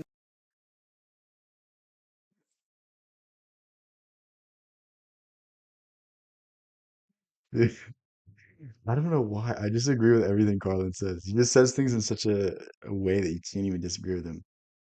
I love you, Vino. You're the only reason I want to improve my intelligence. Christina's my new favorite, guys. Should I make her a mod just because of that? Christine, oh wait, I have to do it over here. Christina's now a moderator, guys.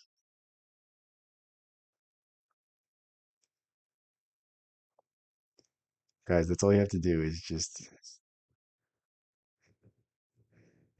all you have to do is be nice to me to become a moderator.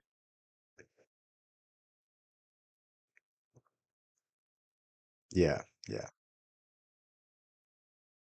Again, it's like there's the symbolism, it's always there. It's just most people don't even care. That's why I don't talk about this kind of stuff because it's like you just kind of drive people away by going into these details. I just keep it like the stuff that isn't too crazy. Be careful with that. Careful with what? Making Christina moderator. It's nice when we stole it. I can take it away at any second. It looked pretty good. It was pristine. Paradise. Have you seen it lately? Have you taken a good look at it lately? Thanks, It's Christina. fucking embarrassing. Only a nation of unenlightened half-wits could have taken this beautiful place and turned it into what it is today, a shopping mall. That's so true. Dude, where I live, if like I go underneath one bridge, it's just shopping malls for like miles and miles and miles and miles. And it's like, where are all these people shopping? Like, how is there enough? It's just crazy. A big fucking shopping mall. You know that? That's all you got. That's all you've got here, folks. Mile after mile of mall after mall. Many, many malls. Major malls and mini malls. They put the mini malls in between the major malls. And in between the mini malls, they put the mini marts. And in between the mini marts, you got the car lots, gas stations, muffler shops, laundromats, cheap hotels, fast food joints, strip. Dude, it's just like I'm like now I'm 18, you're stuck. I don't know what to do with life. You're not supposed to know what to do with life. Your entire life you've been guided down a path of go to college, get a job for 40 years, and then after that, you'll figure it out. What part of that was guiding you what to do with life? The truth is, the only thing you can do with life is live. The only thing you can do with life is experience life. The only thing you can do is go out each and every day and try to find purpose, try to find meaning, try to find happiness, try to appreciate your blessings, try to find people that you love to spend time with and spend time with them. That's it. Find a career, find a purpose, find a job, find something that doesn't feel like working, find something that is bigger than yourself. That's it. Clubs and dirty bookstores. America the Beautiful, one big transcontinental commercial cesspool. And how do the people feel about all this? How do the people feel about living in a coast-to-coast shopping mall? Well, they think it's just fucking dandy. Okay. Have you guys ever watched a football game and seen the ads? like the Geico ads, the insurance ads, the pharmaceutical ads, and you're like, who buys these products? That's the average American. The average American's falling for that ad. So if you think you're dumb, ask yourself if you ever bought a product from an ad and know that you're not dumb. Hey, they think it is cool as can be because Americans love them all. They love them all. That's where they get to satisfy their two most prominent addictions at the same time, shopping and eating. Millions of semi-conscious Americans, day after day, shuffling through the malls, shopping and eating, especially eating. Americans love to eat. They are fatally attracted to the slow death of fast food. Hot Hypnodio is just like he's just like sweating over there with the hot sauce, and he's like, "Damn, falling so right." dogs, corn dogs, triple bacon, cheeseburgers, deep fried butter dipped in pork fat and cheese whiz, mayonnaise soaked, barbecued mozzarella, patty melts. Americans will eat anything, anything, anything. If you were selling sauteed raccoons' assholes on a stick, Americans would buy them Christina would eat that so quick. I already know. and eat them, especially if you dipped them in butter and put a little salsa on them. This country is big time, pig time. Forget the bald eagle. You know what the national emblem of this country ought to be? A big bowl of macaroni and cheese. A big bowl, because everything in this country is king size. King size, extra large, and super jumbo, especially. Dude, I don't get why people eat mac and cheese. Like, I don't get why it's like such a staple. It's like so bad for you. Bro, the entire point of this is to not fall for the consumerism. He's literally emphasizing how dumb it is. How are you getting hungry from someone saying it's stupid to eat these things? The fucking people. Have you seen some of the people in this country? Have you taken a good look at some of these big fat motherfuckers walking around? Big fat. Yeah, if you read any book on sales, any book on marketing, what Hypnodio is saying, it's all about saying the offer is the only thing that matters, the product doesn't matter. If you sell someone the problem, you can sell them the solution. Like it's literally you just create a problem in their head and then they want to buy your product no matter what. Like Christina, we were talking about how bad dairy is for 45 minutes. We literally watched like 3 entire videos I've made on dairy.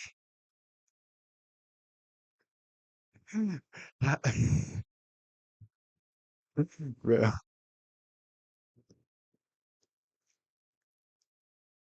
Yeah. I wouldn't be able to do advertising because I would be selling people subpar products. Like that's the thing. It's like I know enough to like help people sell products online. Like I just I don't want to run paid ads because one, I don't want people following me who um I didn't find in a good way.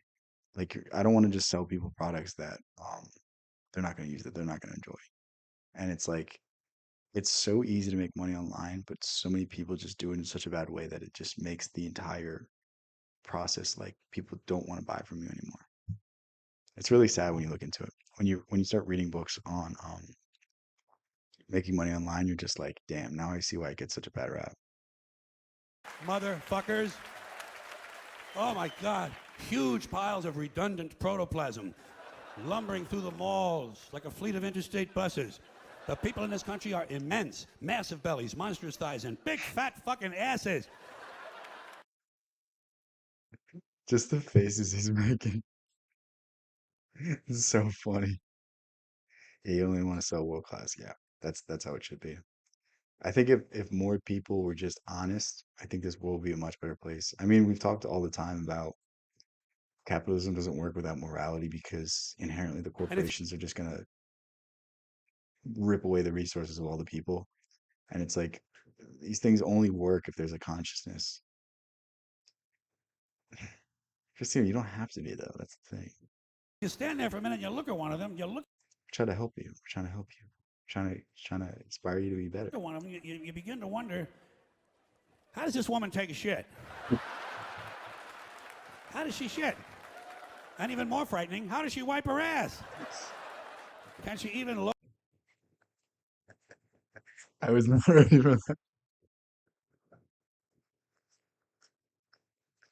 I'm Locate her sorry. asshole? I just like screamed straight in the mic because that took me so off guard. she must require assistance. Are paramedics trained in this field? And standing right next to her, of course, with a plate full of nachos and a mouthful of pie is her clueless fucking husband, Joe Sixpack. With his monstrous swollen beer belly hanging dangerously out over his belt buckle. This guy ain't seen his dick since the Nixon administration. My girlfriend's watching. That's going to be us in 5 years. And if you stand there and you look at the two of them, you begin to wonder to yourself, do these people fuck? Is this man actually capable of fucking this woman?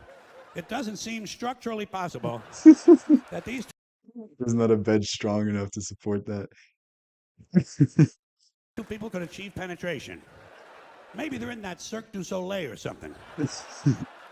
Telling you, the people in this country, every one of them is 50 pounds overweight. They are gargantuan. And in the summertime, God help us, in the summertime, they all want to wear short pants. Jesus, Lord, protector of all that is good and holy, deliver me from fat people in short pants. They all got short pants, big. I literally can't stop laughing. It's so sad. We have the most spending power out of any country. We're the richest country in the world, and we have the most obesity. We're the worst health. Shouldn't we have the best health? Shouldn't we have the best access to medication? Shouldn't we have the best access to good food? Shouldn't we not overindulge? Shouldn't we have some restraint? Even the people below the poverty line in this country are overweight, and it's just like such an issue. It's something that will never be solved because the solution is the individual. The solution is educating the people about why health is so important. But that takes time, that takes dedication, that takes some sort of discipline, some sort of self-respect, some sort of looking in the mirror and going like, I deserve better. I deserve more. And not enough people in this country are willing to do that. Not enough people in this country are willing to look at themselves and say, I'm putting myself down a wrong path and I want to make a choice. I want to become better. But people want the easy solution. People want to put off their problems to tomorrow. Start taking action today. It's going to be easier to take action today than it is tomorrow. And it's not going to be easy at first, but it gets easier. It gets easier every day. Every day you do something, it gets easier. Think of the first time you rode a bike. It was hard. Now, you don't have to ride a bike for a year, but you can do it every time. It's unconscious, and we need to make these choices unconscious. We need to make eating fast food not part of our habits anymore. But yeah, Big bellies, fat thighs, and dumb kids. Short pants, big bellies, fat thighs, and dumb kids. Every one of them's got two dumb-ass kids with them. And the whole family is wearing T-shirts, and every one of them's got the same T-shirt. I'm with stupid. Apparently in this country, the stupids are an extended family. And besides wearing them T-shirts... you can feel good from eating food, but that good feeling lasts 5 minutes. The good feeling you have when you look in the mirror and you're consistent in the gym and you look healthy and you see the results of your work, that's an everlasting happiness. The feeling that you'll be able to play with your grandkids, the feeling that, you might not be as active as you used to be, but you don't have to stretch out before you have to do something. Like that's worth more than any slice of pizza. That's worth more than any fast food. No food is good enough for me to lose my physical capabilities. Supposed to be the wealthiest country. Yeah, I mean, corporations are always going to be corporations. In every country, corporations are unfairly extracting resources from their people. They're doing, vicious practices. You don't have to be one of the victims, though. You can make a conscious choice. The choice is yours, and we all sell our souls for comfort. We all sell our souls to feel like we fit in. They don't like pain or hard work. Yeah. That's what they used to call repent. Is to turn away from your errors. Yes, yes. Stop eating fast food years ago. That's awesome. That's really good. Grieving the Holy Spirit is when you refuse to stop. Yes. Yeah. Yeah. Exactly. Any sort of food that you can't digest easily is going to drain you of energy. Any food you can digest easily is going to give you more. That's why, like, we've been told to eat fruits and veggies our entire lives because they're easy to digest. You can eat a whole lot of them and they give you a whole lot of energy and they don't take much away. If it doesn't take much away, that means your body has energy to do other things, like remove toxins from your body, like repair organs, like repair injuries, like grow back your hair. I mean, the solutions are all right in front of us. It's just we're not willing to look. Everyone in the family's got on a backpack. They got a backpack strapped to their back so they can carry around lots of stupid shit. And the reason they got to carry their stupid shit strapped to their backs is because their hands must remain free at all times to hold food. And to get that food up to the mouth where it gets shoveled in with all the rest of the disgusting shit they ate that day. And another reason for the backpacks It's just being so brutal. It's so funny. is these people are going to buy even more. You can't do that anymore. You have to go to the Himalayas. The air we breathe is so poison, it's so toxic that you'll never be able to sustain yourself off that. And the thing is, we've been so like think Americans think that you're not supposed to be hungry. Like I tell people that I fast most of the day, and they're like, "That's an eating disorder," and I'm like, "No, it's not." Like fasting's been something people have done throughout history for religious purposes, for health purposes. When you're in a fasted state, your body's recovering, your body's repairing. When you're full, when you're full of food, your body's in an inflammatory state, and inflammation it makes every problem worse. When you get a cut and it starts getting inflamed, you're about to get infected. Inflammation is never a good thing. You want to reduce inflammation, and fasting puts you in a state where you're not inflamed. But yeah, did that answer the question? But I'm pretty sure it's definitely real because there's too many stories of it. There's too many stories of monks like meditating for, years and not eating anything, not drinking anything. Like, there's definitely ways to do it. It's just we can't do it nowadays because the air is so poor. We've polluted the environment so much. Stupid shit. They ain't got enough stupid shit at home. They just had a stupid shit sale. They ain't got to buy more. They're going to go out in the parking lot and stuff this stuff into the big, fat, ugly, oversized SUV that's got plenty of room in it. Plenty of room in it for stupid shit and lots of room left over for these big, fat, ugly motherfuckers to get them home. Stopping, of course, for jelly roll and fried dough. These people are efficient. I'll see you, Raiden. Thanks for hanging out with us. I'll be streaming tomorrow, so don't worry. No screen time is healthy. Um, there's I have no here. We should all be using. So technically, Apple could do this for a really low cost. They could put diodes to reduce the radiation. They could, put these blue light blockers in the screen so we wouldn't be exposed. We wouldn't expose our eyes to the blue light, which messes with our melatonin. So like after this stream, it's gonna be hard for me to fall asleep because I've been staring at a screen. I have a ring light in front of me. There's a ton of light that's signaling to my brain that I'm not gonna fall asleep. So basically, I'm actively ruining my sleep doing these things. So it's like these things should be just inherently put into technology to reduce the impacts, but technology is a creation of the left brain, and it doesn't encompass the right brain creativity. It doesn't consider the effect and damage it's doing to humanity.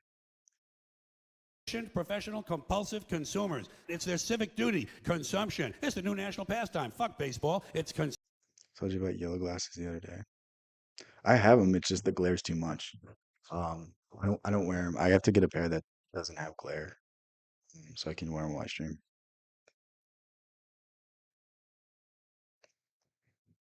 Yeah, yeah.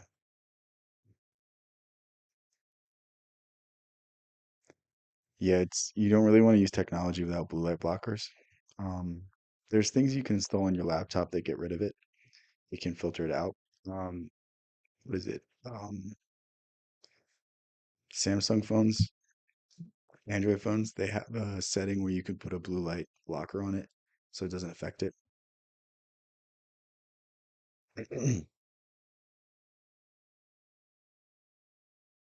Yeah, yeah. consumption. The only true lasting American value that's left, buying things.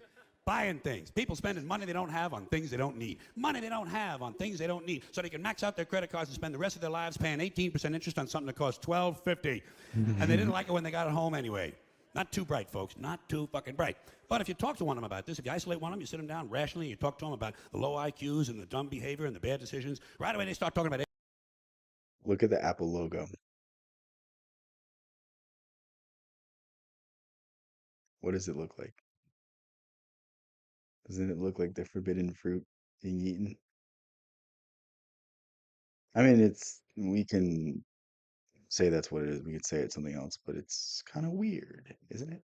Education. That's the big answer to everything. Education. They said we need more money for education. We need more books, more teachers, more classrooms, more schools. We need more. No, I definitely believe it. Yeah, it's the EMFs are going crazy on us.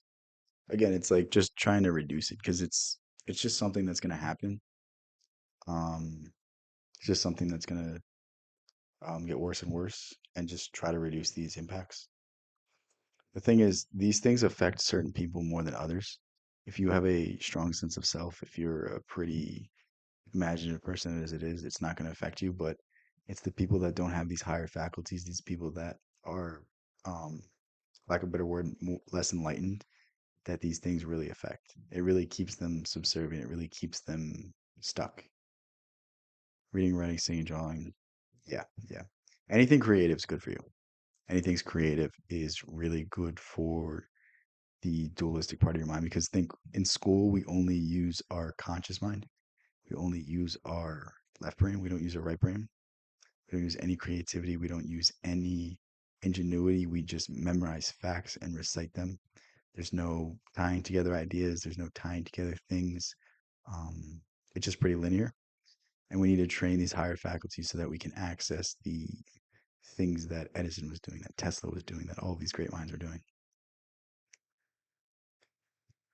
People said books were evil when they first got invented. People were said that it's not good.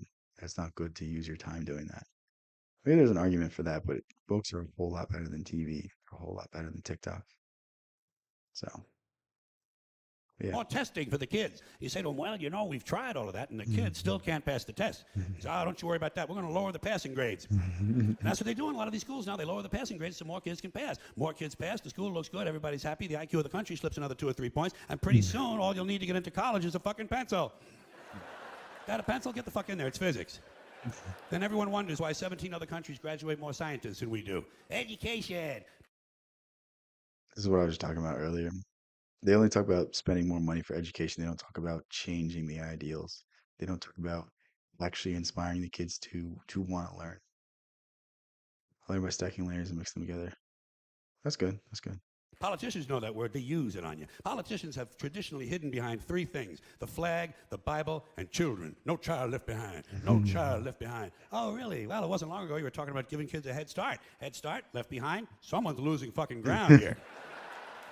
But there's a reason. There's a reason. He hits every point so good and he hits it so concise and so quick. That's what's crazy. Yeah. There's a reason for this. There's a reason education sucks, and it's the same reason that it will never, ever, ever be fixed. It's never going to get any better. Don't look for it. Be happy with what you got. Because the owners of this country don't want that. I'm talking about the real owners now. The real owners, the big wealthy business interests that control things and make all the important decisions. Forget the politicians. The education system was based off the Prussian system, which was to promote nationalism, was to promote good employees. It's not to promote ingenuity. It's not to promote free thought. It's not to promote a educated populace because an educated populace would not put up for most of the things that happen. Most of the things that happen in this country, most of the issues are because of people's inability to educate themselves, people's inability to see that voting for one side or the other is not going to fix the problem. It all comes from inspiring yourself, creating a business, creating the means to improve your community, improving your community. Artistic science experiment you're talking about. The politicians are put there to give you the idea that you have freedom of choice. You don't. You have no choice. You have owners. They own you. They own everything. Okay. Both parties are funded by the same multinational corporations who are not aligned with the same interests as the American people. Whoever you vote for is not going to represent your interests because you're not paying them as much. That's the thing. That's the thing. Everything comes down to money, especially politicians. Politicians are the most phony people you'll ever meet. They're the most lying people you'll ever meet. And the sad thing is they're a representation of the country. Colin's about to say this, but word begins at the age of 6. Not reading that. Yeah, yeah, yeah. I am not going to um, educate my kids in the same way. I'll find a private school that's less restrictive. I mean, my kids are obviously gonna be smart because they'll be related to me, and I'll be teaching them. I'm not gonna teach them fucking nonsense history. I'm not gonna teach them about atrocities. I'm not gonna focus on all of these bad things. I'll teach them a little bit about it, but I'm not gonna spend years of their life teaching them about horrible things that maybe their ancestors did or another country did. I'm not gonna teach them this nonsense. I'm gonna teach them Napoleon Hill. I'm gonna teach them Neville Goddard. I'm gonna teach them about God. I'm gonna teach them about philosophy. I'm gonna teach them about Jung. I'm gonna teach them about Nietzsche. I'm gonna teach them about Seneca. I'm going to give them the same books that I've read. I'm going to give them the same books that have improved my life. They're going to have such a head start on me because they'll have learned this shit when they were kids and they'll have dealt with it when they needed the help. Like, I wish I had these resources when I was 14 when I actually needed these things. I mean, I was a full grown adult when I read these things and I didn't really struggle with anything. It really sucks. It really does suck. They own all the important land. They own and control the corporations. They've long since bought and paid for the Senate, the Congress, the state houses, the city halls. They got the judges in their back pockets. And they own all the big media companies, so they control just about all of the news and information you get to hear. They got you by the balls. They spend billions of dollars every year lobbying to get what they want. It's crazy that lobbying exists. It's crazy to me. Well, we know what they want. They want more for themselves and less for everybody else. But I'll tell you what they don't want. Imagine if every kid was given a copy of Think and Grow Rich. Imagine if every kid was told that if they had thought long and hard enough about their dream, it would come true. Imagine if kids weren't bogged down with homework so they didn't begin to hate learning. Imagine if kids weren't forced to read nonsense books that give them no practical insights on their life. Imagine if kids were actually enjoying being in the classroom. Like, where would this country be? Where would the world be? Like, I don't see anything going wrong. I mean, obviously this is a theory, this is an idealistic sense, but like there's a reason why these things don't happen. It's because it would be too productive, it would be too effective. People wouldn't put up with the nonsense that's in the politics. People wouldn't put up with Pelosi's insider trading. Like, it's just, I don't know. Yeah, the world's about power, yeah. Knowledge is power, but knowledge is only power if you apply it. They don't want a population of citizens capable of critical thinking. They don't want well-informed, well-educated people capable of critical thinking. They're not interested in that. That doesn't help them. That's against their interest. That's right. They don't want people who are smart enough to sit around the kitchen table and figure out how badly they're getting fucked by a system that threw them overboard 30 fucking years ago. They don't want...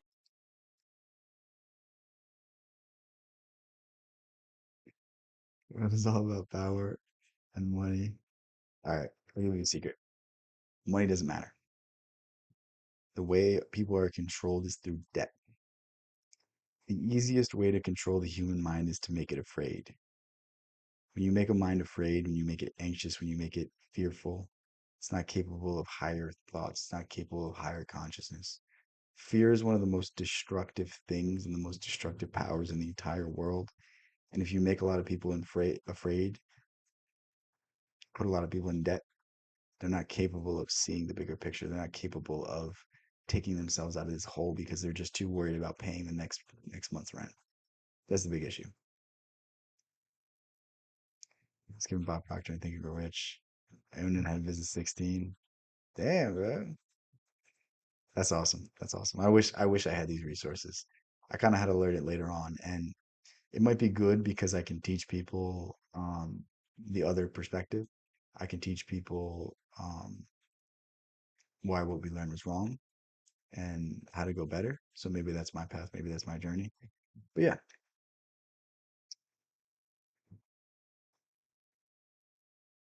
if they're in debt, then they're in fear. And the way to get out of debt is to go into more debt. It's a never ending system. It's a never ending fear cycle. And if you keep people in fear their whole life, they'll never look above just being in debt. Yeah. Yeah. that. You know what they want? They want obedient workers. Obedient workers, people who are just smart enough to run the machines and do the paperwork, and just dumb enough to passively accept all these increasingly shittier jobs with the lower pay, the longer hours, the reduced benefits, the end of overtime, and the vanishing pension that disappears.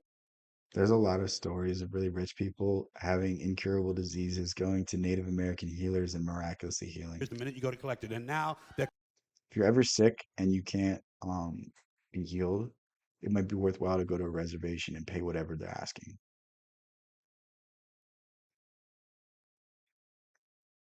What do you mean, why use debt? I'm not saying to use debt, I'm saying it's a control mechanism. Because smart people are not going to use the debt system unless they're leveraging it for something else. But stupid people are going to use the debt system because they're like, well, I can get this big house versus the one I could just buy outright. Yeah, yeah. I mean, debt is good and bad. Debt in essence is good, but the way that debt is used and leveraged to hold in people's minds, it's evil. So, coming for your Social Security money. They want your fucking retirement money. They want it back so they can give it to their criminal friends on Wall Street. And you know something? They'll get it. They'll get it all from you sooner or later because they own this fucking place. It's a big club, and you ain't in it. You and I are not in the big club. And by the way, it's sounds like a scam for the healer thing. What are you talking about? Bro, if you're trying modern medicine and it's not working, go to a Native American healer. There's so many stories of really rich people trying everything and then they go to a healer and then it works. Like I'm telling you, these medicine men, they're miracle the same workers. big club they use to beat you over the head with all day long when they tell you what to believe. All day long, beating you over the head in their media, telling you what to believe, what to think, and what to buy. The table is tilted, folks. The game is rigged. And nobody seems to notice. Nobody seems to care. Good, honest, hardworking people, white collar, blue collar, doesn't matter what color shirt you have on. Good, honest, hardworking people continue. These are people of modest means. Continue to elect This is just like it's getting sad at this point. It's not even like these rich cocksuckers who don't give a fuck about them. They don't give a fuck about you. They don't give a fuck about you. They don't care about you at all. At all. At all. Yeah. You know? this is so true. Just so true. And nobody seems to notice. Nobody seems to care. That's what the owners count on. The fact that Americans will probably remain willfully ignorant of the big red, white, and blue dick that's being jammed up their assholes every day. Because the owners of this country know the truth. It's called the American dream because you have to be asleep to believe it. Damn.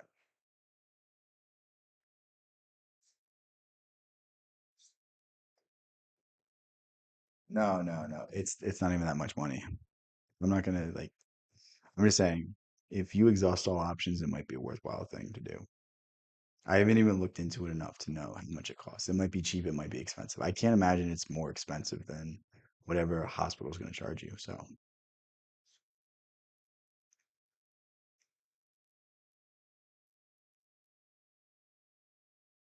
just watch that one.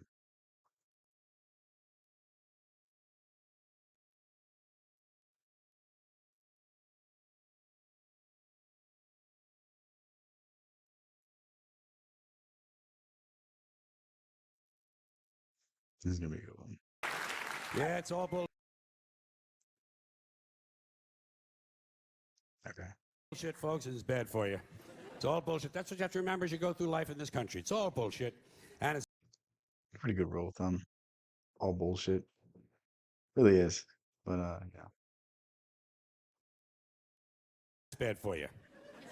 Now, speaking of parents and speaking of bullshit, two ideas which aren't always mutually exclusive, by the way.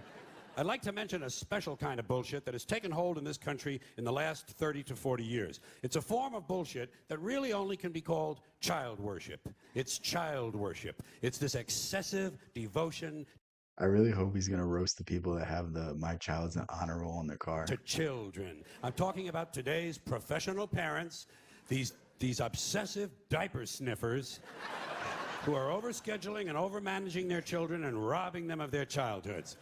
There's so many parents who vicariously live through their kids. Like it's almost sad. It really is. It's like they force their goals onto the kid, and the kid's not actually happy because it's not their doing. Should be clean people from the 30s.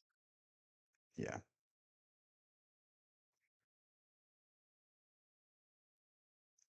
Yeah, I think the more you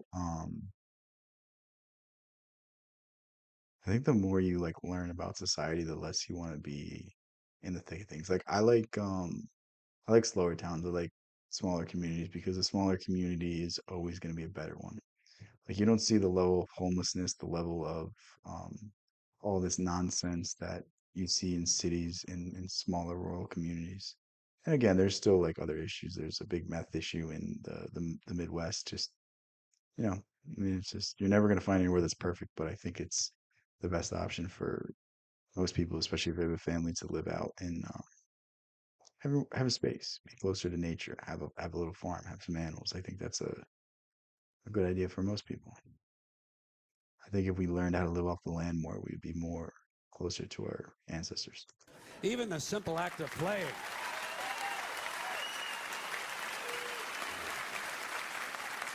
Even the simple act of playing has been taken away from children and put on mommy's schedule in the form of play dates. Something that should be spontaneous and free is now being rigidly planned. When does a kid ever get to sit in the yard with a stick anymore? You know, just sit there with a fucking stick. Cities shouldn't be, yeah. I think, um, not saying that it should be as restrictive as it used to be, but I think there should be some requirements to vote. I think you should have to be, um, in some way invested in the country. It shouldn't be, um, I don't know. I don't like that people vote against their interests to just get more of a handout. You know what I mean? Like, there's a lot of people that blindly vote Democrat, even though the Democrats might give them more money, but is it really where the money should be going? You know what I mean?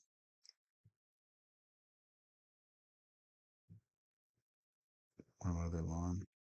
Yeah, I mean, yards do look nice. You don't need much room to grow crops. I think everyone would be a really bad dictator. Can I hypnotize you? Oh wait, that was Christina.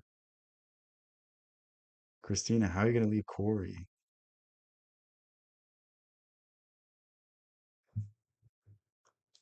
I don't think there's anything as I don't think there's anything that is a good dictator. I can't even think of an example. There really isn't any example. Like there's better dictators, there's better kings, there's better emperors. Like Augustus was a pretty good emperor, but I'm sure he probably did a lot of things that weren't really good. When you look at the Roman Empire, I think there's only five good emperors. The rest were kind of just calamities. And Caesar was an emperor for not very long. Like, it really depends. Yeah, I mean, how do you, bro? How do you spend $1 billion and lose? How much good could that have done in the world? How much good could that have done? You know what I mean? And when you look at how much Napoleon was, I mean, Napoleon did endless wars. Napoleon was trying to take over the whole world. Like, is that really a good thing? I think if Napoleon just only went to war with the countries that he had to, but I think he just tried to overexpand. And that was ultimately what led to his downfall. Cyrus the Great. Well, I'm sure he did some bad things. Don't say Solomon. Solomon was not a great guy. Alexander the Great wasn't a good king because he tried to conquer the whole world and didn't become king. He was king, but he never ruled. Genghis, bro, Genghis Khan was not a good king. Genghis Khan changed the carbon emission rates of the entire world because he killed so many people. He killed 10% of the world's population. Genghis Khan was not a good guy. He would kill entire cities. This not a good guy. What are you talking about? I mean, he looks cool in the pictures, but that's about it. That's all the good things you can say about him. Yeah, Waterloo was his downfall.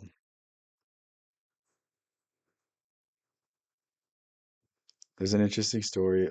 Actually, I'm not gonna tell it. No, I don't like conquest. I don't like invading someone's land and killing them because they live in a different.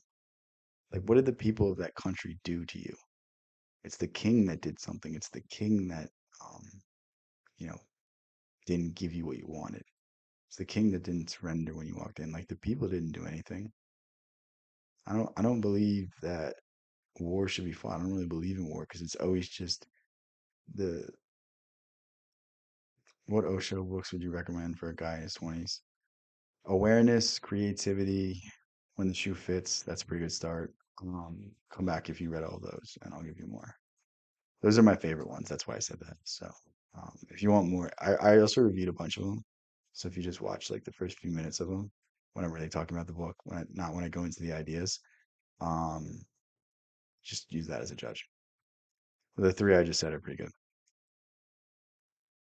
I still use the bathroom in the cities. Don't get me wrong. What do you mean? Yeah, I don't think anybody can be on board with war.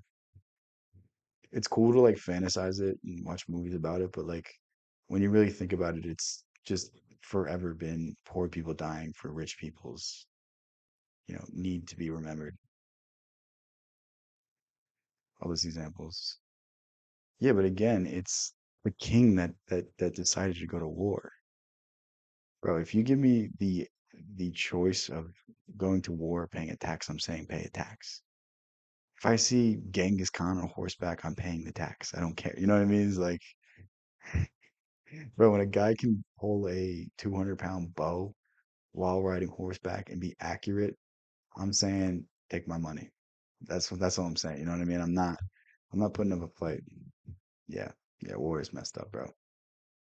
The sad thing about like being a veteran in the United States is like we don't deserve to be in those countries, bro. We don't deserve to be in those countries. Like it's really, really sad. Like, yeah, people are doing messed up stuff, but how much messed up stuff have we done over there? You know what I mean? It's like we're creating the next generation of people who are going to attack us when we're over there. It's just there's no good answer. Yeah, I didn't. I was gonna go into the military because I was like all rah rah, all for this country, but then I just did a little more research and they did a certain mandate, and I was like, I'm not fighting for a country that doesn't believe in my rights. And yeah, thank you for your service too. I forgot to say that. You're a braver man than me. You're a braver man than me. Like my heart goes out to every single veteran, but I just can't wrap my head around the people in this country sending our sons and daughters over to these countries for no reason other than just profit. It's just, hey, bro, we have the strongest military in the world. No one wants to fight us. We could just use the show of force. We don't have to go to war. It's just look at how much money we spend on defense. Like that alone should deter every single person. Like the amount of money that we spend on developing new weapons should scare people so that they don't engage in war. Like I don't get it. It just sucks. It's just really sad. There's no easy issue because again, it goes back to the enlightenment argument. Like an integrated person doesn't need to invade someone else's land. An integrated person is happy with what he has, happy with, getting things by the sweat of his brow. It's just really, really depressing.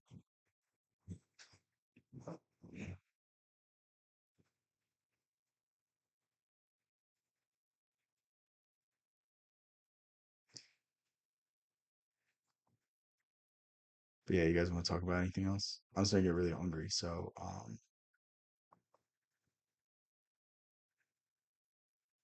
I didn't realize how late it was.